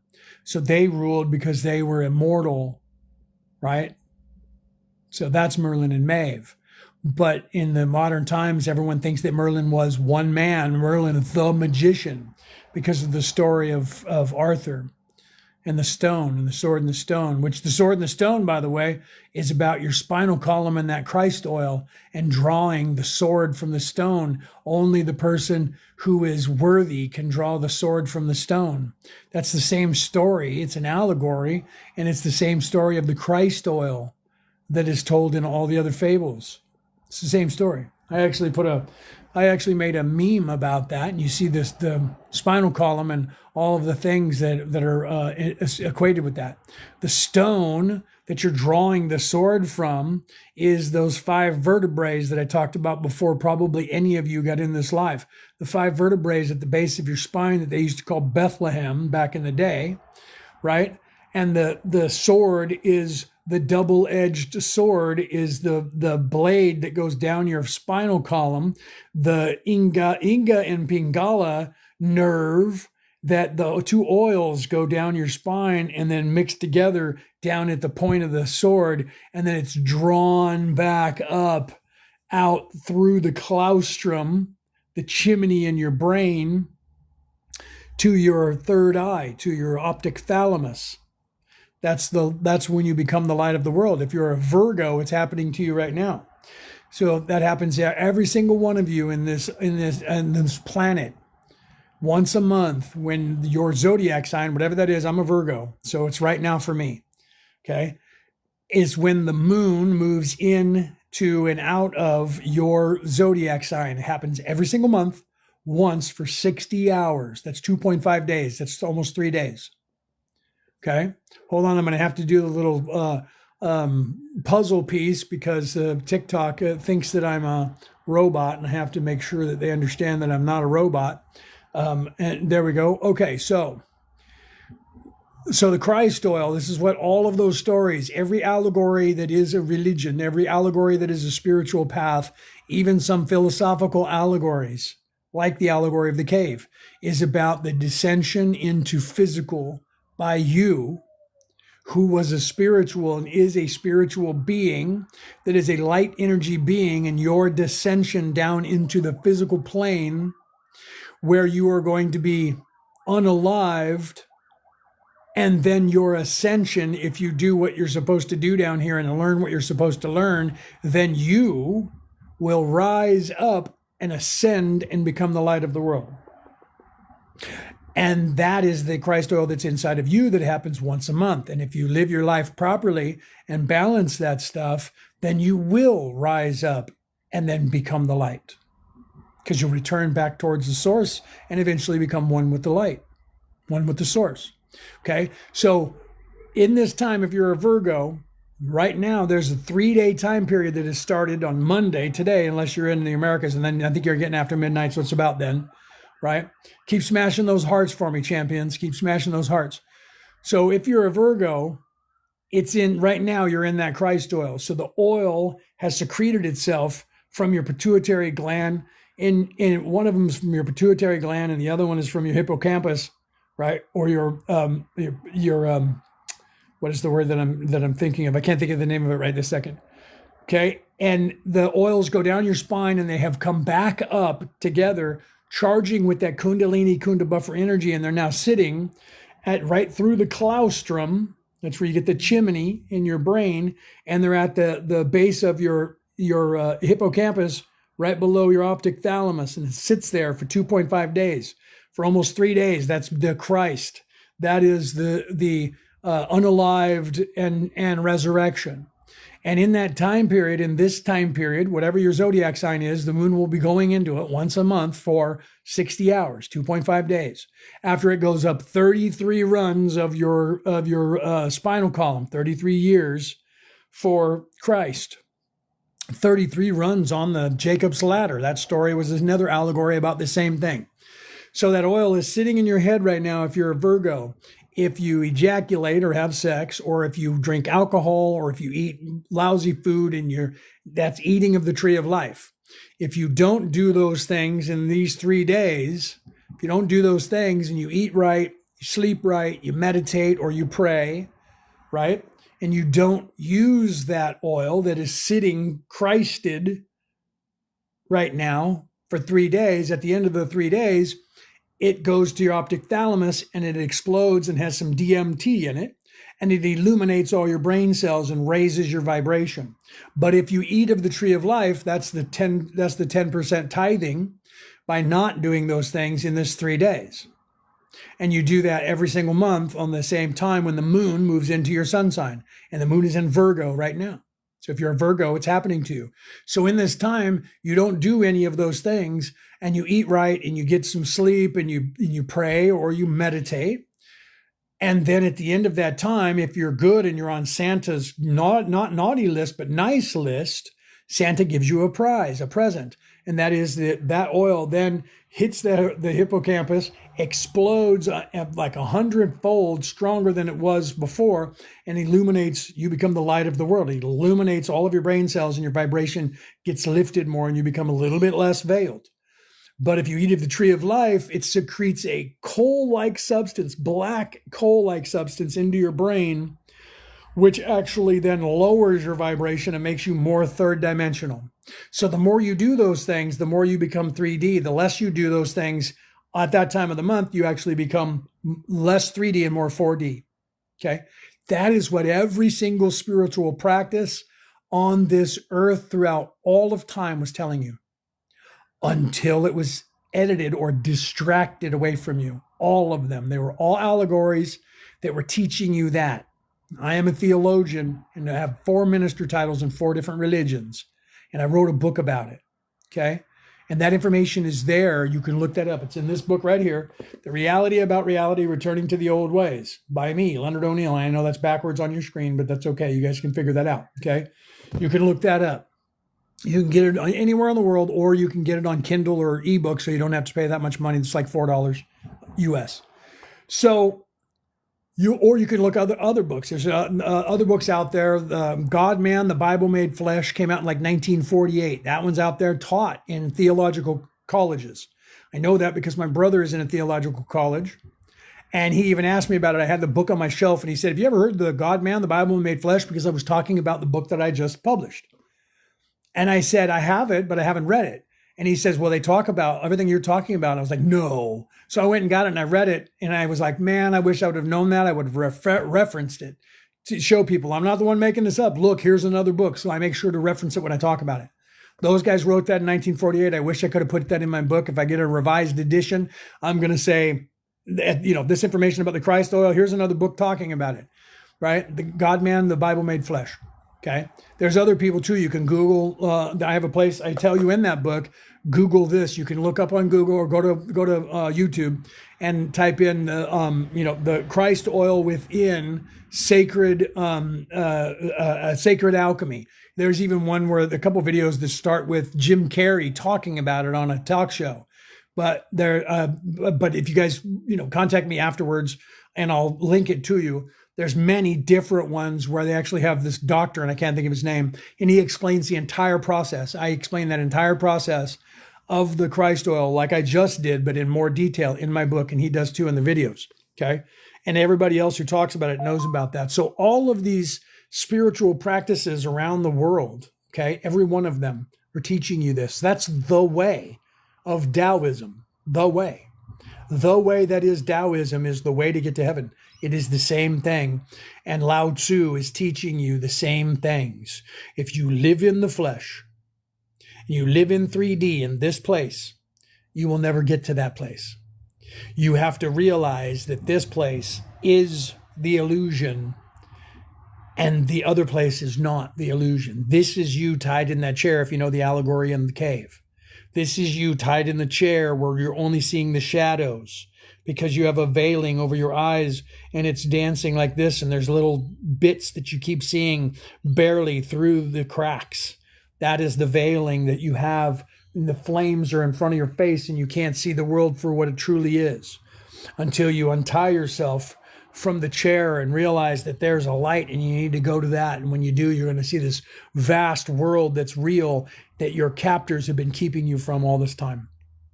Okay, and that's what's going on here. Okay. How do I get the ebook? You can just Google that. It's on. You can look on Kindle. like on Amazon Kindle, or you can just, type in wherever you get an ebook from. There's different places. I think there's one that's called ebook.com or something. You can look up ebook, and then you can look up the reality about reality, returning to the old ways by Leonard O'Neill. It's there because I paid my publisher to do it. Or you can go on Amazon and do Kindle, because they have Kindle on Amazon, and it's there, and it only costs you like $4 or $5 American, something like that, $3.99, $4.99, something like that. And you can get it on any of your devices. So anywhere, just look, if you have a place that you already get ebooks on, look there, because it should be there. And if it's not, like I said, you can get it from ebook or from the Amazon, but it's out there. We just don't have it on audiobook yet. My wife and I are going to put that together ourselves and get that out to you. Otherwise you'd have to buy a, soft cover or hard cover, but they'll ship it to you wherever you are in the world. Okay. But the ebook version's better, right? Because it's only like $4, $5. So you can have it on your device to read it, whatever that is on, you can put that on there. But yeah, take a look at it. It's, I'm giving you the secrets. Everything I've talked about here, I'm giving you those secrets there, and you can have references to look back on that stuff. Okay.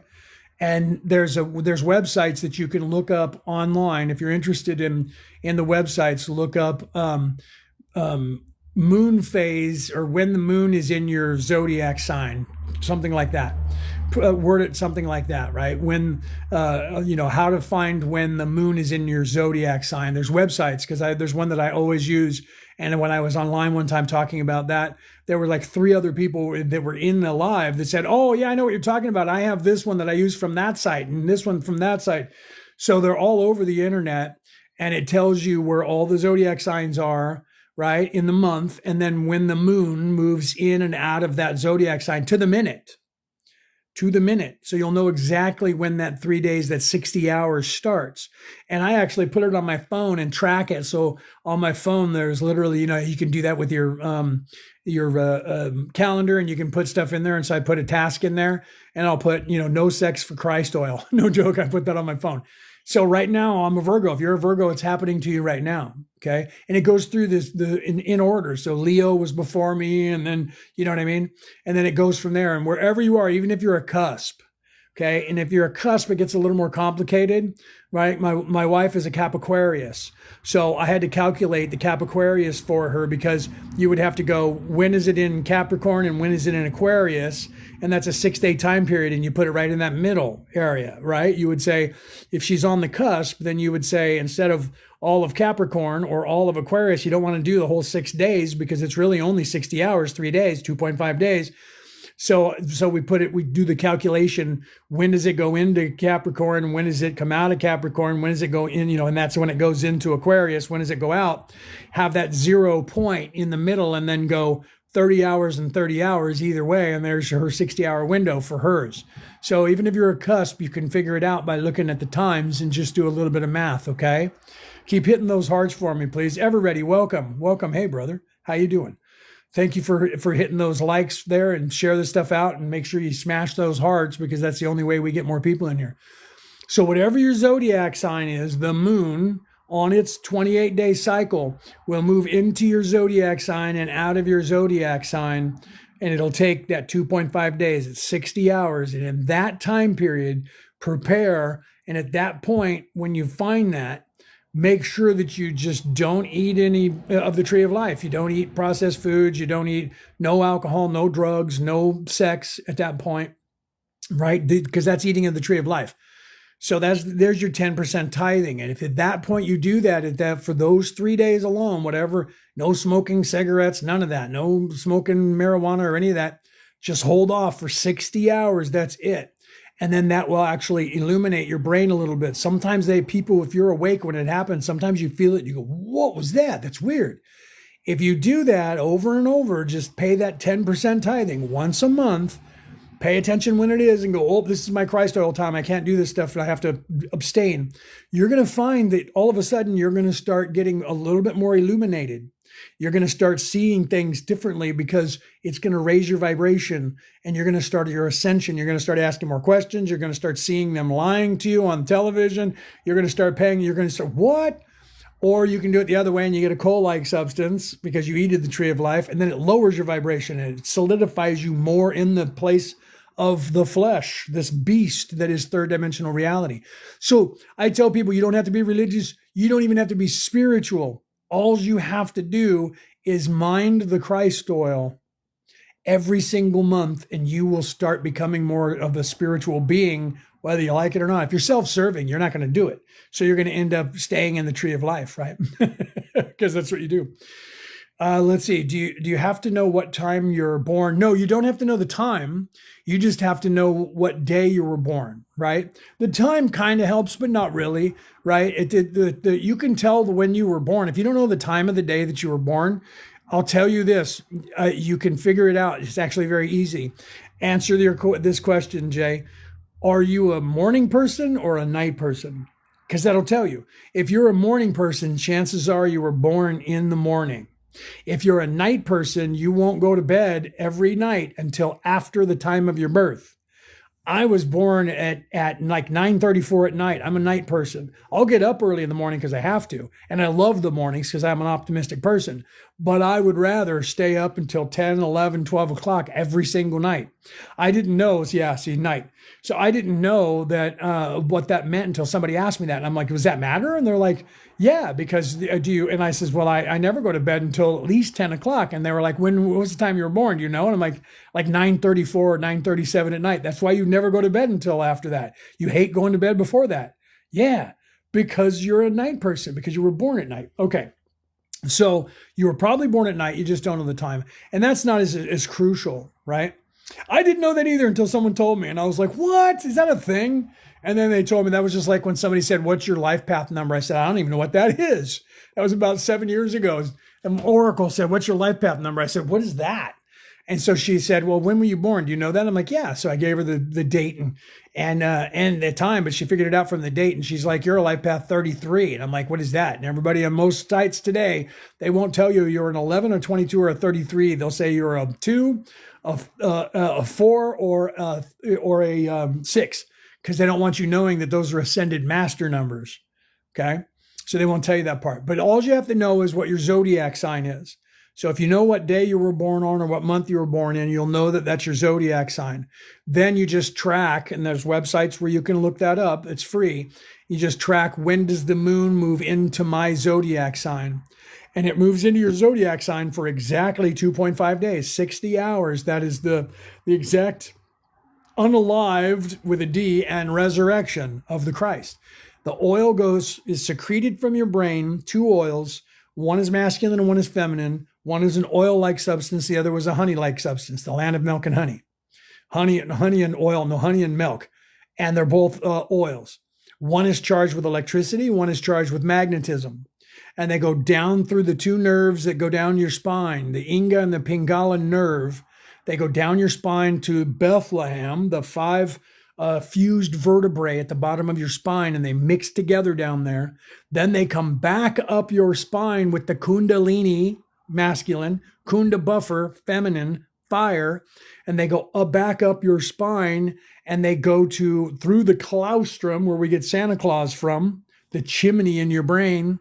No joke, it's really there. And then it rests there in your brain. That's where it's Christed. That's where it's crucified, and it is unalived, and it sits there dormant for that 3-day time period, that 2.5 days, that 60 hours. So you know that if you see the moon's going into, it's in Virgo today. So if you know that, then that means the oil has already descended and gone back up. And so if you give yourself another few days ahead of that and say, okay, it's going to take a day or two for that oil to come down and up, I better also be good for the couple days. Then it gets there and it sits for that 2.5. You pay that 10% tithing, because that's the tithing of non-eating of the tree of life for that 3-day time period. Then it'll go up to your from your hippocampus to your optic thalamus. That's your third eye. It'll go poof, and it's got DMT in it, and it'll explode, and your brain will illuminate. And if you do that over and over every single month, make sure you look it up and find out what time every month and what day, and you do that. If you do that for 3 months, you'll notice the difference. If you do that for 6 months, you're going to go, wow. If you do that for a year, you're going to realize, that is, if you're in service to others and you're not like going right back to debauchery, you're going to realize it's going to change your life because it's supposed to. That is the secret to get out of here. There's my wife. Hi, baby. Are you off work? You're probably off work. I've been talking so long that I'm still on here. So I've been on here forever. There's my wife, Brooke, in the audience right there. Follow her too. That's my other half, right? That's my better half, my wife right there in the audience, right? Oh, you're still at work, baby. You have a message you when I'm done and finish off the rosters. Okay, let me know, baby, right? Let me know. I'm still alive. I was about to get off of here because I thought you were coming home soon. But if you're not coming home, maybe I'll wait a little bit longer and keep talking to people, right? Yeah, right, Jay? It's not that hard. It's actually an easy thing to do. It's only that 60 hours. It's not very long, and it will change your life. This is what all spiritual ways were on this planet until they were turned into orthodox religions with semantical ideology. But even those, even when they were first turned into a church, they were still teaching this. And then somewhere between 10,000 years ago, each religion as it popped up was then being controlled. The second they could get a hold of it and grab a hold of it, then they would turn people's attention away from that oil that's in there. But they all knew about it. Every religion talks about it. Okay. And this is what I tell people. If you don't believe me, look it up. All right. So the Greeks knew about that oil. They were the ones who discovered that oil and actually talked about it.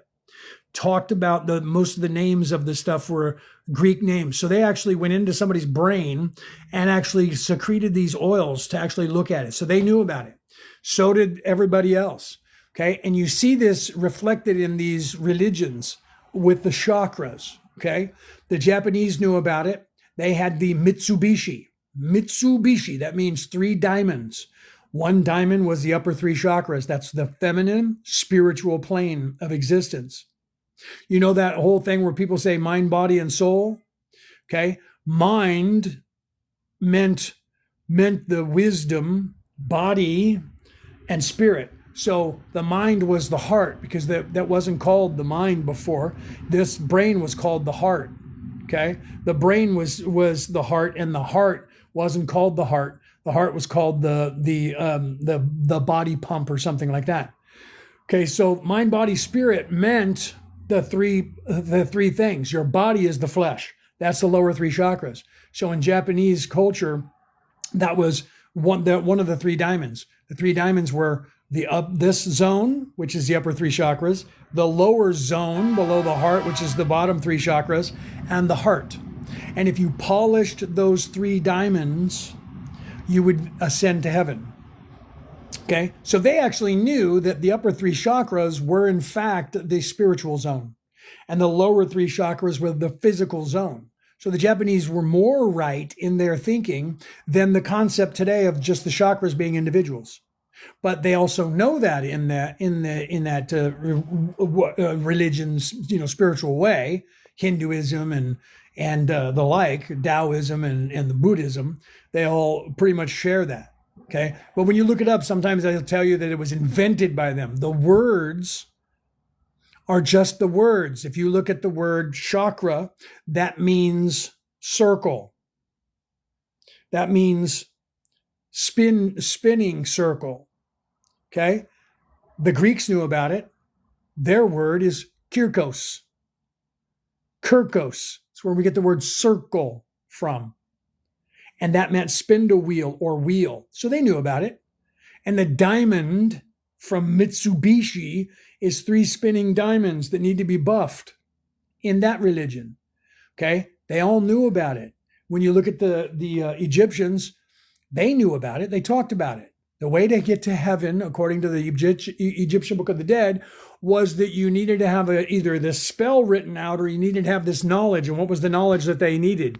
The knowledge was you needed to know the name, the secret name of the guardians of the gates. There were 7 gates, 7 chakras, and you needed to know the secret name and the riddle.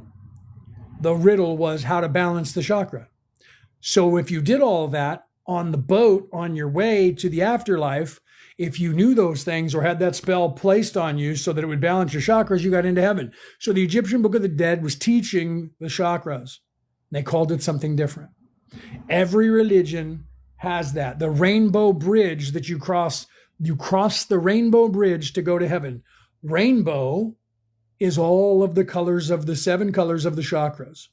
So in the Viking pantheon, when you passed away from however you did it, hopefully in combat, because that was part of that religion, but not only that, but that's the one that everyone knows, you would have to bifrost the rainbow bridge. So you would have to cross the rainbow bridge, which means you would have to know where to tread and how to cross the rainbow bridge, meaning you had to be able to balance those energies to cross the rainbow bridge to go to Valhalla, their version of heaven. They knew about it. And they knew, because how many worlds were there in the Viking pantheon? How many worlds? Does anybody know? Show of hands. 7. 7 worlds. Each one of those worlds is an archetype.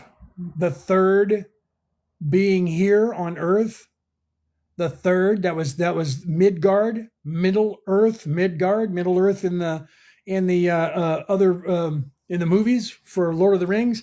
Midgard, middle, third world, third chakra, yellow sun, yellow chakra, third planet from the yellow ray sun. So the Vikings knew that this place was the third dimension when they shouldn't have known what it was, but they did. Why? How? Because all peoples around the earth had these archetypes given to them, this message given to them a long time ago. And it wasn't the Anunnaki, because the Anunnaki doesn't exist. There is no such thing. It was the Anunna. The Anunna came. Who were the Anunna? You, me, we are the Anunna. We are the Anunna. Okay? Yes, was going to say 7, your favorite number. Yes. 7. Okay, 7 chakras. That number 7 is repeated everywhere in nature. Okay? And what are and if you listen to Thoth, however you say that, whatever language you know, Thoth, the Atlantean, Thoth in the first 7 books, or the first 7 tablets, are how to balance the chakras. Talks about it. He even names them, the archetypes, the gods that rule the archetypes of man are called 3, 4, 5, and 6, 7, 8, 9. 3, 6, and 9. Red ray root chakra is not number 1, it is number 3. If you put that number 3 as the red ray root chakra, and he says 3, 4, 5, 6, 7, 8, 9, but he says 3, 4, 5, and 6, 7, 8, 9. Puts a little highlight there. 3, 4, 5, and 6, 7, 8, 9. Says and 6. Why? Because 6 is the heart chakra. If the red ray root chakra is 3, 4, 5, 6 is the heart chakra, 7, 8, 9 is the crown chakra. 3, 6, and 9. If you guys know anything about math, you understand why I just said that. Okay? 3, 6, and 9 is the secret to the universe. I even made a reel showing you that the Om symbol is 3, 6, and 9. Wait, what? It's the sound of the vibrations of 3, 6, and 9 together is the perfect sound. It's the Om symbol. It is the 0 point. It is the infinity. It is the Higgs boson. It is the God energy. Okay? So yeah, even my birth number is 7, right? Because if you do the math on that, 1970, so 1 plus 6 plus 0 plus 7 plus 1 plus 9 plus 7 plus 0, right? And then you lower that. So what is that? 7 and 7 is 14. 1 is 15 plus 9 is 14. Or 24 plus 7 is, was that 31, right? Is that right? Did I do that right? So they said you're a number 7. I must have done that wrong, because 31 is 4. So I added that wrong somehow, right? So 1 plus 6 plus 0 plus 7. So I must have did that math wrong. So you got to figure that out. But if they said your life path is a 7, that's even better, right? So I don't know if I'm doing the math right, because you said 16, 7, 1970, right? I'm trying to do it in my head, so I might have done it wrong. But yeah, okay. So no, you meant 7 occurs in it, right? Oh, okay. So your life path number is a 4, though, I think, because 1 plus 6 is 7, plus 7 is 14, because the 0 is just 0, plus 1 is 15, right? So 15 plus 9 is 24, plus 7 is 31. So 3 plus 1 is 4. So you're a life path of 4. That's your life path number. You're a life path of 4. Okay. But yeah, the 7's reoccurring in that a lot, right? So yeah, you would have to look that up. Look up life path 4. Here's another thing, guys, that you guys may not realize that my wife and I were talking about 369, right? Or look up 666, right? Everyone's like, oh, 666, that's the number of the devil. Look up the angel number 666, and then look up the angel number 369. You guys should look up both of those right quick and read them. You're going to see that that's not what you think it is, right? But it's way more positive. So 666 is actually a misinterpretation. I mean, the number is 6, 3, square, and 6 from the Bible, but they have you thinking in the wrong direction. They have you thinking in the physical when you're not supposed to be. You're supposed to be thinking in the actual physical, right? Much love, everyone. Life Path 9 here, right? 113, 1975, sending love and light. Thank you, Turn. That's cool, right? Did we get that right? 1 plus 1 plus 3 is 5, plus 1 is 6, plus 9 is 6 is 15, plus 5 is 20, plus 7 is 27. 5 and 7 is what? No, that's not a 9, right? 5 and 7 is, am I doing that wrong? 5 and 7 is what is that? 7, 8, 9, 10. So that's 12. And that's 3. That's a life path 3, bro. Am I doing that wrong? 1 plus 1 is 2, plus 3 is 5, plus 1 is 4, right? So wait, no, I did that wrong. 1, 2, 5, 6. So that's why I'm doing that wrong. 1, 2, so 3, 4, 5, 6, and 5 is 11, right? So 27. No, I was doing that right. 27, and that's a 9. That's where I did it wrong. So you're right, it's a 9. So 2 plus 9 plus 2 is 7. I did the math wrong when I was counting that, didn't I? I went 5 plus 5, and it was 6 plus 5, and so I was all out of whack. So yeah, 9, life path 9. Love that, right? That's a good number too. 9's a good number. You guys should look that up. So that's the Higgs boson. 9 is everything and nothing. That's the Alpha and the Omega, right? That is the I am. The 9 is the Alpha and the Omega. That's the controlling. That's the one that you're probably. What is your? So what did you? So you're a 113, right? So that's January 13th. So that is, what is that? Is that Capricorn? No. What is that? Yeah, you're the same. I know, right? I have astigmatism, so it's Capricorn. So the Capricorn is the planner, right? So you're the one that makes sure that everything gets done properly. You should look that up. You're the one that makes sure that everything gets done properly. That's the Higgs boson. You're the one that keeps everything in balance and does that. Stubborn old crappy, right? My sister's a Capricorn, and a buddy of mine was a Capricorn. You guys are the planners, though. You guys are the ones that are making sure that everything gets done. You're the planner. You're looking into the future and the past. It's like Odin. Odin was a Capricorn. You're looking into the past and the future so that you can make sure the present is going to make it to where you're supposed to go. So people should listen to Capricorns because they're the ones that are planning everything. You guys Matthew was a planner. Matthew, Mark, Luke, John. Matthew was a planner. Matthew was on the spectrum and he had to have everything precise. He got weirded out by stuff if it wasn't precise, right? So yeah, Matthew was a Capricorn. A lot of people don't know that, right? He was a planner. You got to be a planner to survive. You don't have to be. You're probably not anal about it, but you can't just willy nilly. Come on, we got to finish this thing. You don't like leaving anything undone, right? I bet you don't. Okay, so look up the Christ oil, guys. It is the way to save yourself, right? You're sounding extra. What is that? Salvary today, bro. I just want to step into your mouth and go for a swim, right? Because I'm talking and I have, that's because I was drinking some coffee a few minutes ago, right? This is just me. It's the way I sound. It's the way I talk. I've followed everything true to my life path forth. See, that's good, right? So if you do that and you look into that, you just have to realize that that's the way. And it's within you. That's why they say the way to heaven is within you. It is within you because the Christ oil is within you. And it happens every single month. And once you realize that and you start tracking that Christ oil, you'll realize your own illumination. If you're in service to self, you won't do it because you're self-serving. You're never going to listen to somebody else and untie yourself from that chair and get up and go and see the light. You're going to stay sitting in that chair because you like that chair, because you like this place, and you like making money, power, and fame, right? So you're going to continue doing that, right? Absolutely. Build your life with family in mind. You'd be an amazing teacher. I am a teacher, my friend. I am a teacher. Today's my day off. I'll be teaching tomorrow. I am a teacher. I'm a spiritual coach and spiritual life coach. I am a 4-time minister of 4 different religions. I was knighted by the Roman Catholic Church. I am a teacher. It's what I came here to do. I teach. I teach everybody how to get off of this rock. I teach you how to ascend to heaven, my friend, not just by selling your religion, because I'm not. Religion recruits you. Spirituality waits for you to find it. That's what I wrote about in this book right here, The Reality About Reality, Returning to the Old Ways by me, Leonard O'Neill. That'll teach you how to get out of here. It's the beginning of how to get out of here. You can get all of it in there because it tells you about the Christ oil that I was talking about. You guys should take a look at that, right? See, that's the 9 in me. Super empath, right? Yeah, right?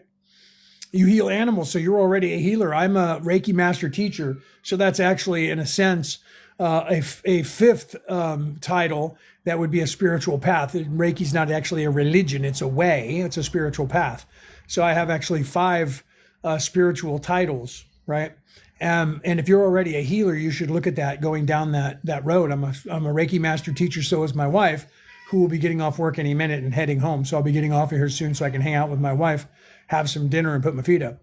Then I got to teach a class tomorrow. I'm going to be teaching the Defense Against the Dark Arts class tomorrow and the next day. Literally teaching people, this is all the crazy negative things that are happening on this earth, and this is how you stop it from happening and reflect that energy and cleanse yourself and protect yourself, and you do the same thing for your house and your family and your whatever, your pets, whatever, right? I'm actually teaching that course, and we have a bunch of them coming up. If you guys are interested, you can email us at merlinandmaeve@gmail.com, and we can send you guys the information for that. I'm also a Reiki master teacher, and we're teaching Reiki as well. So if you're interested in learning Reiki 1, becoming a Reiki 1 practitioner, we teach that as well. We'll be teaching Reiki 1, Reiki 2, and Reiki 3 later on this year. So if you're interested in learning about the Defense Against the Dark Arts, it's a 2-day, 4 hours a day Zoom call. And if you're interested in that, the dates for that are the 4th and the 5th, tomorrow and the next day. These are all New South Wales, Australia dates and times, by the way. It'll be 9 a.m. in the morning to 1 p.m. in the afternoon. So if you're in America, that'll be 2 p.m. West Coast America every single day. And that'll be the day before, because we're so far ahead of you guys. Like the 4th will be the 3rd for you, right? So that's coming up to your tomorrow, which is the 3rd. Today it's already the 3rd for me because I'm in Australia. So the 4th and the 5th of February, 15th and 16th, 17th and 18th, or 19th and 20th. Those are the Defense Against the Dark Arts. And that costs 88 Australian dollars. If you're over in the United States or on the pound sterling, the US dollar, or the euro, that's going to be about $63 to $65 maximum, probably less than that, depending on the rate of exchange. If you're interested in becoming a Reiki 1, getting the attunement, becoming a Reiki 1 healer and learning Reiki, that we have courses coming up Saturday and Sunday, the 7th and the 8th. That'll be a 2-day Zoom call as well. The 11th and the 12th, the 24th and 25th, and the 26th and 27th. And those courses are a little bit longer. They'll be 9 to 3 p.m. Again, that would be 2 p.m. West Coast America time. If you guys are interested in that, I don't have the prices right here right now for those. Those are your best bang for the buck, because we also teach every ability that you want to learn. You just have to send the stuff right there. So Defense Against the Dark Arts, what is it? So Defense Against the Dark Arts, we use that term because in the books from Harry Potter and the movie from Harry Potter, they had those classes. What it is the first day, what you will learn is, here are all the different things that people are doing around the world, like energy vampires, narcissists, people that are evil, people that are, believe in black magic and they could be casting a spell on you. Disembodied spirits. Do you believe in ghosts or ghouls or goblins? All of these things are all over the world, including propaganda, All of this stuff is happening to you. A lot of what I was talking about today, a lot of this stuff is happening to you by people who are evil, who are aware of this world and how it works in this matrix, and they're distracting you away from how to get out of here. And they're doing it by peddling fear to you. How do you defend against that? How do you identify that? How do you know what's happening, and what do you do to stop that information from putting you in fear or keeping you tied in that chair, as it were, when I was talking about the allegory in the cave, so that you can then see for real how this place really is, protect yourself, reflect that stuff so they can't do anything to you, and nobody can cast a spell on you or put a hex on you or any of that stuff. All of those things, we'll talk about all of those things and what they do. And the second day, we'll tell you how to defend yourself against all of those things, and how to cleanse yourself, cleanse your house, how to get all that negative energy out, how to continue doing that for the rest of your life, so that you can identify anytime anybody comes around and talks to you or you're out in the world, and you can clean up your whole self and take care of your family. Okay. So that's something that I tell everybody who's a light worker or a healer they need to know, and no one's teaching this. And everybody should be, because you learn these abilities, then you run out to the world and you're trying to help the world, and you're getting attacked because your light changes. Your light changes and your aura starts getting a blue hue to it. They sense that and they target you. So you need to be aware of that. The first step in avoiding a trap is knowing of its existence. So we're actually teaching that in a 2-day course. And then for the rest of your life, you will never be terrorized by any of that stuff, because you'll see it and you'll go, yeah, nope, talk to the hand. You know what I mean?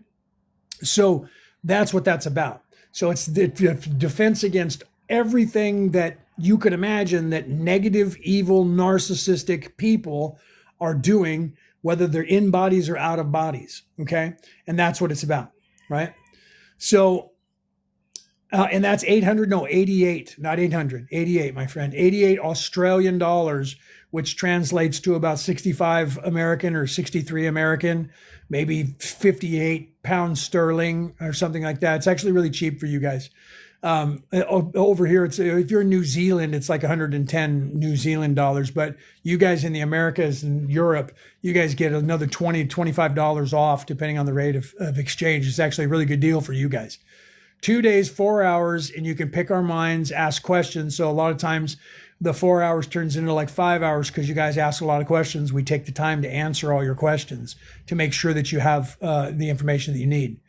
Okay, so if you guys are interested in that, send me an email at merlinandmaeve@gmail.com, and then say that you're interested in one of those dates, or if you don't remember them because you didn't write them down, which is okay, say, hey, listen, I want to know about Reiki. I'll send you all of the information.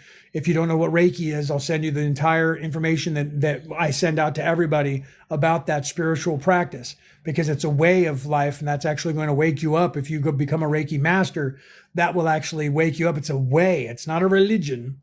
Right? Some people would want to turn it into a religion, but it's being refused. It's a way of life that is a healer. As a healer, Reiki means light energy. It's Japanese words. The word Rei means light of the creator, light of God, energy, ki. You know that from combat and martial arts, ki or chi, that the Japanese or the Chinese call it. Okay.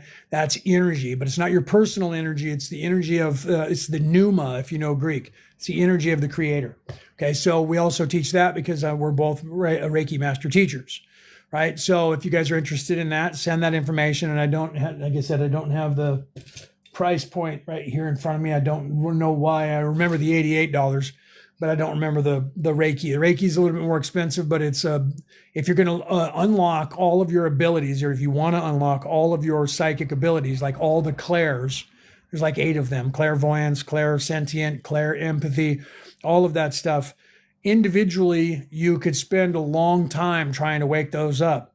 Learning Reiki, you will intuitively start waking those up. It's a bonus that you get from the creator when you go down that path, because self-serving people will not go down the path of Reiki. They won't do that because they don't want to learn. They don't want to help anybody.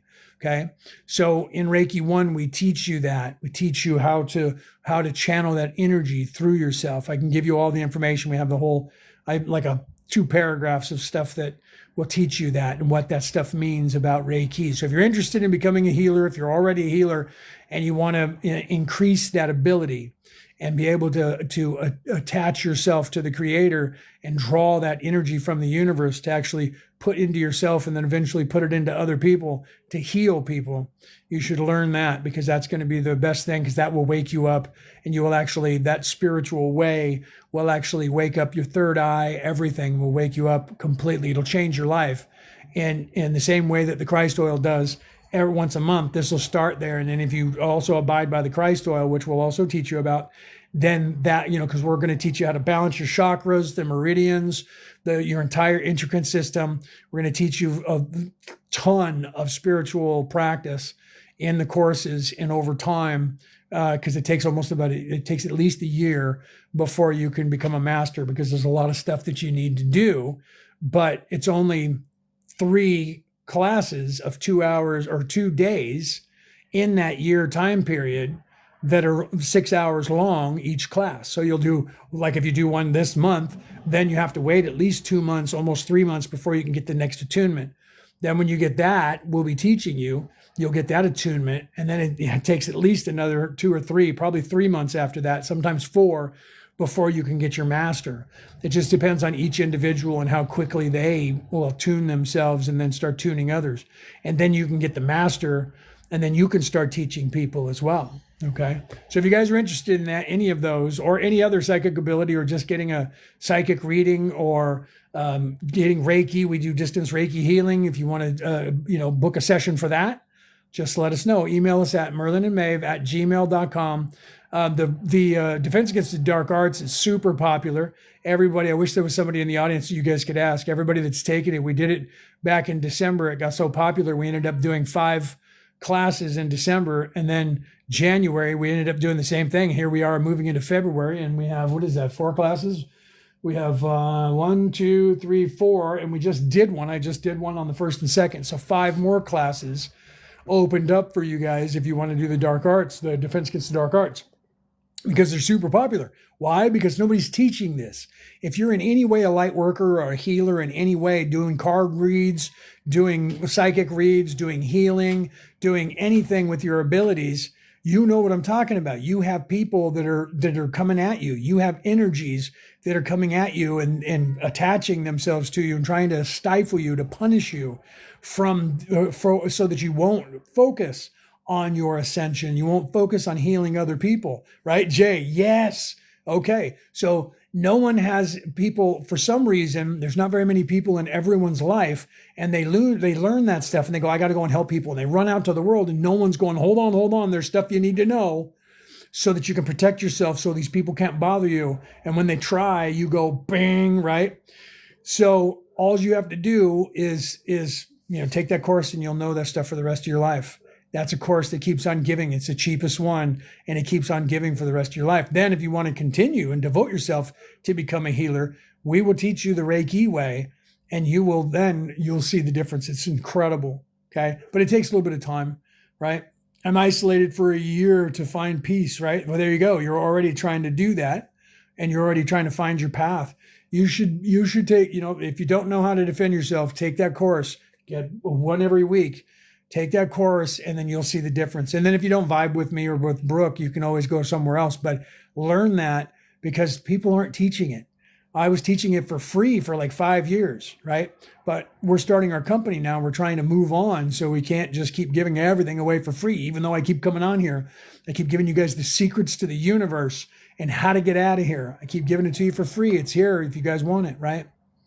So that is the way it is, right? So what are you saying, Bully? Is that your name, Bully? What are you saying, brother? Right? Jay, humans always need others. Isolation is never the answer, right? Well, I mean, if you hermit, that's one of the things that people go through, that they actually, do you have a psychological degree? No, I do not have a degree in psychology, but I probably should. I bet if I went to a school and sat down and took the course, and then, I would probably not have to stay in the course very long, and they would probably test me and give it to me. I've never gotten the degree, but however, I've been teaching, and I'm a life coach and a spiritual life coach my entire life. But, I don't have a degree in sociology or any of that either, right? So part of the ascension path, when you first start to wake up, you start to become unveiled and you start realizing that everyone's lying to you about everything. And then you start realizing that you're not seeing the world like being untied from that allegory of being tied to the chair and seeing nothing but the fire on the wall or the shadows. You become angry. That's the first thing that happens is you become angry. And then you move past that point of anger, and then you start wanting to run out and help people. And then you get the opposition that tries to stop you from doing that. And then you move into that hermit phase when you go, look, it doesn't really matter that I'm doing this because the whole world's going to just do this on their own anyway. So I'm just gonna, and then you hermit. Then you go internal and you keep away from everybody in the world and you ignore them and you go, forget about it, man. I'm just going to do my thing. And then eventually you move past that hermit stage and realize that you're kind of obligated because of what you know to try and help the children in some way. And then you come back out of that and then you become the healer. And that's the healer phase, right? Where you try to give people knowledge, right? I'm just happy because life is inherently meaningless, therefore I don't give a F, right? Well, see, I mean, that's okay. If you see that part, you're in that phase. That's the phase where you're hermiting. You're just like, hey man, I'm just going to live my life, dude. It's all good. Peace. I don't need to do anything. I'm just going to live it and have fun. There's nothing wrong with that, right? There's nothing wrong with that. Like Battle Healer from Crash Royale. I don't know about that. I don't know because if that's a video game or a movie, I've never played that, but I think I understand the concept. And in a sense, yeah, I mean, because you become a healer in this battle royale, right? This is no joke, right? Creator, thank you for that. That's good, right? So life isn't meaningless. Joseph Campbell, when people would ask him that, he was a professor that taught this kind of stuff in America, and people would say life is meaningless. Is life meaningful? And he said, life begins, it's meaningless. You're supposed to give it meaning. Okay, your job is to give life meaning. So when you realize that life is meaningless, it's only meaningless because you're not living it. Okay, so the truth is, you're saying life is meaningless, so I don't give a F. The truth is, you're giving it life. You're saying life is meaningless. You're giving it a meaning. You're doing it. You just don't know you're doing it. You're living your life. If you're living your life, man, and you're having fun, you've just given it meaning. The meaning of your life is to have a good time, and that's what's happening. So if you're living your true life, you're actually doing what Lao Tzu said in Taoism. He who can realize that this place is an illusion, he who can create his own illusion and live in it will find his way to heaven. Because you're saying, hey man, I'm just going to live my life and live it to the fullest. You're actually doing that. So it doesn't have anything to do with spirituality. It doesn't have anything to do with religion. You don't have to have any of those things and you can still make your way to heaven. That's just the way it works, right? Living against the absurdity, right? Exactly, bro. Because that whole thing and listening to legacy media and all that crud, that's the true religion of evil. Them controlling everything, bro. Those people thinking they own us, thinking they can tell us what to do. That's the you know what I mean? I hate to sound like a hippie because if this were 20 years ago, 30 years ago, you'd see me with long hair going, it's the man. It's what they are, man. They think they own us. I'd become like Woody Harrelson, you know what I mean? Because that's kind of the way I talk, but it's true, bro. Right? So literally the entire place is an illusion. They think they own it. The elites, that 1%, they think they own you, me, and everybody else. So they control us and they tell us they own us and they give us laws and they make us pay for everything. And we got to get a job. We got to do what they want us to do. Truth is, they don't own anything. Truth is, nobody owns this. This place just is, man. But they think they own it, and they're going to tell us they own it, and they're going to tell us we need money, and we got to pay them, and we got to pay for everything, right? So in this place, that's kind of what's happening. But we don't. That doesn't mean that's who I am. Okay, that doesn't mean that's who you are. You are who you are in here, right? And you just go, I'm going to do what I'm going to do then, right? So there's nothing wrong with that. The Nordic model is 100% the best existing economic model. Yeah, you're talking about like in Norway. So it depends on which one you're talking about, but they're all pretty similar. Norway, Finland, Sweden. They're all they're more live and let live, right? But yeah, I mean, everybody's opinion is their opinion. I think that if you're living your own life, it doesn't matter how you're living it. right? Doesn't matter if you like a socialist society or a non-socialist society or a capitalist society. If you can live within it, it's like picking a religion, right? I mean, I don't tell people they should pick a religion, but if you have to or you want to, find the one that fits for you. I tell everybody with that. So same thing with countries, right? I was born in the United States. I lived in the United States my whole life. I'm now in Australia. They're very similar cultures, came from Europe. But there's kind of more freedoms in this country than there are over there. The food is better over here because they're not poisoning you, and it's illegal to have pharmaceutical companies put commercials on television in this country. It's also that way in every country except for one other country besides the United States. But you don't know that until someone tells you that. So the pharmaceutical companies run that place over there, but they don't run this place over here. Okay? Europe doesn't allow them commercials either. So Jay, you're in Australia. I'm in New South Wales. Where are you at? I didn't know you probably assumed that I was American, right? I'm in Australia. My wife Brooke is born and bred here in Australia.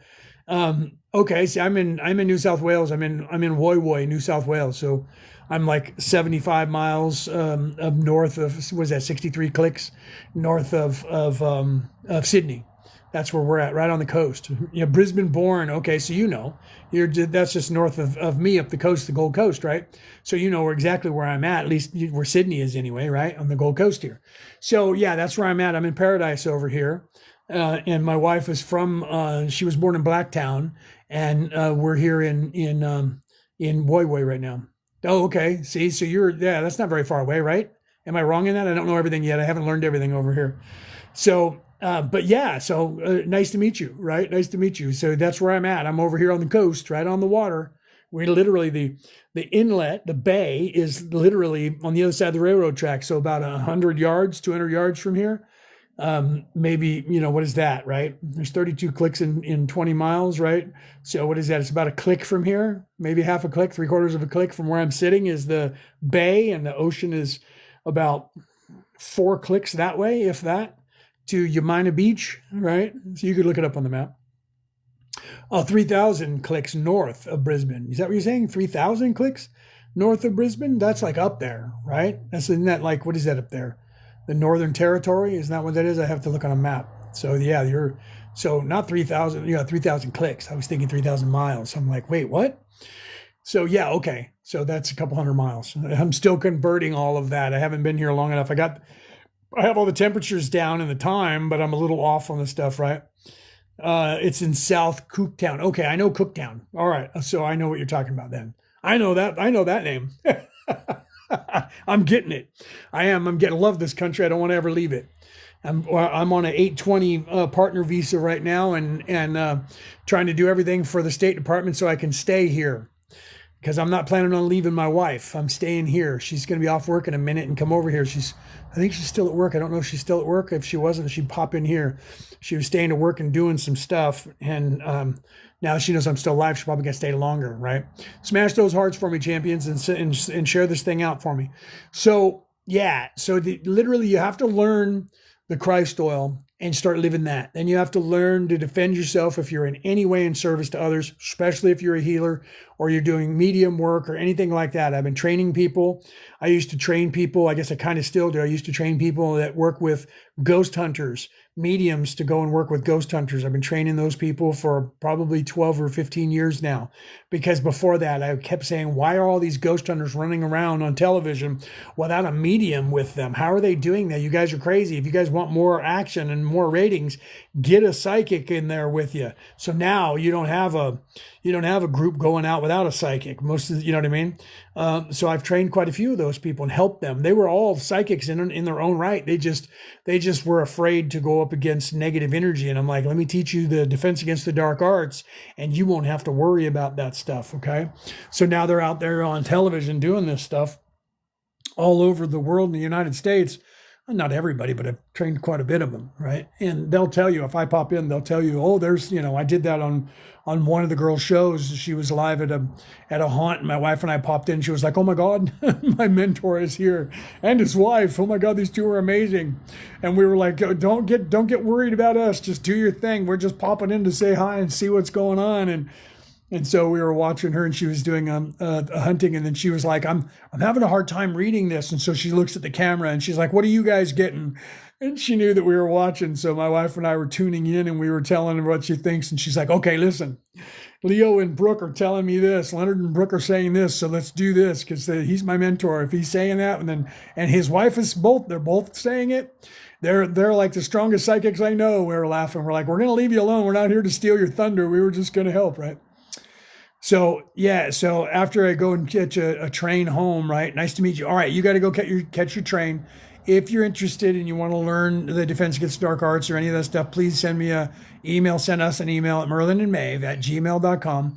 Just say, "Hey, listen, I want to learn about the Defense Against the Dark Arts. Give me the times again," or, give me all of your guys' stuff, what you do. If you're interested in that, we'll send you all of the list of all the things that we do.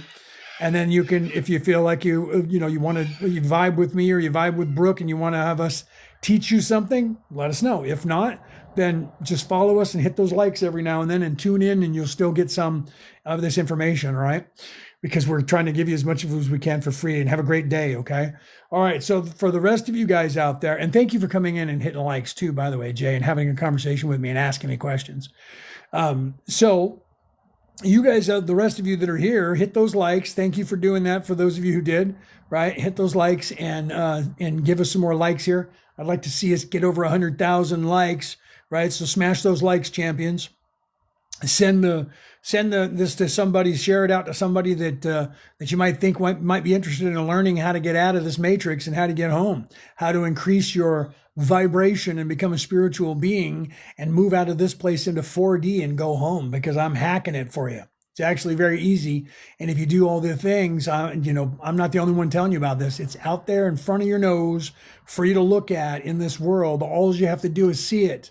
Right? This is that allegory of the cave. If you guys ever took philosophy, the allegory of the cave was about that, right? You have to untie yourself from that chair and stop staring at the wall, and you have to look and find and see the light and see the world for what it truly is, and wake yourself up. It's not a very hard thing to do, but it's actually very hard, right? It's easy and hard at the same time. You have to look within yourself, right? How do you know if there's something dark around you? You would know that if you have like really bad luck, you're when you go home, like you're arguing with your spouse or your mom, dad, whoever you live with. I don't know who you're with, mom, dad, husband, wife, whatever it is.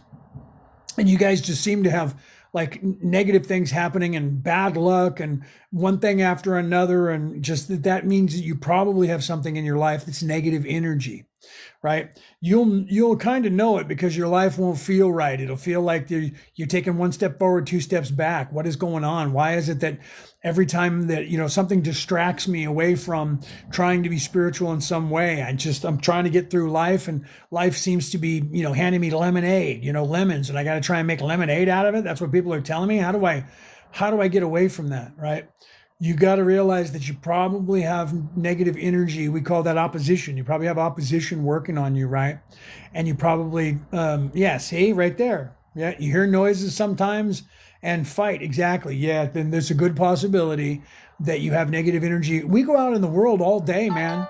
Every day you go out in the world, you work out in the world, you drive to school, you drive home, you drive to work, you drive home, you go out to the store. You're getting around people that some of them are just evil. 14% of the population is in service to self. They are evil, and they're self-serving, and they're narcissists, okay?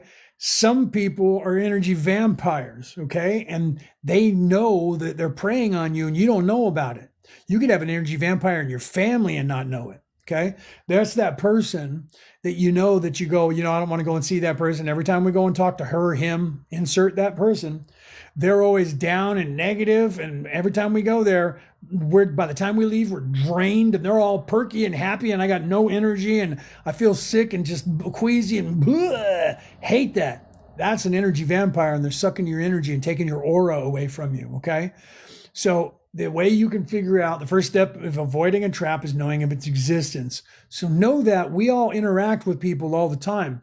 There's negative energy that's out there. Some people have negative energy. Some people will put hate on you because they don't like you. And so they're focusing negative energy on you, right? Like some people would seriously do it on purpose, like hex you or whatever, right? But some people just don't like you. You go to work and there's that person who hates you at work, right? That person is in self-serving usually, and they don't like you because you have the job that they want, or you're going to get the job they want, or you might get the job that they want, and they want to control you and everybody else. So they're going to send negative energy towards you. They're going to send negative energy at you. They're going to talk smack about you behind your back. That's all a form of negative energy. People talking crap about you behind your back is a form of negative energy. People don't realize that. I've been teaching this for a long time. The way you talk about another person, this is why they say, judge not lest ye be judged in the Christian Bible. Because the way that you think about yourself is bad enough if you think negative things about yourself. But when you look at somebody else and go, yeah, that dude's an alcoholic and a drug addict, and that's all he's ever going to be, you're putting that energy on that person. So people will look at you and do the same thing. I hate that person because I hate what she's doing. They're putting negative energy on you. That manifests, okay? So that manifests on you from other people, right? You said, I'm isolated with my partner most of the time. Well, that's smart because that will help a little bit, but you can't stay that way. So you have to, because you still pick up negative energy. Somebody could deliver something to your house. There could be negative energy on the thing that they deliver. You know what I mean? You can catch a cold that way. They can deliver, something in your house and you pick it up. Remember back during the time, 2019 to 2023, when we had that thing, the thing, I can't say those words on this platform because they'll get in trouble, but we had that thing going on and somebody could have touched a box and give it to you. So, negative stuff can be the same way. Your partner can bring it home. If you got kids, they can bring it home. It just happens. There's walk-ins. Right? Walk-ins, you have a disembodied spirit that just happens to see your light and thinks your light is the light. They don't know what's going on, but they're coming to see what's going on, right? And if they're a negative energy, they may not like you and they may decide to stay and bug you. That's just the way it is, right? So you have to be able to defend against that. You have to be able to push that stuff away and cleanse everything, right? So we teach that. There's my wife right now. Hi, Brooke. There's my wife right now. Pop it into the chat. Hopefully that means you're on your way home, baby, because I need to get off here. I've been talking way too long. So you need that on your way soon. Oh, what's that mean? Soon. Last time you said that, and it's 10 minutes after 6 now. You were supposed to be off work like what? An hour ago, right? That's soon. Be off work soon. Soon, when's that? You're gonna be home by 7:30, 8 o'clock? Okay. So, and I'm giving my wife a hard time. So literally, you have to, how about your partner negative and makes you negative or vice versa? Yeah, well, you have to look at that. If your partner picks up negative energy and comes in negative, then it's gonna turn, you're gonna end up with the stuff on each other, right? So you guys have to watch yourself. You have to balance yourself so that you can manage yourself and not be negative. But what if your partner is negative? So you got to look at that stuff too. What if your partner is self-serving? Then you have another dilemma, right? That's another dilemma. So you got to look at all of that stuff and figure out what exactly is going on in your life, right? So you have to look at that. Or if you're the negative one and your partner is not, or you're in a negative mood, you have algorithms that you run on. Your partner has algorithms that they run on where you have up days and down days, right? You have a whole system of energy that runs through you and them. And if you guys can't balance that, then you can't balance it and you bounce off of each other, and then that can cause issues, right? You have to figure those things out. Sir, welcome. Good afternoon. Thanks for coming in, buddy. Hit those hearts for me, champion, while you're here, right? So you have to figure those things out and find that balance. So again, the first step of avoiding a trap is knowing of its existence.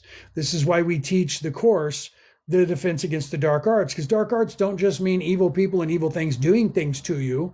It's also how to balance yourself so that you're not in a bad mood and you don't end up messing around with arguing with each other. Harrison, what's up? Welcome. How you doing? Hit those hearts, champions. Hit those hearts for me. Okay, so good morning, good afternoon, good evening, or good morrow, depending on where you are in the world, right? So literally you have to see that stuff and try to work at it. But if you work at it and your partner doesn't, then it'll be kind of I'm glad you're doing good, brother. It'll be kind of hard. It'll be, you know what I mean, if they're not going to help to tune themselves up. But if you're both working at it, it'll be easier. This is why we teach this course. The course literally will help you to identify these things that are going on in your life, and then you can learn how to cleanse, balance, and clean the house, cleanse your car, cleanse your aura, literally replenish that if energy vampire takes it.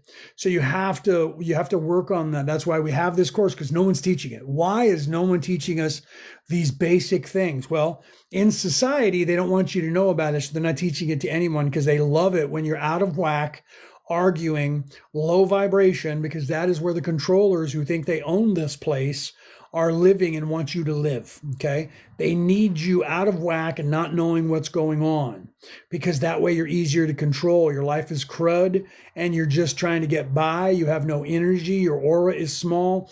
You think you're small. You feel lost, and they can tell you what to do and bully you because you feel like you're alone. Okay, so to get in a higher vibration, yes. So what you do is you learn all this stuff to cleanse yourself. Okay, you do these things to cleanse and protect yourself, and that allows you to then start raising your vibration. The more you get your whole body in order, the more your level goes up, your vibration goes up, okay? And the more you become unveiled at that point, your third eye opens, and then those people have no power over you. Okay, that's why we teach this course, because this course will give you the ability to stave off all of that negative energy whenever you sense it, because you'll know what to look for. Remember what I said? The first step in avoiding a trap is knowing of its existence. So you'll know about it, you'll see it, and when it's happening, and you'll go, nope, and you'll be able to reflect that energy off of yourself, cleanse it. Okay? Is Reiki working on TikTok when you are watching? I do. Yes, I Reiki people. I can Reiki you whether you're on, whether I see you or not. All I have to know is who you are, where you're at, right? And I can send Reiki energy to you. Reiki has nothing to do with time, because Reiki is light energy. Reiki. Rei means light, the energy of God, light force of creator. Ki means energy. So that energy I can send anywhere on this earth to heal people. And it doesn't have anything to do with me being near them or nowhere or see them. I don't have to do any of that. All I need to know is who I'm sending the Reiki energy to. I don't even have to know where you are, but it makes it easier if I know where you are, right? If you say I'm in this city, or, in this town, and I need, I can, trust me, we do this all the time. So we do that. Right. We also do that. So if you want Reiki sent to you, we do that. It costs $2 a minute, right? For you to do that. That's Australian dollars. So if you got American dollars, that's like maybe $1 a minute, right? So it's pretty cheap if you're on the pound sterling, the euro, or American dollars. So you can book us for that too. Just tell us how long you want us to send Reiki to you, and we'll send you an invoice.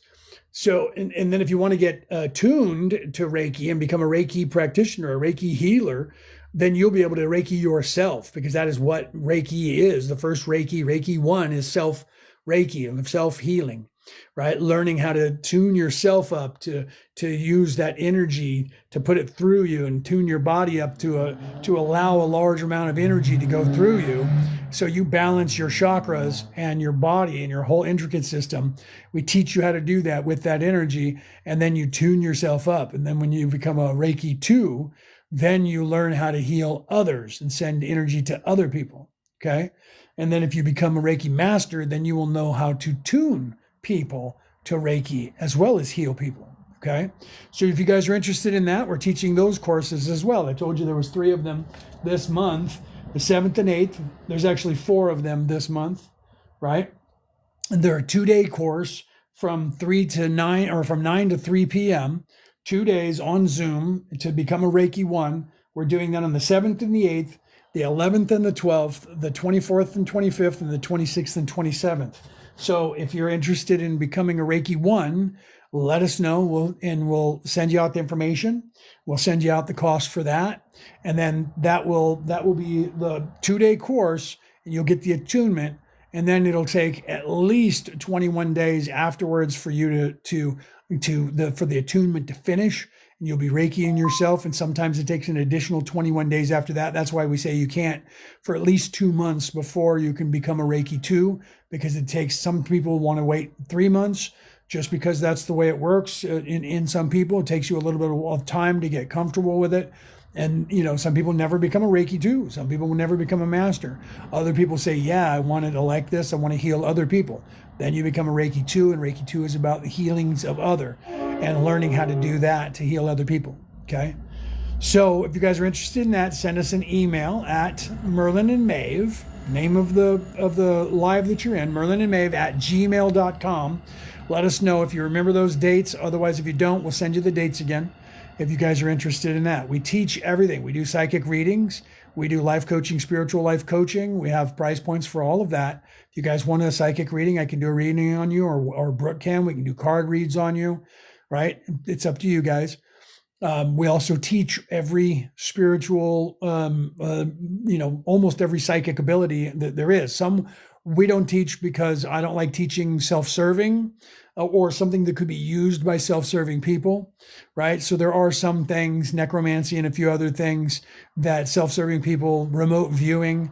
I have to interview you first, because if you're self-serving, I won't teach you how to do things that you can use to your advantage, right? So people who want to remote view, some people are just born with it and they do it. But if you're a remote viewer, the first thing that'll happen is you'll get recruited by the Star League to defend the frontier against Zur and the Kodan Armada. You'll have governments trying to get you, if you're really good, they'll try to get you to go to work for them. And if you're really good and you won't go to work for them, they'll become afraid of you, and then they might unalive you. That happens sometimes. So I don't like teaching people that unless they're not self-serving, because if they're in service to others, they won't tell the governments that they know how to do it, and they won't use it for their own advantage to try and get money or power or fame or glory. So we don't teach that very often, because that one is easily corrupted. Most people who seek it are doing it for profit. And so there's a few things that I won't teach in the shaman range, but you can learn that. But we also teach how to channel. We also teach all the clairs, clairvoyant, clairsentient, clair empathy, all those clairs. We teach all of that as well. We can teach dowsing. We teach all this stuff. Okay. So all you guys have to do is send us an email at merlinandmaeve@gmail.com. Tell us that you're interested in this stuff. We'll send you out all of the information on it. Okay. Otherwise, look within yourself, discover the Christ oil. The Christ is within you. You're not supposed to be sitting here waiting for Jesus to return. The return of Christ is when you're supposed to look within yourself. That is the way that he was teaching you. I know this because I have 4, if you say spiritual, I have 4 religious titles, okay? And the Reiki master teacher, so I have that spiritual, because that's not a religion, right? That's a spiritual way, okay? So I have 4 religious titles in 4 different religions, and the Reiki master title, okay? And that is a spiritual way, which is actually more valuable than the others. I am a Christian minister, and I was knighted by the Holy Roman Catholic See. And I am a theologian. And I wrote a book about spirituality called Reality, Returning to the Old Ways. I know that's backwards. My name is Leonard O'Neill. You can look that up. Okay, that is literally the secrets on how to hack this place. Because of being a theologian, because of teaching that, I came here to this earth to do this, to teach you. Okay? I came here to do this so that you guys have the tools that you're supposed to have, that your controllers, those powers that should not be, who are controlling this place, they are not supposed to be doing what they're doing. So therefore, they're usurping your free will by not allowing you to know that you have it. They're not letting you see what is right before your eyes. That is the allegory of the cave. If you know anything about philosophy 101, the allegory of the cave. Okay. That is the allegory of the cave. You are tied in a chair, and you're only being able to see slightly the vibrations of the fire, the shadows on the wall. That's barely being able to see through that veil. And you don't know, because they're not letting you know, that there is an entire world out there that if you saw, you would never want to go back. If they keep you there long enough, And then someone like me tries to take you out of that chair and lead you walk out of the cave with you and go, look, this is reality. You're going to resist that, and you're going to run back to that chair as fast as you can, because that's all you've ever known. That's what's happening to you right here, right now. Okay? You have been kept away from the light. You have been kept away from your own illumination for your entire life. And because of that, you think the reality, which is an illusion, is real. And you think the illusion, which is actually reality, is fake, because they told you, don't look there, don't go there, that's not real, we'll tell you what you need to know. Okay? And that's where you're sitting. All right? So if you guys are interested in learning that, the first step in avoiding a trap is knowing of its existence. If you guys want to learn how to get out of here, the first thing you need to do is learn the defense against the dark arts, so you know how to defend against all of this negativeness that is happening to you, so that you can unlock your own mind, so that you actually can question things and see the truth. Okay? Or you could run back to that chair, and you can sit in that chair and you can look at that wall and stare at it and hope that it's going to give you something, and all it's going to give you is the shadows from the fire that's behind you on glowing on the wall in front of you, and you'll never get anything out of it. You'll just stay there for the rest of your existence. That's being stuck in this place. So if you're tired of being here, and you know that something's wrong, and you know these religions aren't working properly, and you know that the legacy news media is full of crap and they're lying to you, and you know that this governmental system is a caste system, or you're starting to suspect it, that you're not a slave, you know that. They're trying to tell you that they own you. They're trying to tell you that you have to do what they tell you to do. You can accept that and run back to the chair and sit down and stare at that wall for the rest of your life and have nothing happen. That's the safe thing to do. Or you can move outside of your comfort zone and walk out of that cave and stand there until your eyes adjust to that brightness of that light, and then look around and see what's there. That's what you can choose. Those are your choices. Okay? So if you want to do that, I can help you with that. That's what I came to this planet to do, is to help you with that. There are millions of us that came to this earth to help you to do that. Okay? We came here to help you. Let us put this place back in order. We will help you do that. And then you can make your own way, because this one ain't it. You're supposed to do this, but you're supposed to be able to wake up, and they're keeping that information from you. They're trying to edit it out or distract you away from seeing it. Okay? Keeping you sitting in that chair and looking at that wall and telling you all you ever need to know is what's on that wall right there in front of you. As they're talking from behind you, you can't even see them. Those are your choices. You can sit there for all of time. I'm not here to try and convince you of anything. What I'm trying to do is show you that there's a door, and all you have to do is pick up that key and unlock that door and walk out. You don't have to do it. You don't have to believe me. You can think I'm crazy and you can run away, right? You'll be back. I'll see you after. And then when I do see you after, you're going to go, wow, I should have listened to you sooner. Well, you should have listened to me or somebody else that you vibed with, right? You'll get there when you're supposed to. So if this isn't your time, it's not. Then it's not your time. I can't do anything about that. I can't convince you of anything. The only thing I can do is hope to get you to start thinking for yourself. A very wise man called Socrates said that a very, very long time ago, thousands of years ago.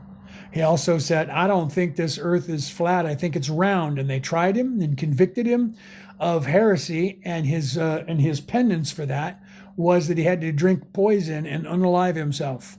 And that's what he did. Because he thought that the world was not flat, it was round. Okay? That was the penance for that. So if you guys think that there's something wrong with this place and you're looking for what's right, it's right in front of you. You just have to look around. You have to stop staring at that wall that they keep telling you to stare on, and you need to get up and walk out. Look around, find that door, and find your way out. It's right there. The first step in avoiding a trap is knowing of its existence. Okay? You're in a matrix. This place is designed to give you what you want, but you don't know that because they're not giving you what you want. They're trying to keep your attention so that you only get what they give you, and that your focus is on what they want. Your focus determines your reality.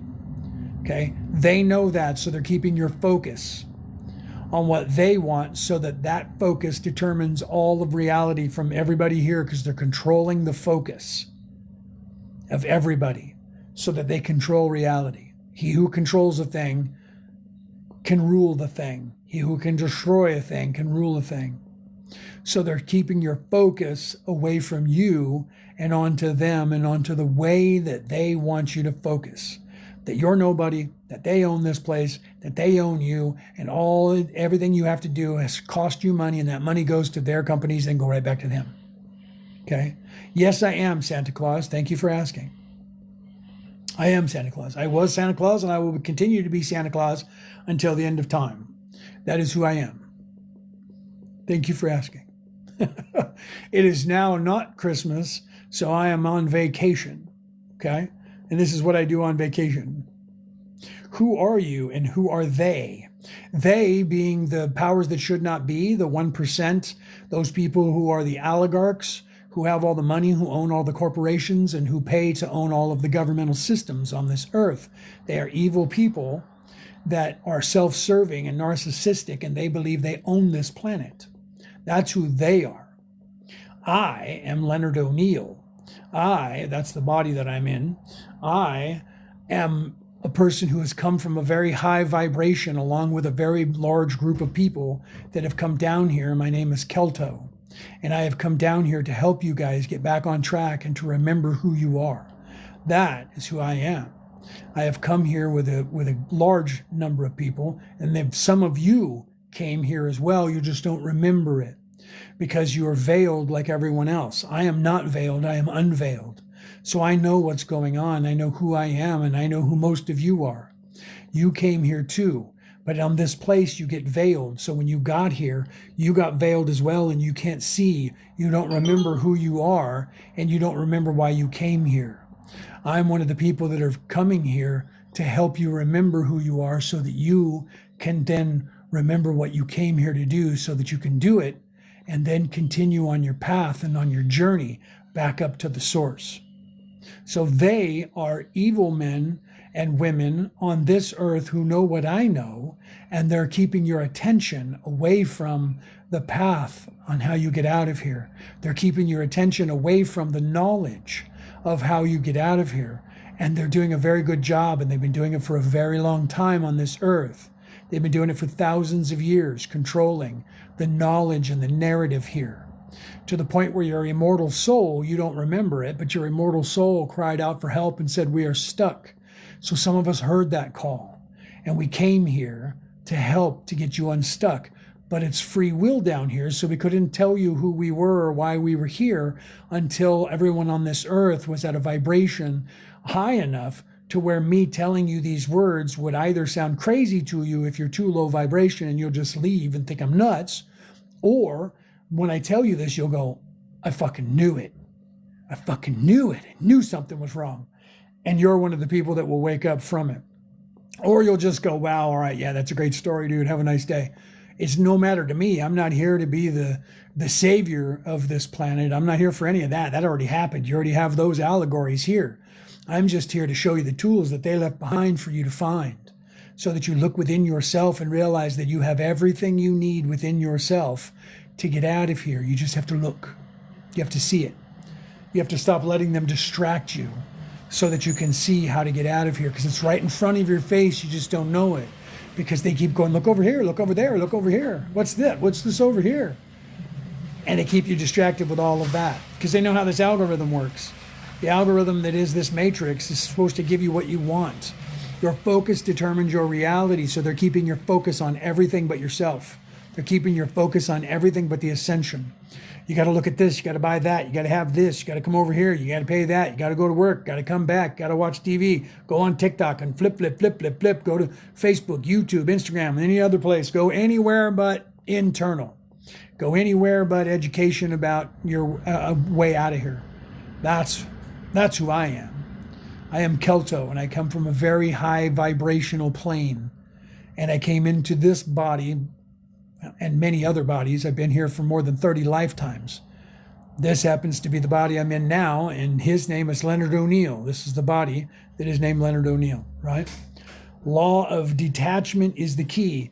Yes, if you're talking about what I think you're talking about, when you realize I am not the pain body, I am not the thinking mind, I am not the ego, I am the higher self, I am the spirit, then you can get out of here.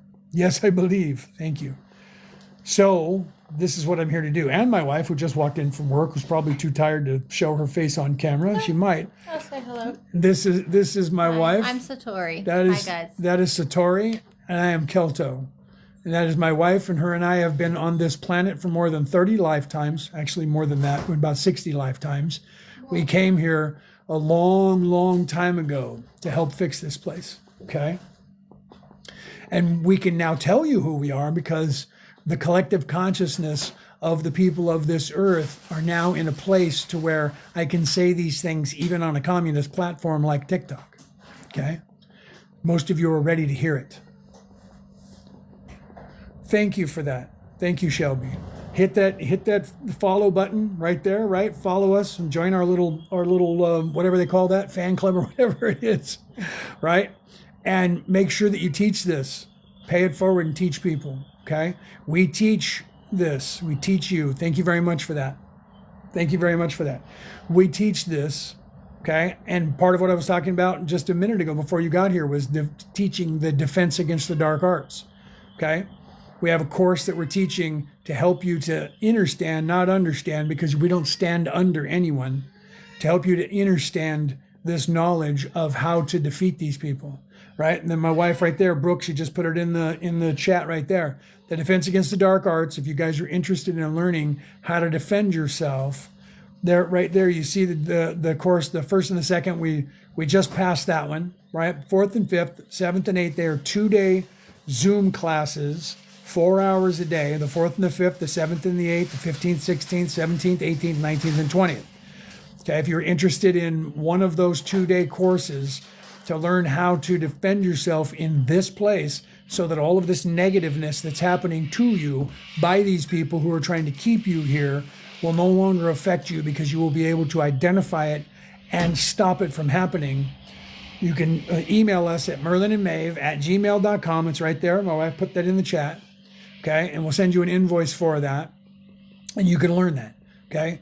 It's 88 Australian dollars for that 2-day course. If you're on US dollars or the pound sterling or the euro, that $88 is at least $20 off, probably more than that. Last time we looked, it was like $58 or $63. I don't know exactly what, because the stock market goes up and down, but if you're on US money, it's way cheaper for you because your dollar is way stronger than the Australian dollar. Okay.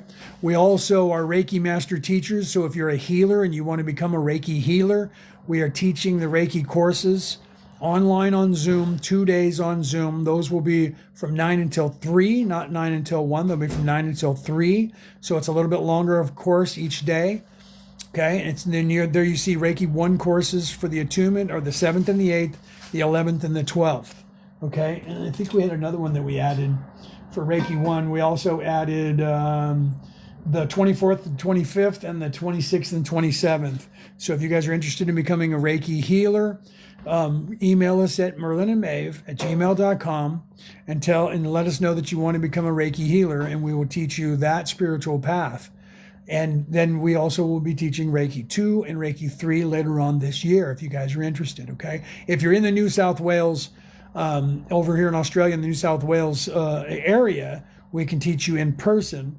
If you're not, and you can't get here, obviously, because it might cost you a lot of money to try and get here, we can do it on Zoom, where you can sit. You don't even have to have your camera on. For the attunement, we'd rather prefer you have your camera on.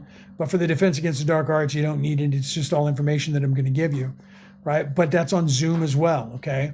So the courses are not something that you have to attend in person. The courses are something that would be on a Zoom call. If you guys are interested in that, send us an email, let us know, and we'll send you out the invoice for that, okay? We can get you guys into these courses. We also teach every psychic ability that you can imagine. We also do medium work. We also do card reads. If you guys are interested in that, tell us about that, okay? We also do Reiki healing, so if you need some distance healing, we also do that. That'll cost you $2 a minute, unless you're in America, because then it'll end up being like $1 a minute because your dollar's worth more, okay? So right? Psychic ability development courses enroll for February, limited spots available, one-on-one coaching. So those, when you do psychics, you're not going to have, psychic abilities. If we're teaching you that, or life coaching or spiritual life coaching, those will be one-on-one. You won't be in a classroom setting for those, right? The Reiki could be a classroom setting, but we keep that class down to not very many people because we have to do an attunement unless Brooke and I are both doing the attunements, because then she can attune one person while I'm doing the other, because the attunements take between 20 and 30 minutes to do the attunement. So we don't have the class being a really large class, because it'll take like half a day if we're going to do that, okay? So that's also the less amount of people in the class. We try to keep our classrooms not real big, less than 5 people, even for the Defense Against the Dark Arts, because we want you guys to be able to ask enough questions that you feel satisfied with what we're doing. And if you have a classroom that's huge, there's going to be people that are not going to ask a question because they're either too afraid or they're thinking they'll never get to me. So we don't want that to ever happen. Okay. But individual psychic abilities or psychic readings will be one-on-one with either myself or Brooke. And then the Reiki, if it's in person, we can do it one-on-one if you wanted to. But otherwise, we could even do a Zoom on for one-on-one if you're not comfortable in a group setting. You say, I want to take the Reiki course, but I'd rather do it with just me in the class. We can also do that. We can schedule that. And then we'll schedule that individually. Just work with us and we'll figure out a date that's good for you for those 2 days. And then we can do that, right? What's attunement? Okay. So Reiki is a Japanese. Reiki is a Japanese word. Rei-ki. Rei is energy, light energy of energy is ki of the creator. So the attunement process is we teach you about that and energy moving through your body to attune your body, okay? By balancing your chakras, balancing your aura, replenishing your aura, your meridians, your intricate system. And then the attunement is I use symbols that the Reiki master got from the creator, and I use these symbols and I project them into your body, and that aligns your body and gives you the ability to then draw that energy in from the universe. And then the first attunement is about self-healing. So I will implant in you this symbol that the creator gave to Master Yusui. And then you will have that, and that will allow you and unlock in you from the creator the ability to draw this energy to yourself and heal yourself. And then that expands and balances you. And when you do that, it allows you to draw more and more energy through yourself.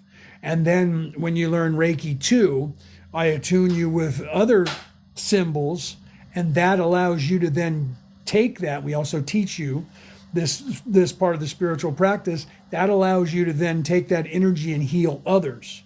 Okay? And that expands your consciousness even more, and it expands your aura even more, and it expands the amount of energy that you can use from the universe to heal others and become a healer. Okay? Tell her like Jesus used it. Who else? Right. And she's reminding me, Reiki Master.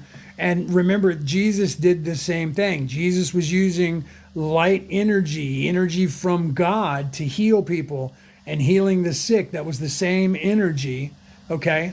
That was the same energy coming from source to be able to heal people.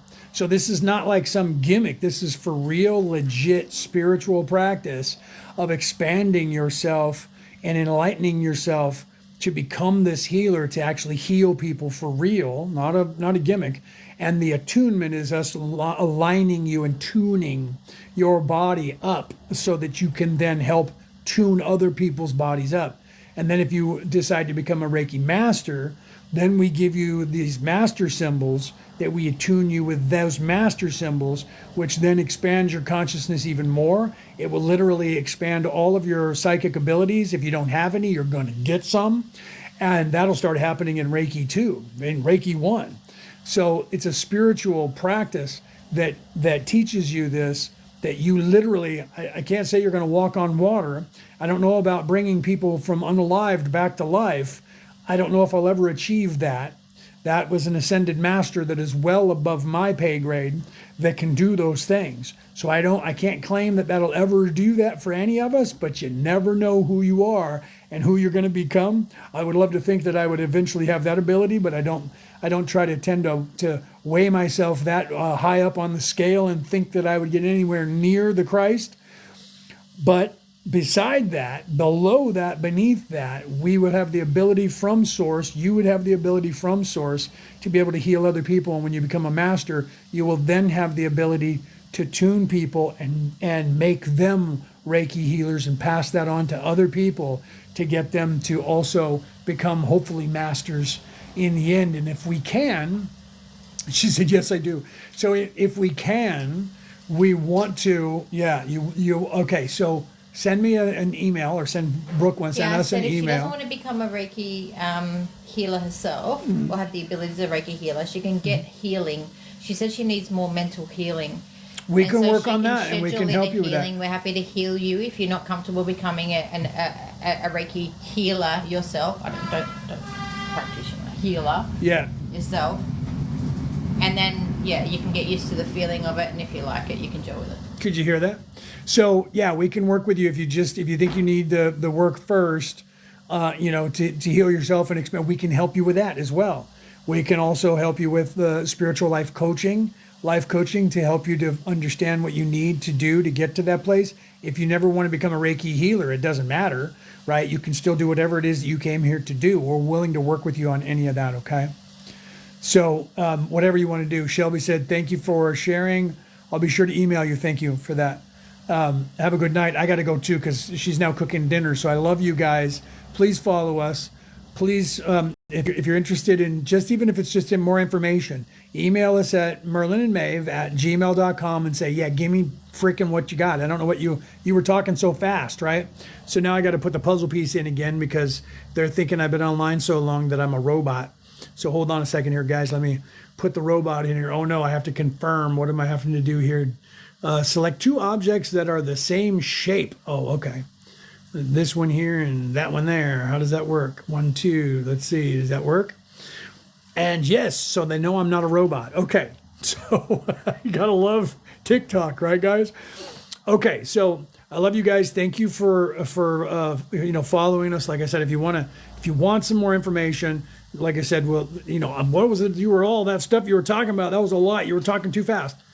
Send us an email at merlinandmaeve@gmail.com. And then, or send us a message on TikTok, and we can give you the email address. And then we'll send you all of the stuff that I was talking about. You can read about it, okay? And then you can figure out if you want any of that stuff from us or you want any help from us. And then we'll help you in any way. That's what we came here to do, okay?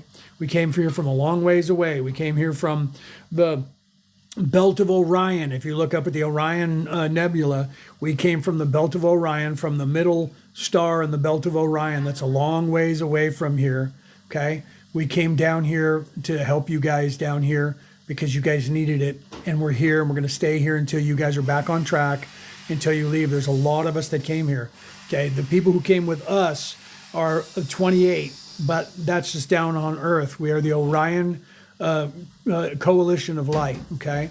And we're part of the Orion Council of Light, and the Orion Council of Light is attached to the Galactic Council, if you guys know what that stuff is, okay? And we are here to help until things are finished, until we get it back on track. And when everybody here is back on track and you guys move into this utopian society that you're moving into, where the feminine is equal again with the masculine, you guys can balance this place, then at some point we will decide to leave here and we're going to go to another place because this is what we do and we're really good at it, okay?